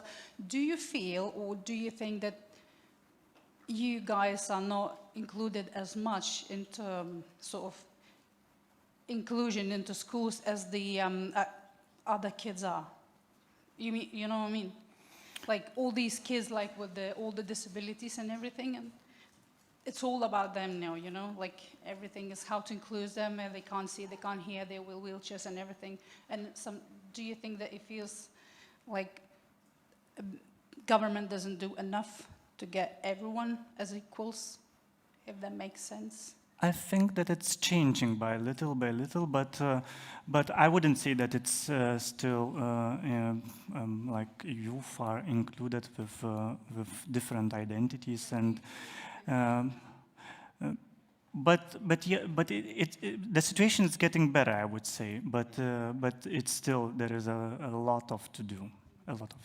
So great to hear that things are improving. So Artūras, thank you for your amazing job, and a lot of the questions which you got, it's also nice. People were triggered for your presentation. So now I'm inviting Marius to come. And yeah, also Artūras, we have a present for you. Thank you.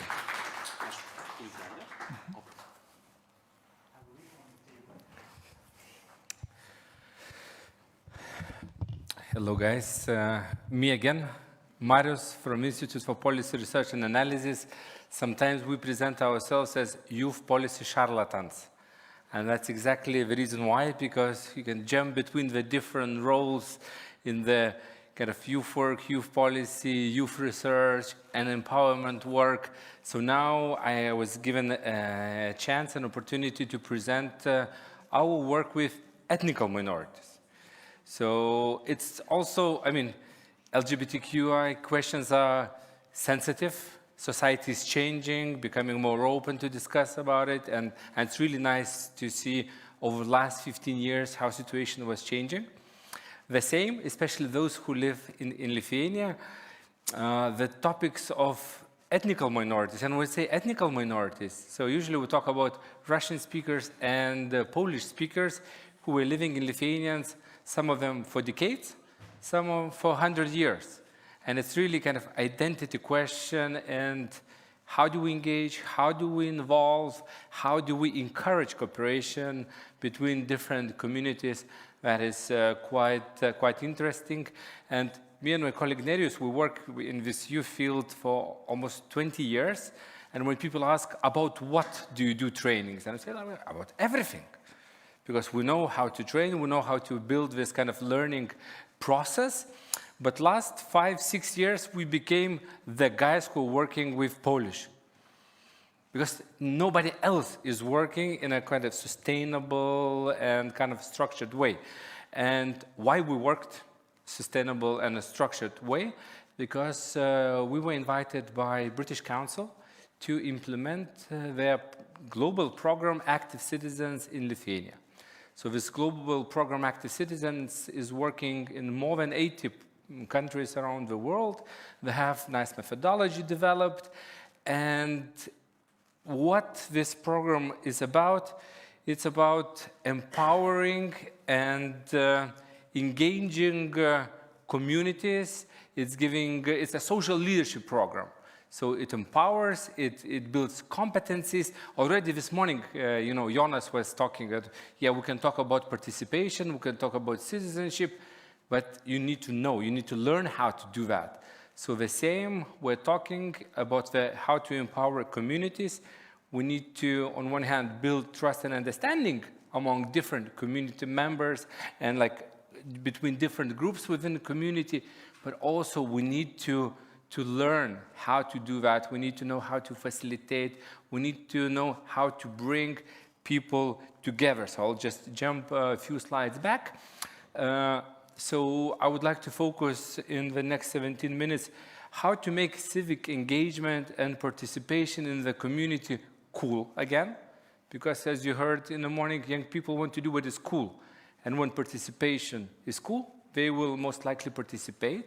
Also, how we are connecting this community participation to overall or broader topics of youth-friendly communities, youth dialogue, or again, this cross-community communication.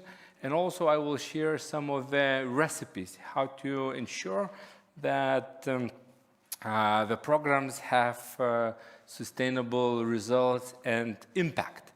So, a few pictures where what you can see here. When you talk about active citizens or active citizenship, we checked with Nerijus, there are many even funding schemes which are called active citizens or active citizenship in Europe. You know, with Norwegian funds, you know, British programs. So this word is a buzzword, and you can hear it very often, but then on the other hand, it becomes very congested. It means everything and nothing. And when you ask people, what is active citizenship for you? If you don't know the right answer, most probably you would not say anything, right? So instead of trying to teach what active citizen is, instead of that, we asked. We asked participants, we asked famous people, we asked sportsmen, we asked politicians, what is active citizen for you? So it was very interesting that, again, we're not pushing a certain understanding what active citizen is, but we're using voices of different people, less or more known what it is. And we also were showing that there's no one right answer. It's okay to be active in different ways. For some, it's paying taxes. For some, it's loving your neighbors. For some, it's caring about fair trade or and understanding how we're globally connected.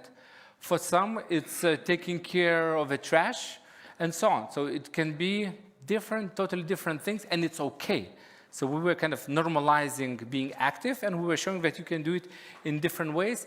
And also, we were using different role models, or we were making random people into role models who could speak up what is active citizenship for them. So we were rolling this campaign for quite several years. And again, the methodology, besides what I said already, it was also kind of based on one thing that, yes, it's nice to be globally connected, the same as here, you know, from different countries, different organizations, but where it really matters that you are acting locally, that you are working on the local issues, you are working with local people, you are mobilizing local community to make changes around you. I don't know how about other regions, but, you know, this part of Europe, to the east side from us, to the Balkan side of us, very often if you find who is guilty for the problem, we consider that the problem is solved. So that's why we're waiting when somebody will come and do things for us. So instead of that, we were showing what do you really want and enabling how you can actually do it. Why to wait for somebody to pick up the trash when you can just come and pick it up? Or you can tell somebody who threw this trash, pick it up. Or you can make this, I don't know, cleaning action and clean it. Or you can call municipality and say, there is a trash, please take care of it. But in general, we're showing that you can do the things that is important for you, what you care about. The program was mainly based in a few parts of Lithuania, where Russian speakers and Polish speakers live quite condensed. So that would be Vilnius, areas around Vilnius, Šalčininkai, it's Visaginas, Švenčionys, Trakai. So the Polish communities were living there for hundreds of years. And then also Klaipėda and Visaginas was two quite specific municipalities. Visaginas, it's over there, the nuclear power plant was there. So a lot of Russian-speaking specialists were brought 40 or more years ago, and nuclear power plant was closed and they got stuck and they don't know what to do. So a lot of Russian speakers there. Klaipėda, because of the port, because of maritime industries, because also Kaliningrad is closed, also have quite a lot of Russian speakers here. And it was quite important to make them feel that they are normal citizens, that we see them, we hear them, and also that the state, the country, also cares of them. Sometimes they thought that, okay, we're left a little bit alone. That's the same as young people very often would feel. So we tried for 5 years to work in a structured way with them. Here is a picture of our visual identity. The picture above is taken from one of the manuals of Active Citizenship Program. What do you see in the picture? What kind of words stand out? Mainly it's diversity. Diversity, different people, we are together, we are smiling. It's okay to be together. In Lithuania, we added few more things. What stands out from those two pictures? Superheroes. You don't even know the color of them. It can be anything, but also you see kind of both male and female role models could be there. But in general, we wanted to show that, yeah, diversity is nice, inclusion is nice, but we wanted more energy. So we say, it's okay to be active. You're a superhero. You also don't do it alone. You do it with others. So we really wanted to kind of, as you can also see in the pop culture, you know, more and more superheroes, but it's not enough to have one Superman. They have to work in bunches now. You know, we have to team up. So that was our logic. And as I said, we want to make this participation, citizenship, community engagement cool. So we are also using a little bit of references to pop culture. And then also what we understood that participation, community engagement is a lot about learning.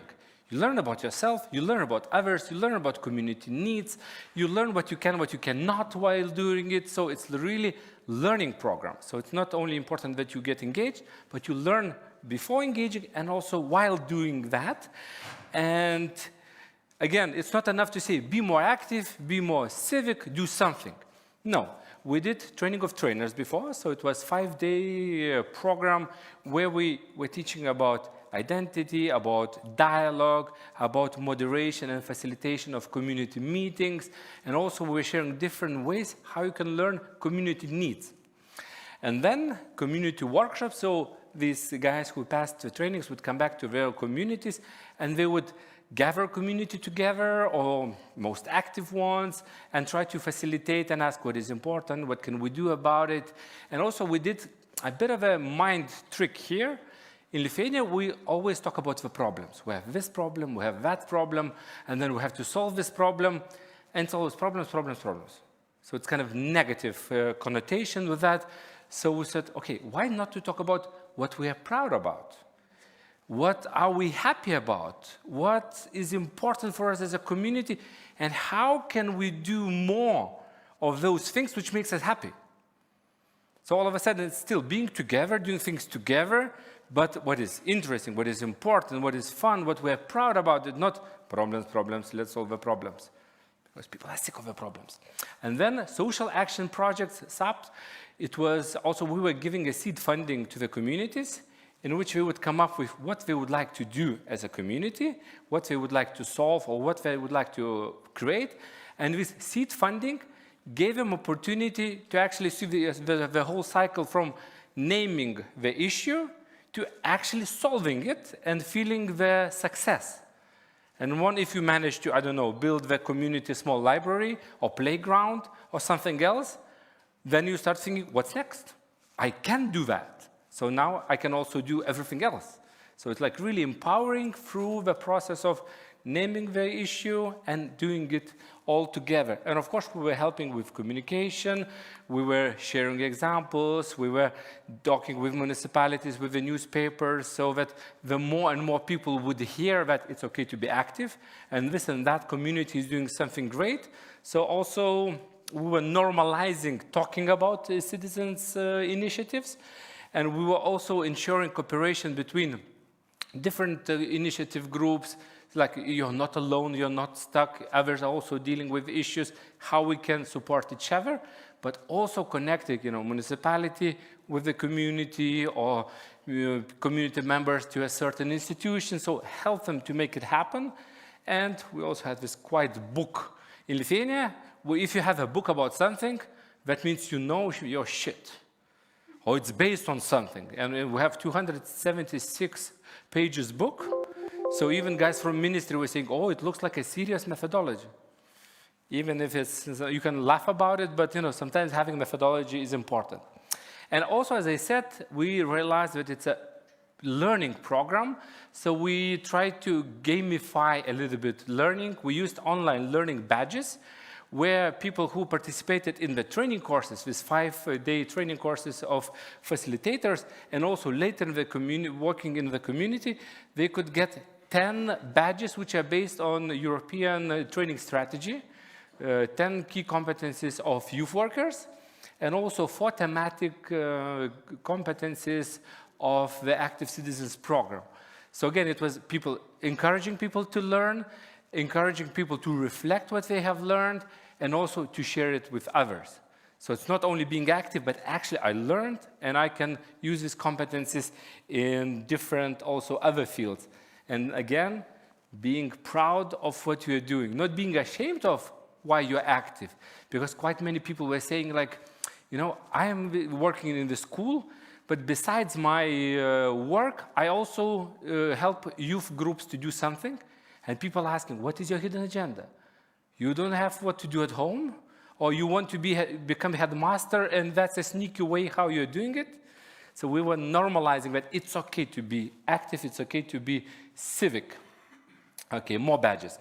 Then here, working on the topic of participation with young people, we also realized that it's very important the first experience of your participation. Remember we talked about the first step, it's most difficult to do the first step, and imagine you get this first step and you get slapped in your face. Not literally, but saying, okay, our office is not working, come from 8 to 5. Or now our specialist on vacation, or you come to the meeting, you say, we have this issue, and they say, we're already dealing with this issue. So when your opinion is judged, or they say, okay, you are too young to understand what you're talking about, or the meeting is held in too complicated and formal way. And then you say, oh shit, it's not for me, and I will not participate ever again. So also using this scheme, we're saying that these different fields of participation are important, and not only youth affairs coordinator or youth specialist or youth worker is responsible for youth participation, but everyone. Because if they fail, young people will not participate in other fields. So this cooperation and participation is very important. And again, these flagship initiatives, European Youth Capital, Year of Youth, makes incentives for everyone to do something for youth and become a bit more youth-friendly. So that's important. And again, if you are living in the rural reality or in your community, that's where you feel safest to participate. So again, community participation is usually the first step, and so important that they support youth participation. Why we even talk about it? I remember 15 years ago, people were saying like, okay, Marius, Neris, you're doing a good job, but why are you speaking about it?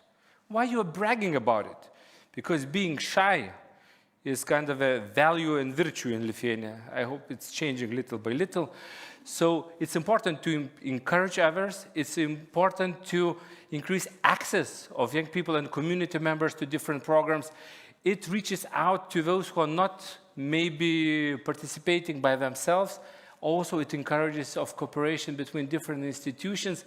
And also what we realized, we talk too much about the problems and too much about the hardships. We don't have time to celebrate the success. And also we fail to involve others in celebrating our success or common success. And then this is quite important. And I want to, in the remaining 3 minutes, to deconstruct a couple of examples how we engage decision makers and how they got on board. Because on one hand, when we talk about kind of cooperation between young people and decision makers, we were saying like how to involve young people, but also how to involve these bloody decision makers, how to make mayor believe and support, how to make president of the country believe and support in the youth participation or in the potential of young people. So why to do them? When we talk about the problems, as I said, we're sick of talking about the problems, and everyone is good at saying what is the problem. Lack of motivation, bad roads, lack of jobs. And politicians are sick of hearing it because problems, problems, problems. But if you can propose a solution, that's already becomes interesting. Like, it's not saying that young people lack kind of civic competencies, but we can solve this by, I don't know, running activities, organizing festivals, and so on, but also by becoming the solution. So if local youth council organizes some stuff, becomes partner of municipality in doing things and reaching out to young people, then it's much easier to involve decision makers and also share success with them. Politicians, what they hear from people, there is a problem, give us money. If you say something else, they are shocked at the beginning. But if you say, come, we are having this nice presentations, come just be with us, let's celebrate. Be part of not only problem, but of success, and they will enjoy. Then what we did as well, we engaged the president's office to become patrons of the program. We were calling them, saying, look, we don't really need you, but you are running some programs, and we're also working in these regions, so maybe we can cooperate.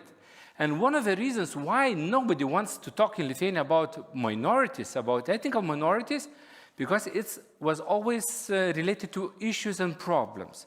We didn't allow the Polish people to write their names in the passport using these strange letters and so on. So it's problems, problems.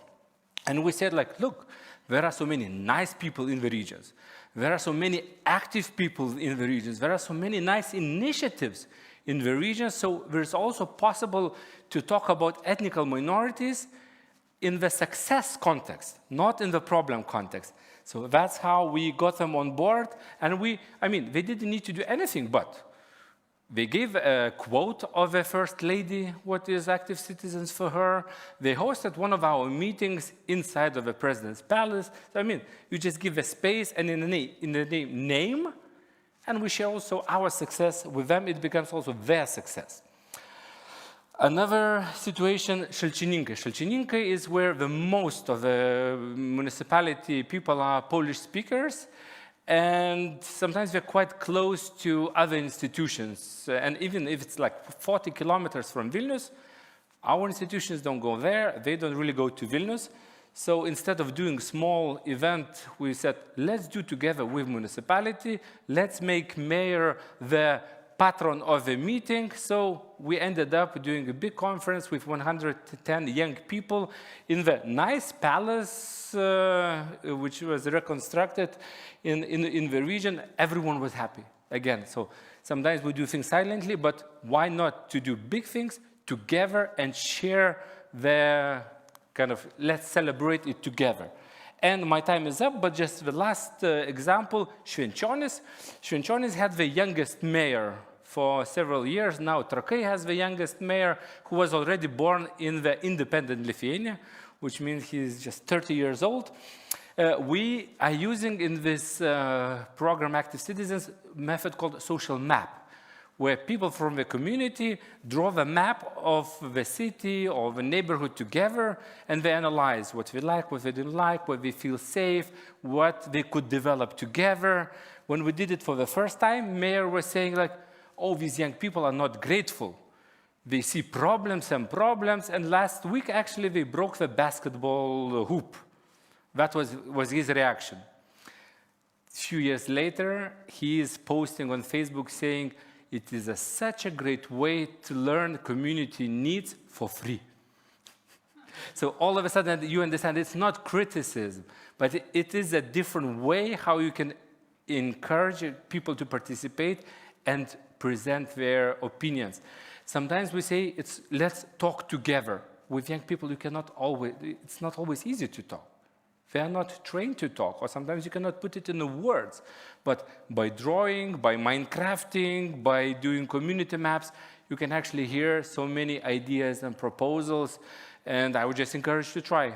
Sometimes it's a language issue, sometimes it's where do we do it, where is a neutral place where I'm not afraid to come and participate, but everything is possible. Questions, reactions, angry shouts?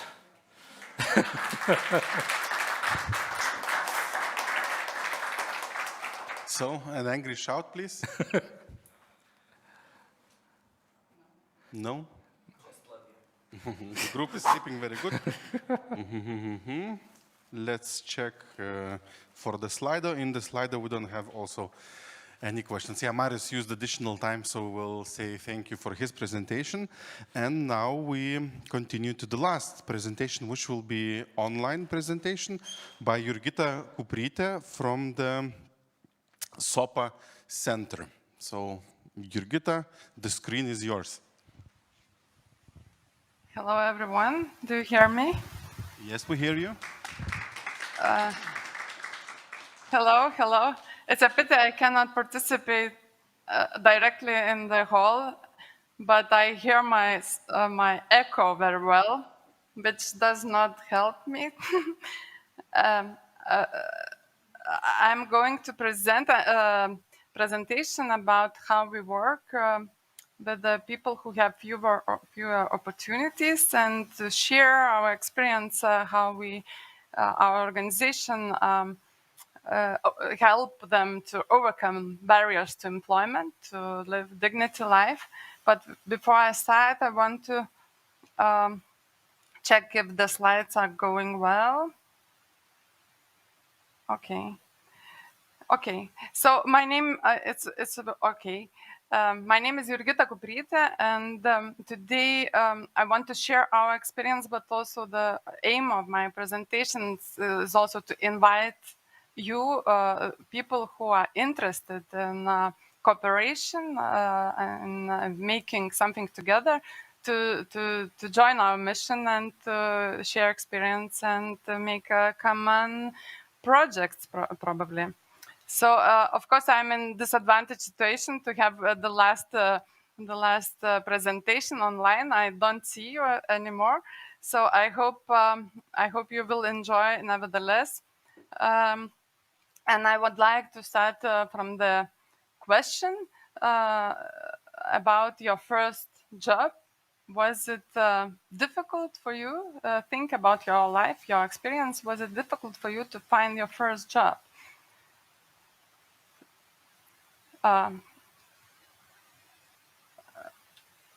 For many people, when they look for the first job, a lot of questions arise. And starting from what do I want to do in life? What can I offer to employer? What are my skills actually? Do they are they needed to the labor market? How to find the job which is right, which fits to me? How can I write CV? What to write when I don't have any experience? All those questions and even much more, they arise when the person is looking for the first job after finishing some training or school or university. But when the person has a disability, these questions are even harder. There are much more questions around, and if the person is blind, for instance, or uses wheelchair, or has Down syndrome, or has Asperger, or whatever disability, there are much more questions people face from ability. What am I able to do with the limitations I have, how to find the employer which does not discriminate people with disabilities, because many surveys say that disability discrimination is one of the most popular here in Lithuania. How can I find a job which is fits to my abilities, to my individual needs, and how to present my disability on the job interview or when I'm looking for a job, and so on. All these questions are very important for people, for young people who are looking for the first job. And what our organization is doing is helping them to overcome those questions. For some people, it's really, in Lithuania, it's really hard to find a job. Only 1 out of 3 of people with disabilities has a job. So unemployment is huge.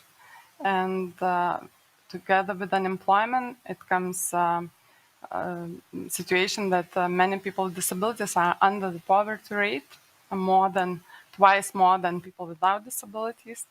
And they live life which when they are dependent on others, on state institutions and so on.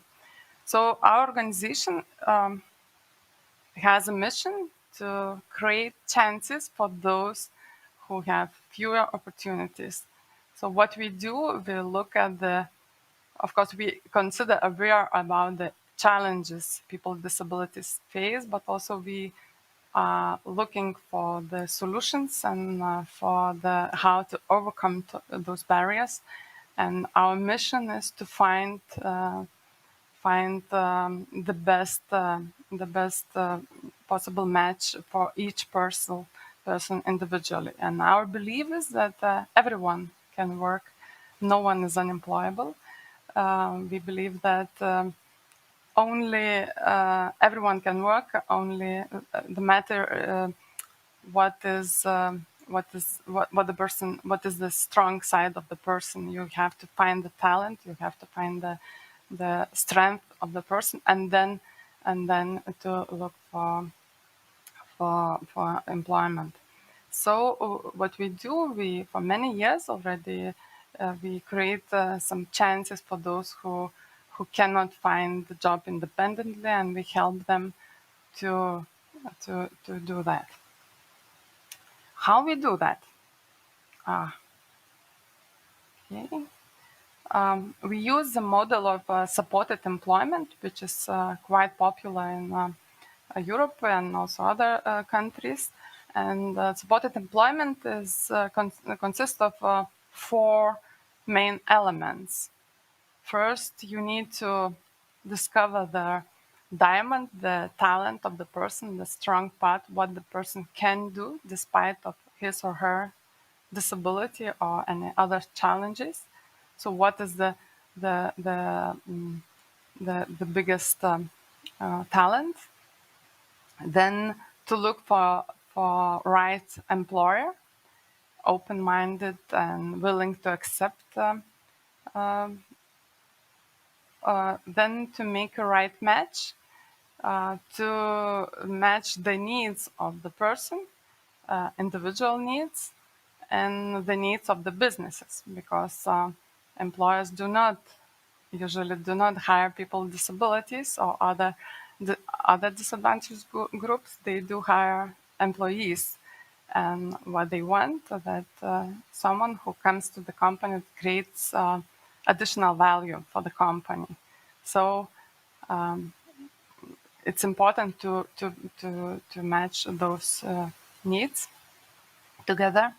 And when a person is employed, it's important also to help them to flourish on the job. So we provide also on-job support when the person gets employed.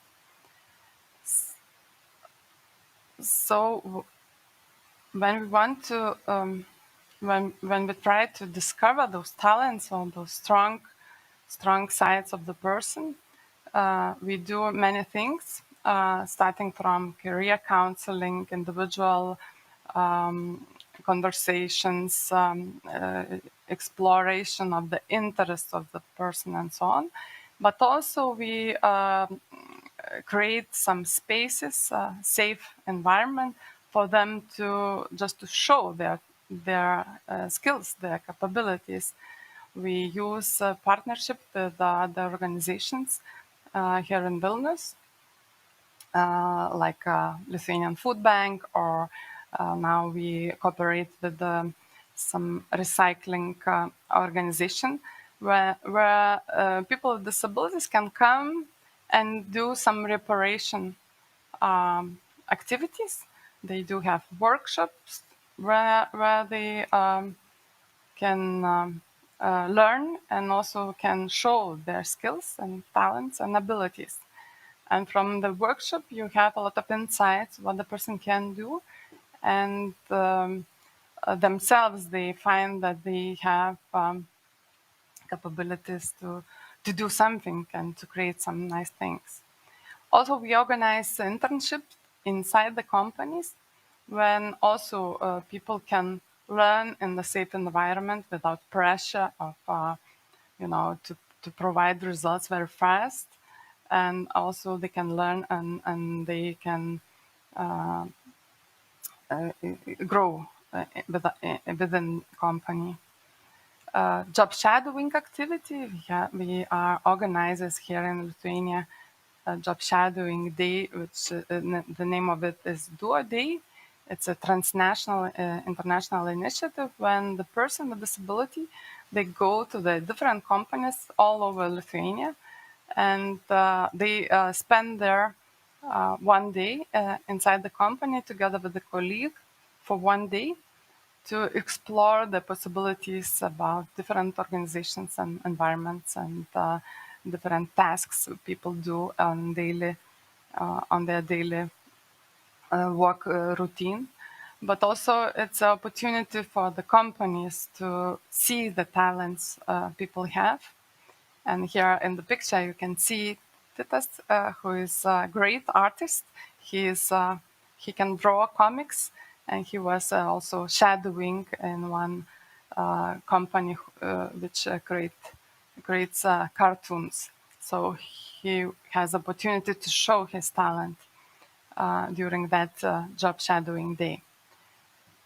So with many of those activities, we really look for the talents and for the diamonds people have.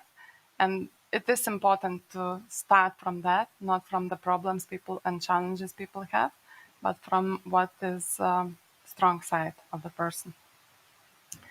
Then when we have this, we need to look for the job, for the right employer. And our organization, SOPA, really proactively approach employers. So we do not send CVs of our clients, but actually we approach employers and speak about possibilities to adopt some job environment, about possibilities to hire people. And personal relationship is very important here. And we invite organizations to have like common projects and be together with the HR managers from the company. We try to develop some skills of our clients, people with disabilities, like job interview skills or other skills, teamwork and so on. We invite the people from the companies to our organization to train our people to develop their skills, and that's how they build some relationship. Because companies, very often, when they do not have any experience with people with disabilities, they have a lot of also prejudice and misconceptions about what disability is. And during those meetings, or common projects, they have opportunity to meet and to talk with people, and sometimes to see that it's it's an option for the company to hire someone with disability.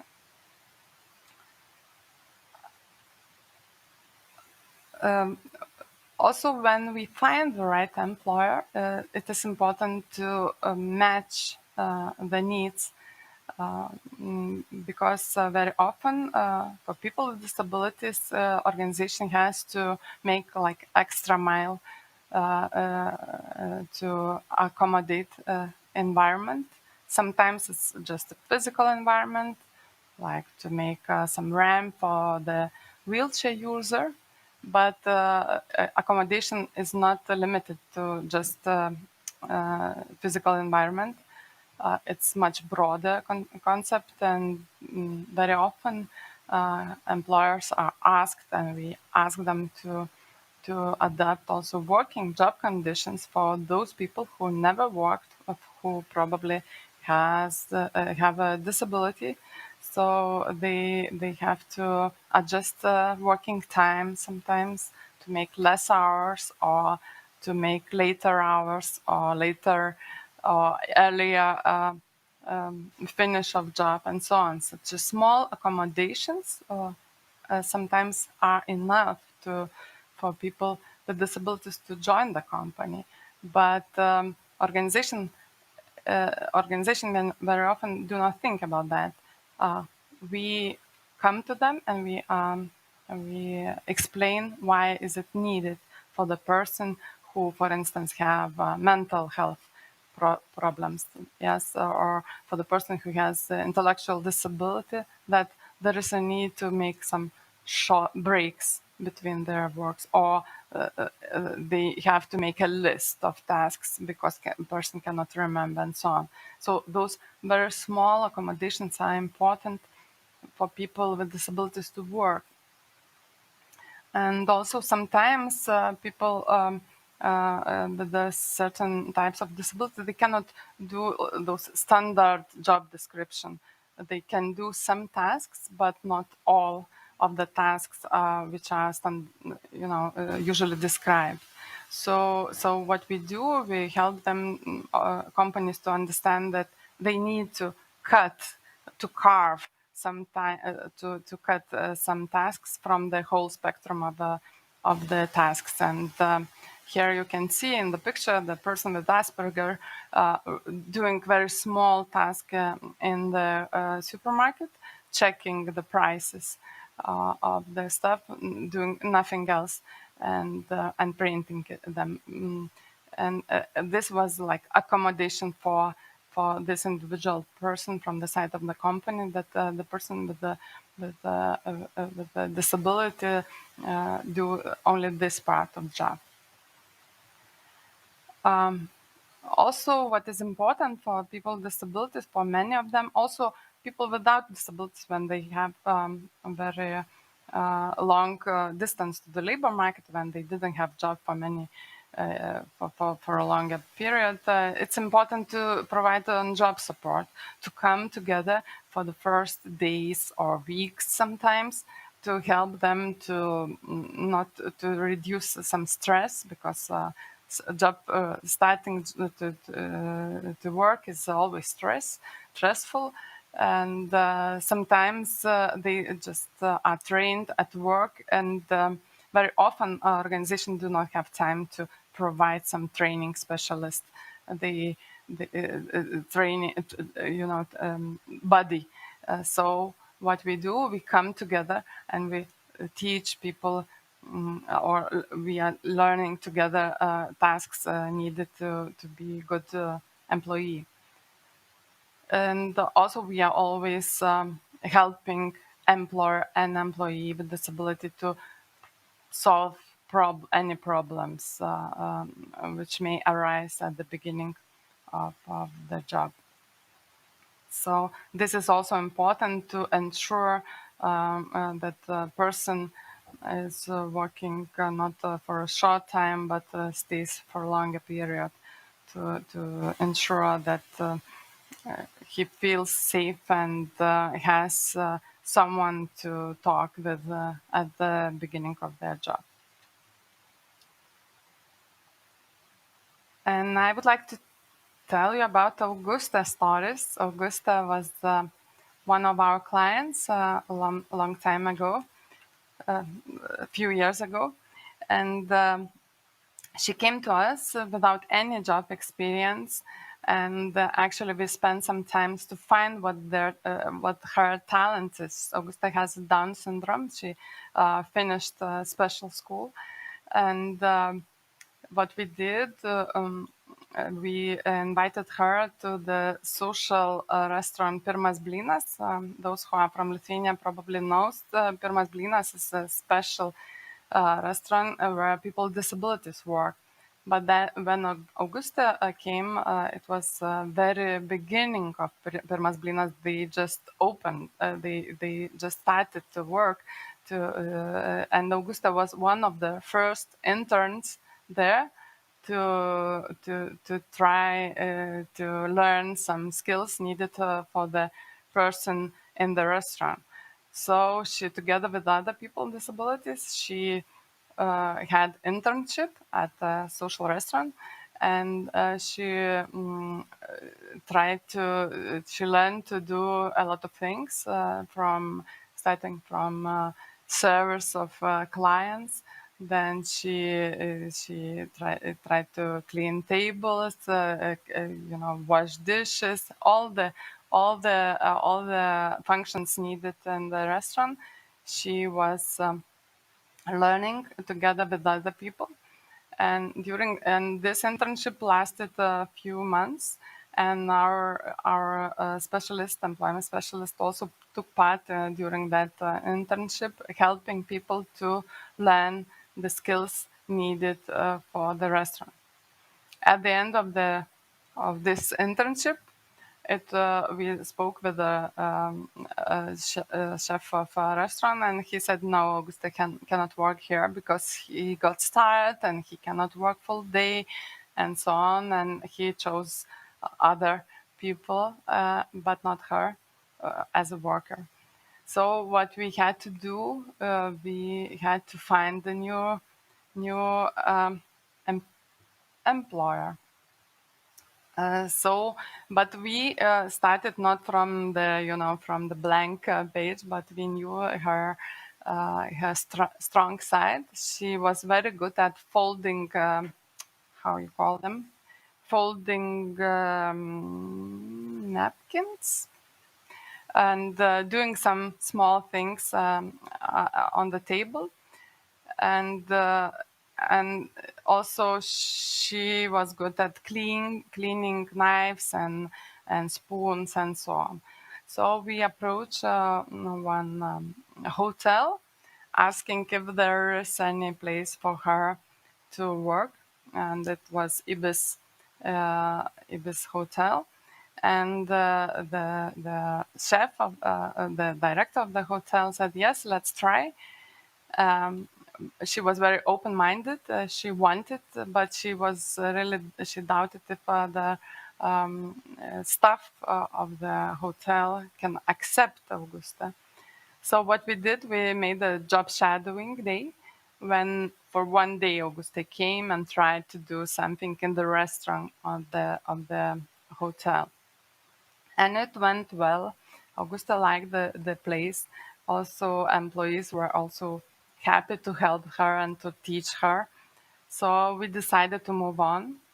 And we clarified that Augusta cannot work full day, and we need to make a match of her needs. So her needs was not to, connection is lost, they say.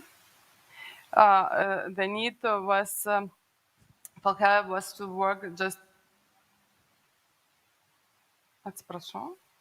sorry? Okay.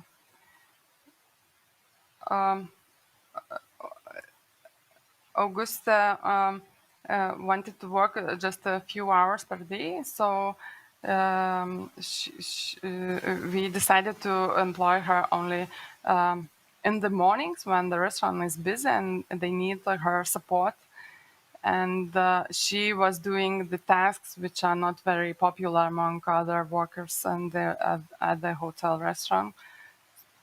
So she was employed for a few hours per day, doing some help in the restaurant.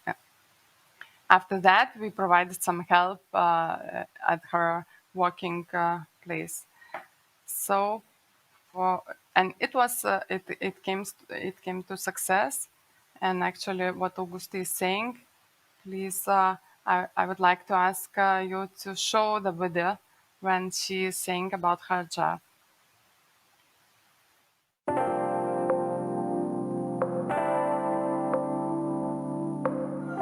Jausmo kelia tai, kad gali mėgautis akimirką. Man pati geriausia dovana gyvenime. Dirbu visokius darbus. Pirmiausiai ąsočius pilti, dėti kistinas, dar stalai, valau juos, dar valau įrankius ir dar darau pasitėlius, lankstau jas. Tokie visi darbai. Sunkiausia darbe gal buvo tai, ką reikia nešti užsakymus, labiausiai. Bet visa kita buvo smagu. Dirbti tik gera. Ir mūsų organizacija VŠI SOPA, jinai padeda žmonėms su negalia įsidarbinti. Pirmiausia, ką mes turim padaryti, tai išsiaiškinti, kur yra žmogus stiprus. Ir kai jau mes nusprendėme, kad Augustė stovės prie baro, šluostys įrankius, lankstys servetėlės, kai jinai visą tą atliko tikrai puikiai ir nuostabiai, tiko tiek viešbučiui, tiek mums, jinai įsidarbino, aišku, labai to džiaugiasi, į darbą eina tikrai kaip šventė, o po to tiesiog paleidom jau ją ir jinai pati savarankiškai savo dirbo, žinojo savo grafiką, jį pasakydavo. Toks darbas smagu posė. Gyvenime, moku pasėti to, kas moku pasėti gyvenime, nes turiu nuostabus žmonės, kaip mane myli, savo šeimą.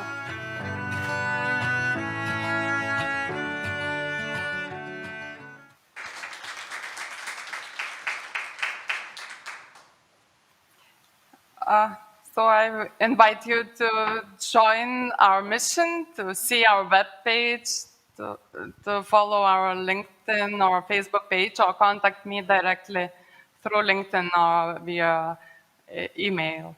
So thank you very much. If you have any question, I would like to answer them.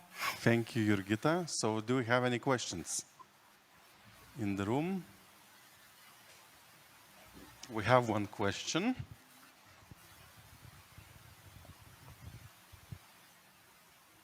Thank you, Jurgita, for presentation. I would like to ask, what is behind the acronym SOPA? I will try to translate. There are two meanings, but it's in Lithuanian. In English, it's more complicated. In Lithuanian, it sounds socialinės paslaugos ieškantiem darbo, arba SOPA, tai reiškia skauda. In English, it's social services for those who are looking for a job. So it's like first letters of those words.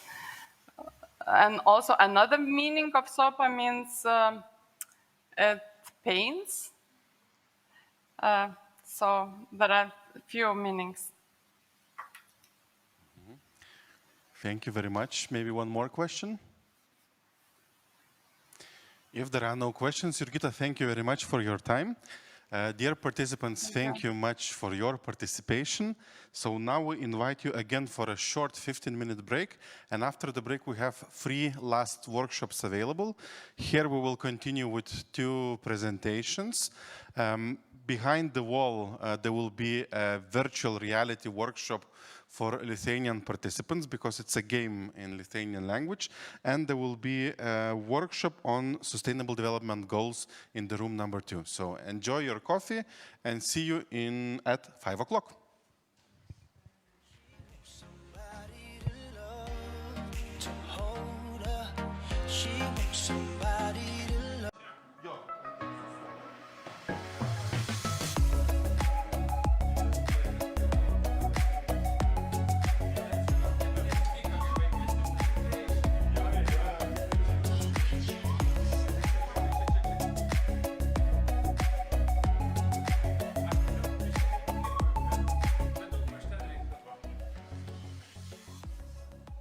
Šiaip tai reiktų integruoti tokį, žiūrėk, laikas baigėsi, pradeda kratyti.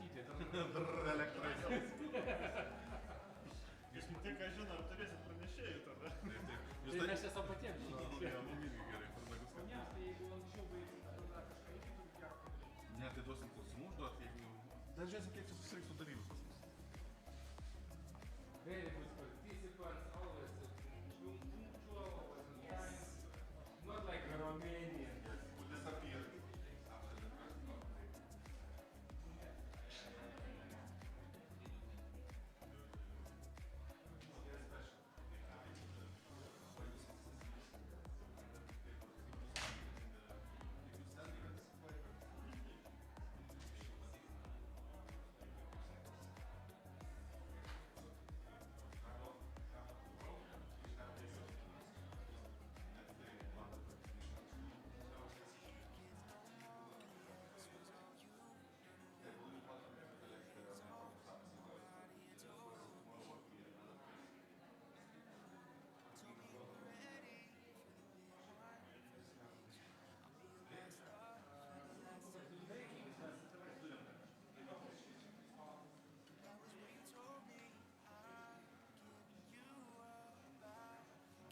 It all, you set me free. Whoa. Send my love to your new lover, but treat him better. Gotta let go of all of our goals. We both know we ain't kids no more. Send my love to your new lover, but treat him better. Gotta let go of all of our goals. We both know we ain't kids no more. Yeah. Oh, no, we ain't kids no more. Oh, no, we ain't kids no more, yeah. Oh, no, we ain't kids no more. Oh, no, we ain't kids no more, yeah. I was too strong, you were trembling. You couldn't handle that I keep rising, rising. Baby, I'm so rising. I was running, you were walking. You couldn't keep up, you were falling down, down. There's only one way down.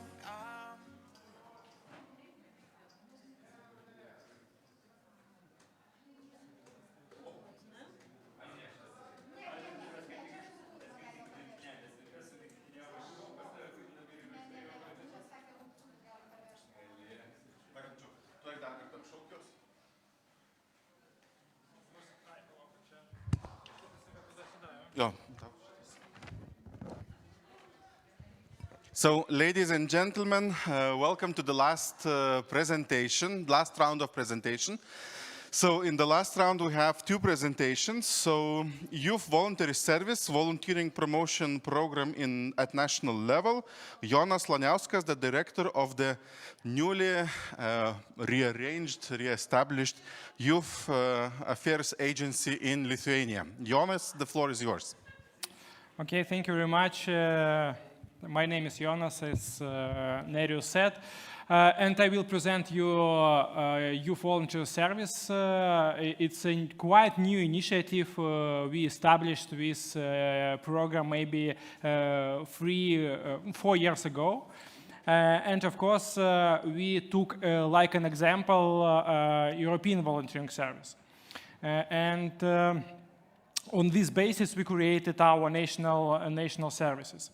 So, what is the main idea of these services is that it's a non-formal educational program. So, we combine from the one side we have these volunteering activities, and from the other side we have a lot of non-formal education, which is inside this program.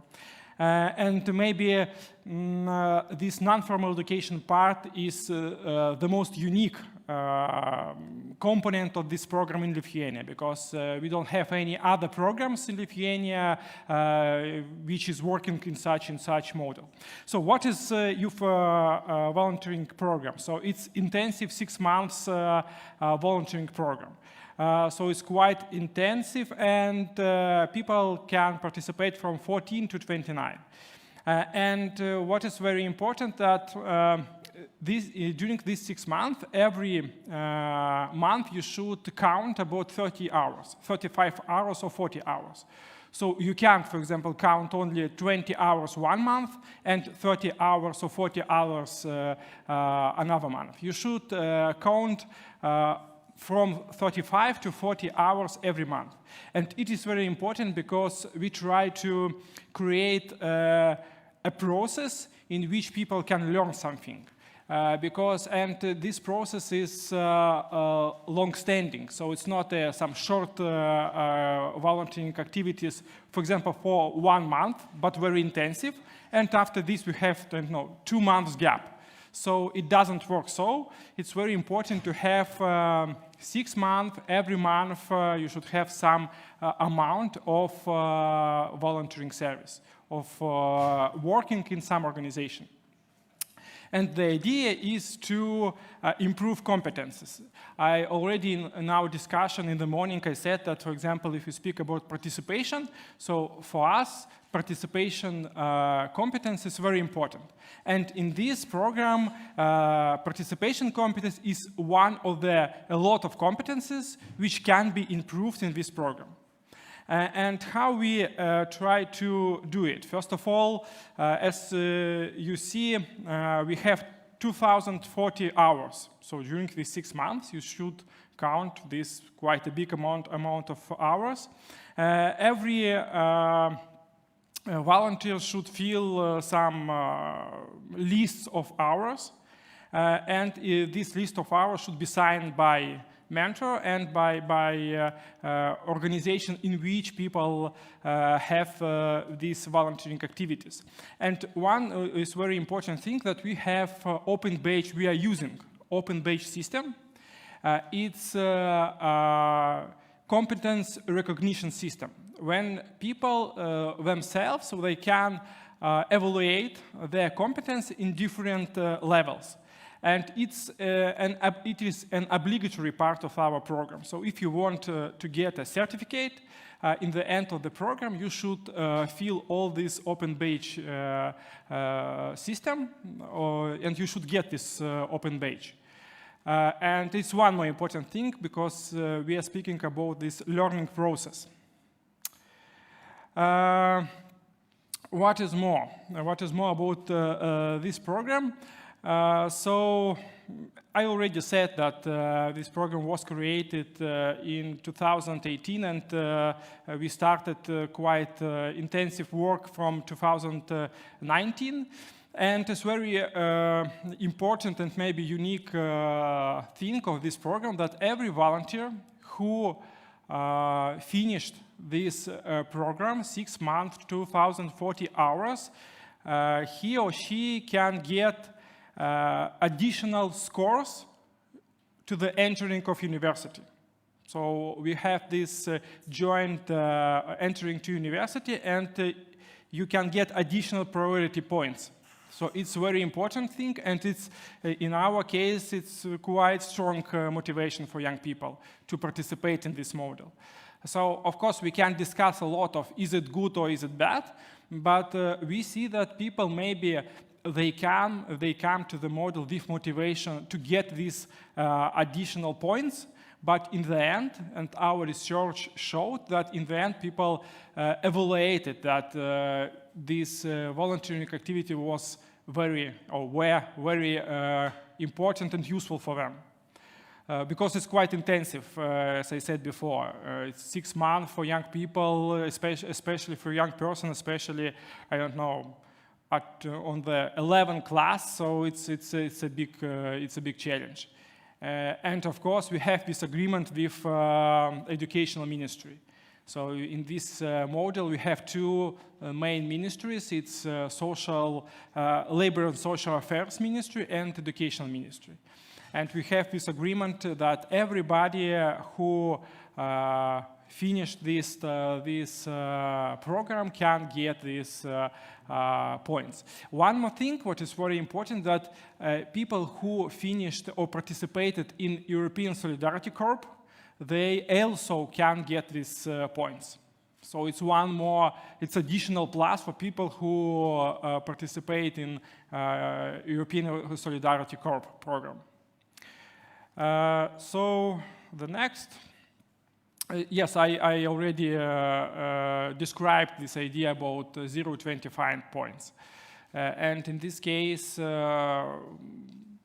but you know, to be honest, we have already and now a lot of discussions about results and about consequences of this model. But nowadays, I think what is quite effective. And how this model works. So we have every time we have 3 persons. If in the one side we have mentor. This person is working in coordinating organization. So if we speak European Solidarity Corp verb, so it's coordinating organization. We have volunteer, and we have organization in which we can volunteer. And in this organization already we have one person who is responsible for the volunteer. And if organization want to be coordinating organization, we should apply for it, and we have some requirements for this model. I will not read all these requirements. You can read it, and I will send you this presentation. But one very important thing that in this model, and to be coordinating organization can be only NGOs. So it's only in this program we have such limitations. So other organizations like budget organizations or other organizations, they can't be a coordinating organization. Only NGOs can do it. And it's one more unique thing in this model. Yes, because we think that it's one of the ways how we can strengthen NGO sector in Lithuania, and especially youth NGO sector in Lithuania. Nowadays we have 29 coordinating organizations, and we have a big challenge in the beginning that we should cover the whole Lithuania. And it's not so easy, because it's easy when you have one organization and you can hire people. But when you have 29 or 20 or 10 organizations, it's not a fact that all these organizations will work in all municipalities, in all regions. So we had in the beginning of the model, it was a big challenge. Now, a big challenge for us nowadays. This model cover the whole Lithuania. The next. So the mentor, as I described before, a mentor is a person who structures the learning process of the volunteer. So the idea of the mentor is to help to volunteer to evaluate and to create this learning process during the volunteering service. And host organization. Nowadays we have a lot of host organizations, and it's one more interesting thing that, for example, every organization, host organization, should be accredited. And we are responsible for accreditation of these organizations, and only half of them, so half of this big number, there's this big number, it's quite a big number, and only half of them have volunteers. So more than 2,200 organizations, we have accreditation, but we don't have volunteers. So, and it's very important, because why we do so? Because we want to create a variety of different organizations, and the aim is to create different possibilities for young people. So in our model, people can volunteer in library, in hospital, in youth center, in municipality, in, I don't know, some business association. So we have a big variety of different organizations. And it's one of the key aspects of this model, because if you have only 10 or 12 organizations in the whole Lithuania, or even in one region, it's not enough. You should have a big variety if you want to cover all needs of people and to create possibilities for them to choose what we want to do, to choose the organization in which we want to be. And in every organization, as I said before, their curator is a person who takes care of integration of volunteer in the organization. So it's the same like in the ESC, in European Solidarity Corps. So in European Solidarity Corps, every host organization have this person. And this person is responsible for tasks, for planning, for providing feedback, and for volunteer life in this organization. The next. And we have some, as I said, a lot of time, and I will say it one more time, that the basis of this model is non-formal education. And we have some key principles in this model. So it's comprehensive education, active participation, experiential learning, and open learning. So all these things are quite important in this model, and we try to promote it for the people who are in the program. I already said about open badges, about this recognition system. So during the program, we try to promote 8 lifelong learning competence, and their badge can be acquired. So, and in our case, there are 3 types of badges. In the one type, from 3 to 8 key issues in each competency that the volunteer needs to discuss with the mentor during the meeting. Type 2, it's practice badges and academical badges. So in our case, we have some basis badges and additional badges. And if you want to get this awarding 0.25 points on entry to a higher education institution, you must discuss 5 key competencies and receive 5 badges providing competence. And it's one more important thing, that we create possibility to get a lot of badges, but for the certificate, every young people need to get only 5. From 5 competence. Yes, it's somehow like it's a screenshot from our system in which every young person can fill information about his competence. Objectives of the competence evaluation during voluntary service. So it's, as every time, we have this strong learning dimension, and we want to show volunteering opportunities, reveal and monitor the progress of achievements, what is, I think, the most important thing in this model, gather evidence of activities during voluntary service to help to discuss and self-assess improvement. And during this model, we are spending a lot of time on feedback. So we try to give to young people feedback about their activities, about their work, about their possibilities, what we can do, what we can do better, and so on. And communicate the achievements and results of the volunteer, and to recognize the competence acquired in non-formal education.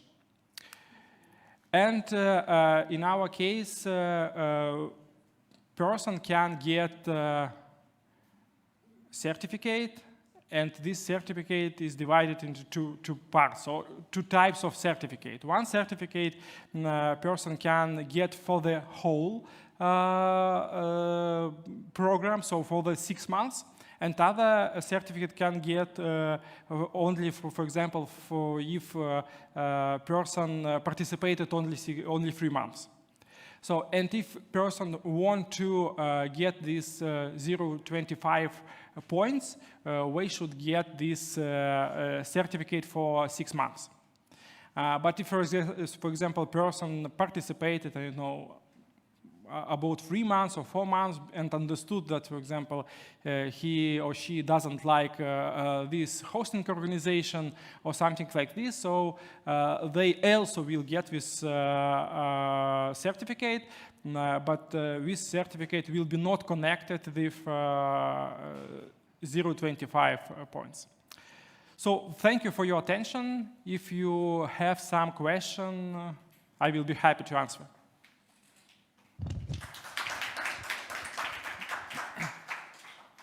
questions? Maybe we have someone who has participated in the voluntary program or is coordinating. We have. Maybe we can hear a bit of personal impressions and experience. What did you do? Hello, my name is Anela, and I was one of the first persons to participate. I participated in this program in 2019, and I was volunteer at Gargždai Youth Center, and right now I am studying, and I'm really glad that I took this opportunity and I got those 0.25 points. Because for me, it was really important because it helped for me to stay calm during the process of applying to universities. And this is really important, and this is really, I don't know, motivating for people to experience volunteering. And I think that's really nice to have in this program. Thank you very much. I think thank you, Jonas, for your presentation. You're welcome. Thank you, and I want to invite Julius from Lithuanian National Youth Council for his presentation, and it will be the last presentation today. So, hi everyone, my name is Julius. I'm International Affairs Coordinator at Lithuanian Youth Council, and I'm here today to present you how our organization is one of the leading organizations in Lithuanian youth policy. So, our organization started 2 years ago. So this year is an anniversary for us. And our organization just started as a very small initiative to present young people to government institutions and to promote youth activities. And now our organization is one of the biggest organizations, the biggest youth organization in Lithuania, because we unite 72 youth organizations and youth work organizations under our umbrella. So that's thousands of young people, and if I am right, that's about 200,000 young people that we are uniting, representing, and training to be better persons in youth policy. So yeah, our organization is working in youth policy by those 3 functions that we are very focusing on. The first one is to unite. Because we unite youth organizations, we unite young people, we try to merge them together, and when there are some initiatives, resolutions and positions, to be together, to discuss all the possibilities, all the outcomes, and to just have the best result as possible. Then we have representation. We represent youth organizations in a lot of government institutions, where we try to spread the youth voice as loud as possible and promote our ideas, our important things in there. And the third function is consultation, where we try to consult to help our member organizations to be better prepared for the things they want to do, to better prepare to represent themselves, and to just educate young people who are part of them.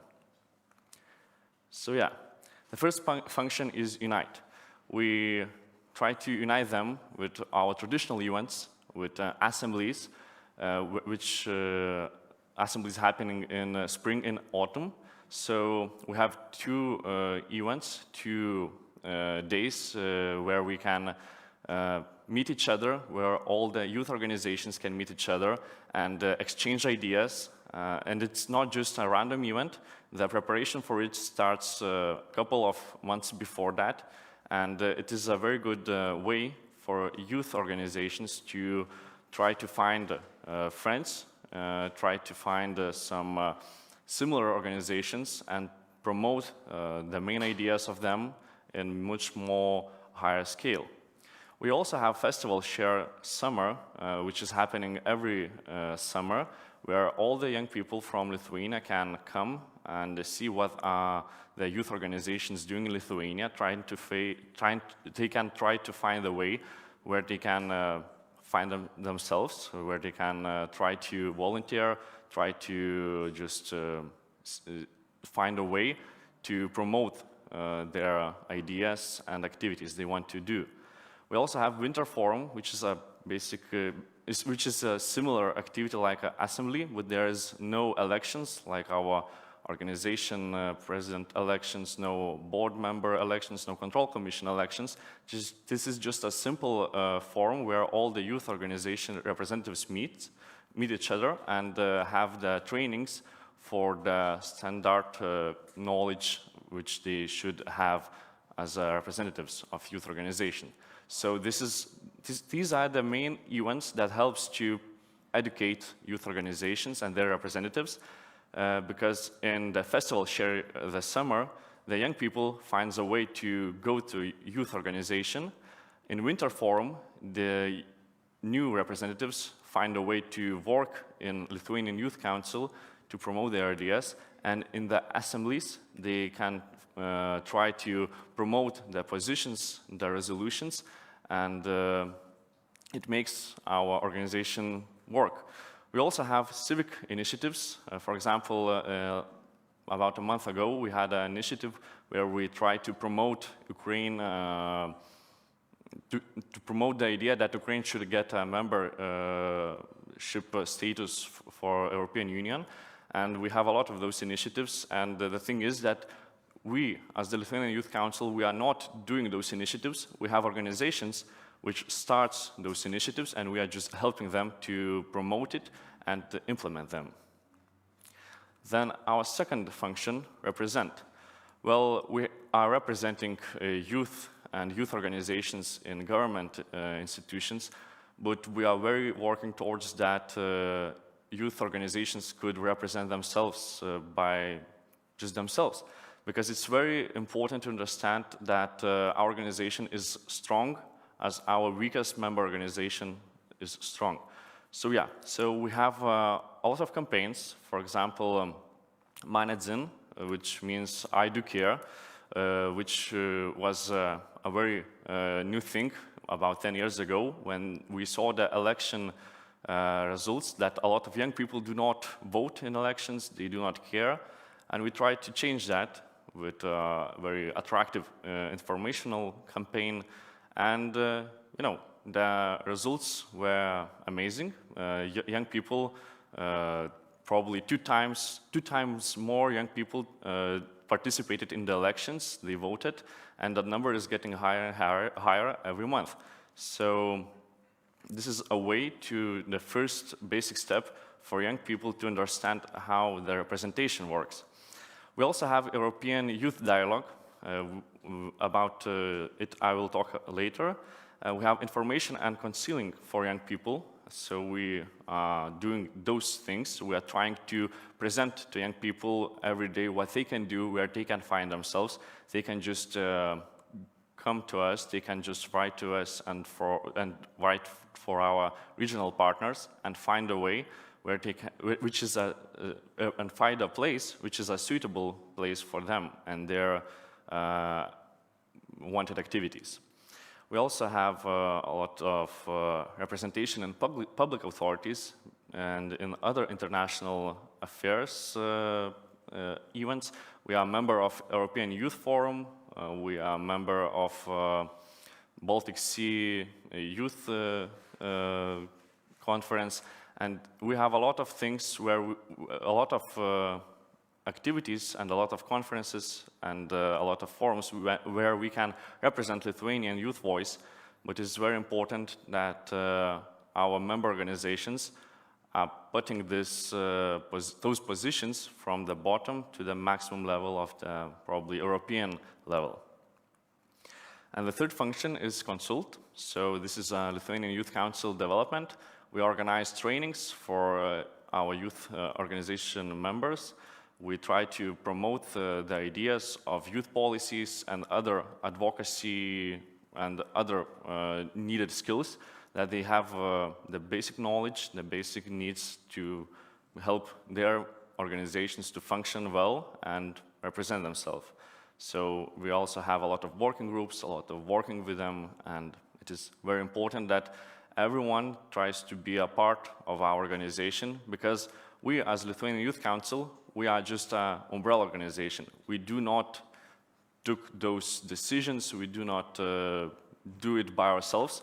our member organizations are doing that, we are just helping them to do that. Yeah, and we have those three main functions, but we also have some projects, some activities that we are coordinating it. So, for example, we have Eurodesk Lithuania, which is a network for youth information, which provides free information for young people and opportunities that they can do in Lithuania, in Europe, and in every possible way where they want to do that. They can just write to us directly, or for our regional partners, or for our network volunteers. We also have a campaign. We have a website which is called Žinau viską in Lithuanian, and in English, the probably best translation could be I know everything, where every young people, and probably not young people also, because we do not know if they are young people or not, they can just write any question they want, and we, as the coordinators of this website, we are answering those questions.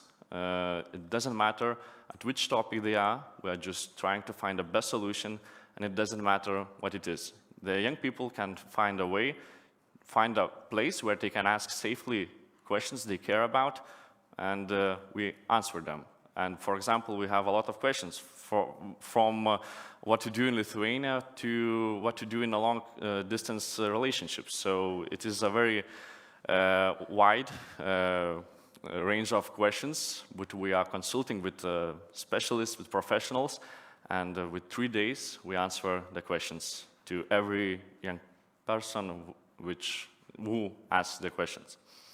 Yeah, and we also are implementing youth dialogue, because we are an umbrella organization. We unite a lot of youth organizations, but at the same time, we are very far from the ordinary young people, so that's why we are implementing youth dialogue, which helps to see what the ordinary young people of Lithuania is interested to, what they are capable of, and we are doing the consultations to try to find a way to help the municipalities they are living in, and to find very important questions that are important to them.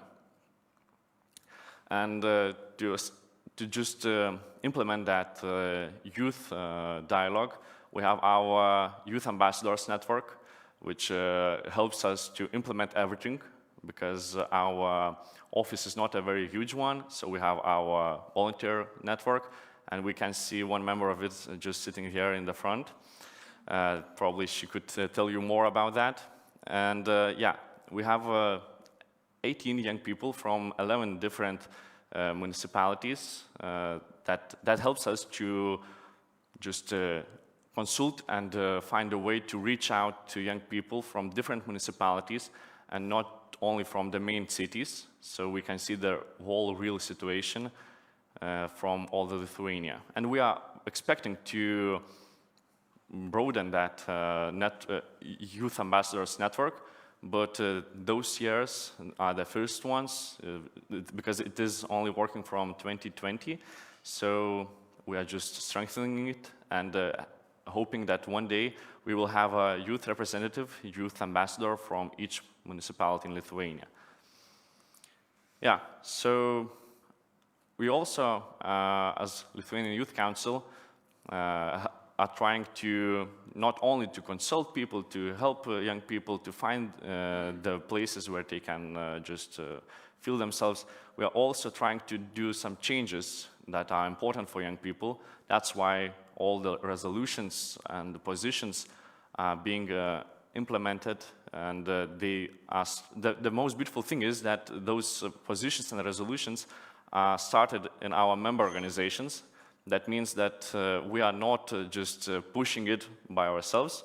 The youth organizations just come to us and says that there is a problem, and we try to help them and promote it. And we have a list of approved documents in the last year, and this year one of the biggest accomplishments for Lithuanian Youth Council and for the whole youth is the thing that we changed the age limit to be elected in Lithuanian Parliament from 25 years to 21 years old. So it is one of the biggest change, and we are still working on all other changes, and we are hoping that in the future we will solve much more youth problems, and we hope that those problems will be very important for young people, so that we will not only just to make the problems by ourselves. Yeah, and that's about it. If you have any questions, you can ask me right here or after the presentation. Questions? I think let's change the perspective. We can have one more testimony. Gita, so how is it for you to be a part of the Youth Bureau? So, hi everybody. To be a part of the Youth Bureau is actually really amazing. We have an amazing team. We work together and we get along with each other really well. And as Julius said, we try to implement youth dialogue in Lithuania by different methods. We do consultations with young people, and we try to reach as many as possible youngsters and to talk to them and bring their opinion to the national or international levels. So, Gita, thank you very much. Maybe there is a question for Julius. If not, then I will ask you to stand up, everyone. Can I go to my place? Can I go? No. Okay. I think we have to applaud ourselves because today it was a very long day. So thank you, everyone, for participating.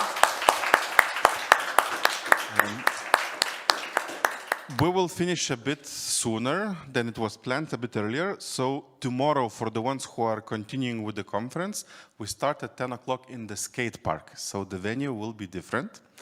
And thank you very much for your participation, and have a nice evening in Klaipėda and enjoy the festival. Thank you.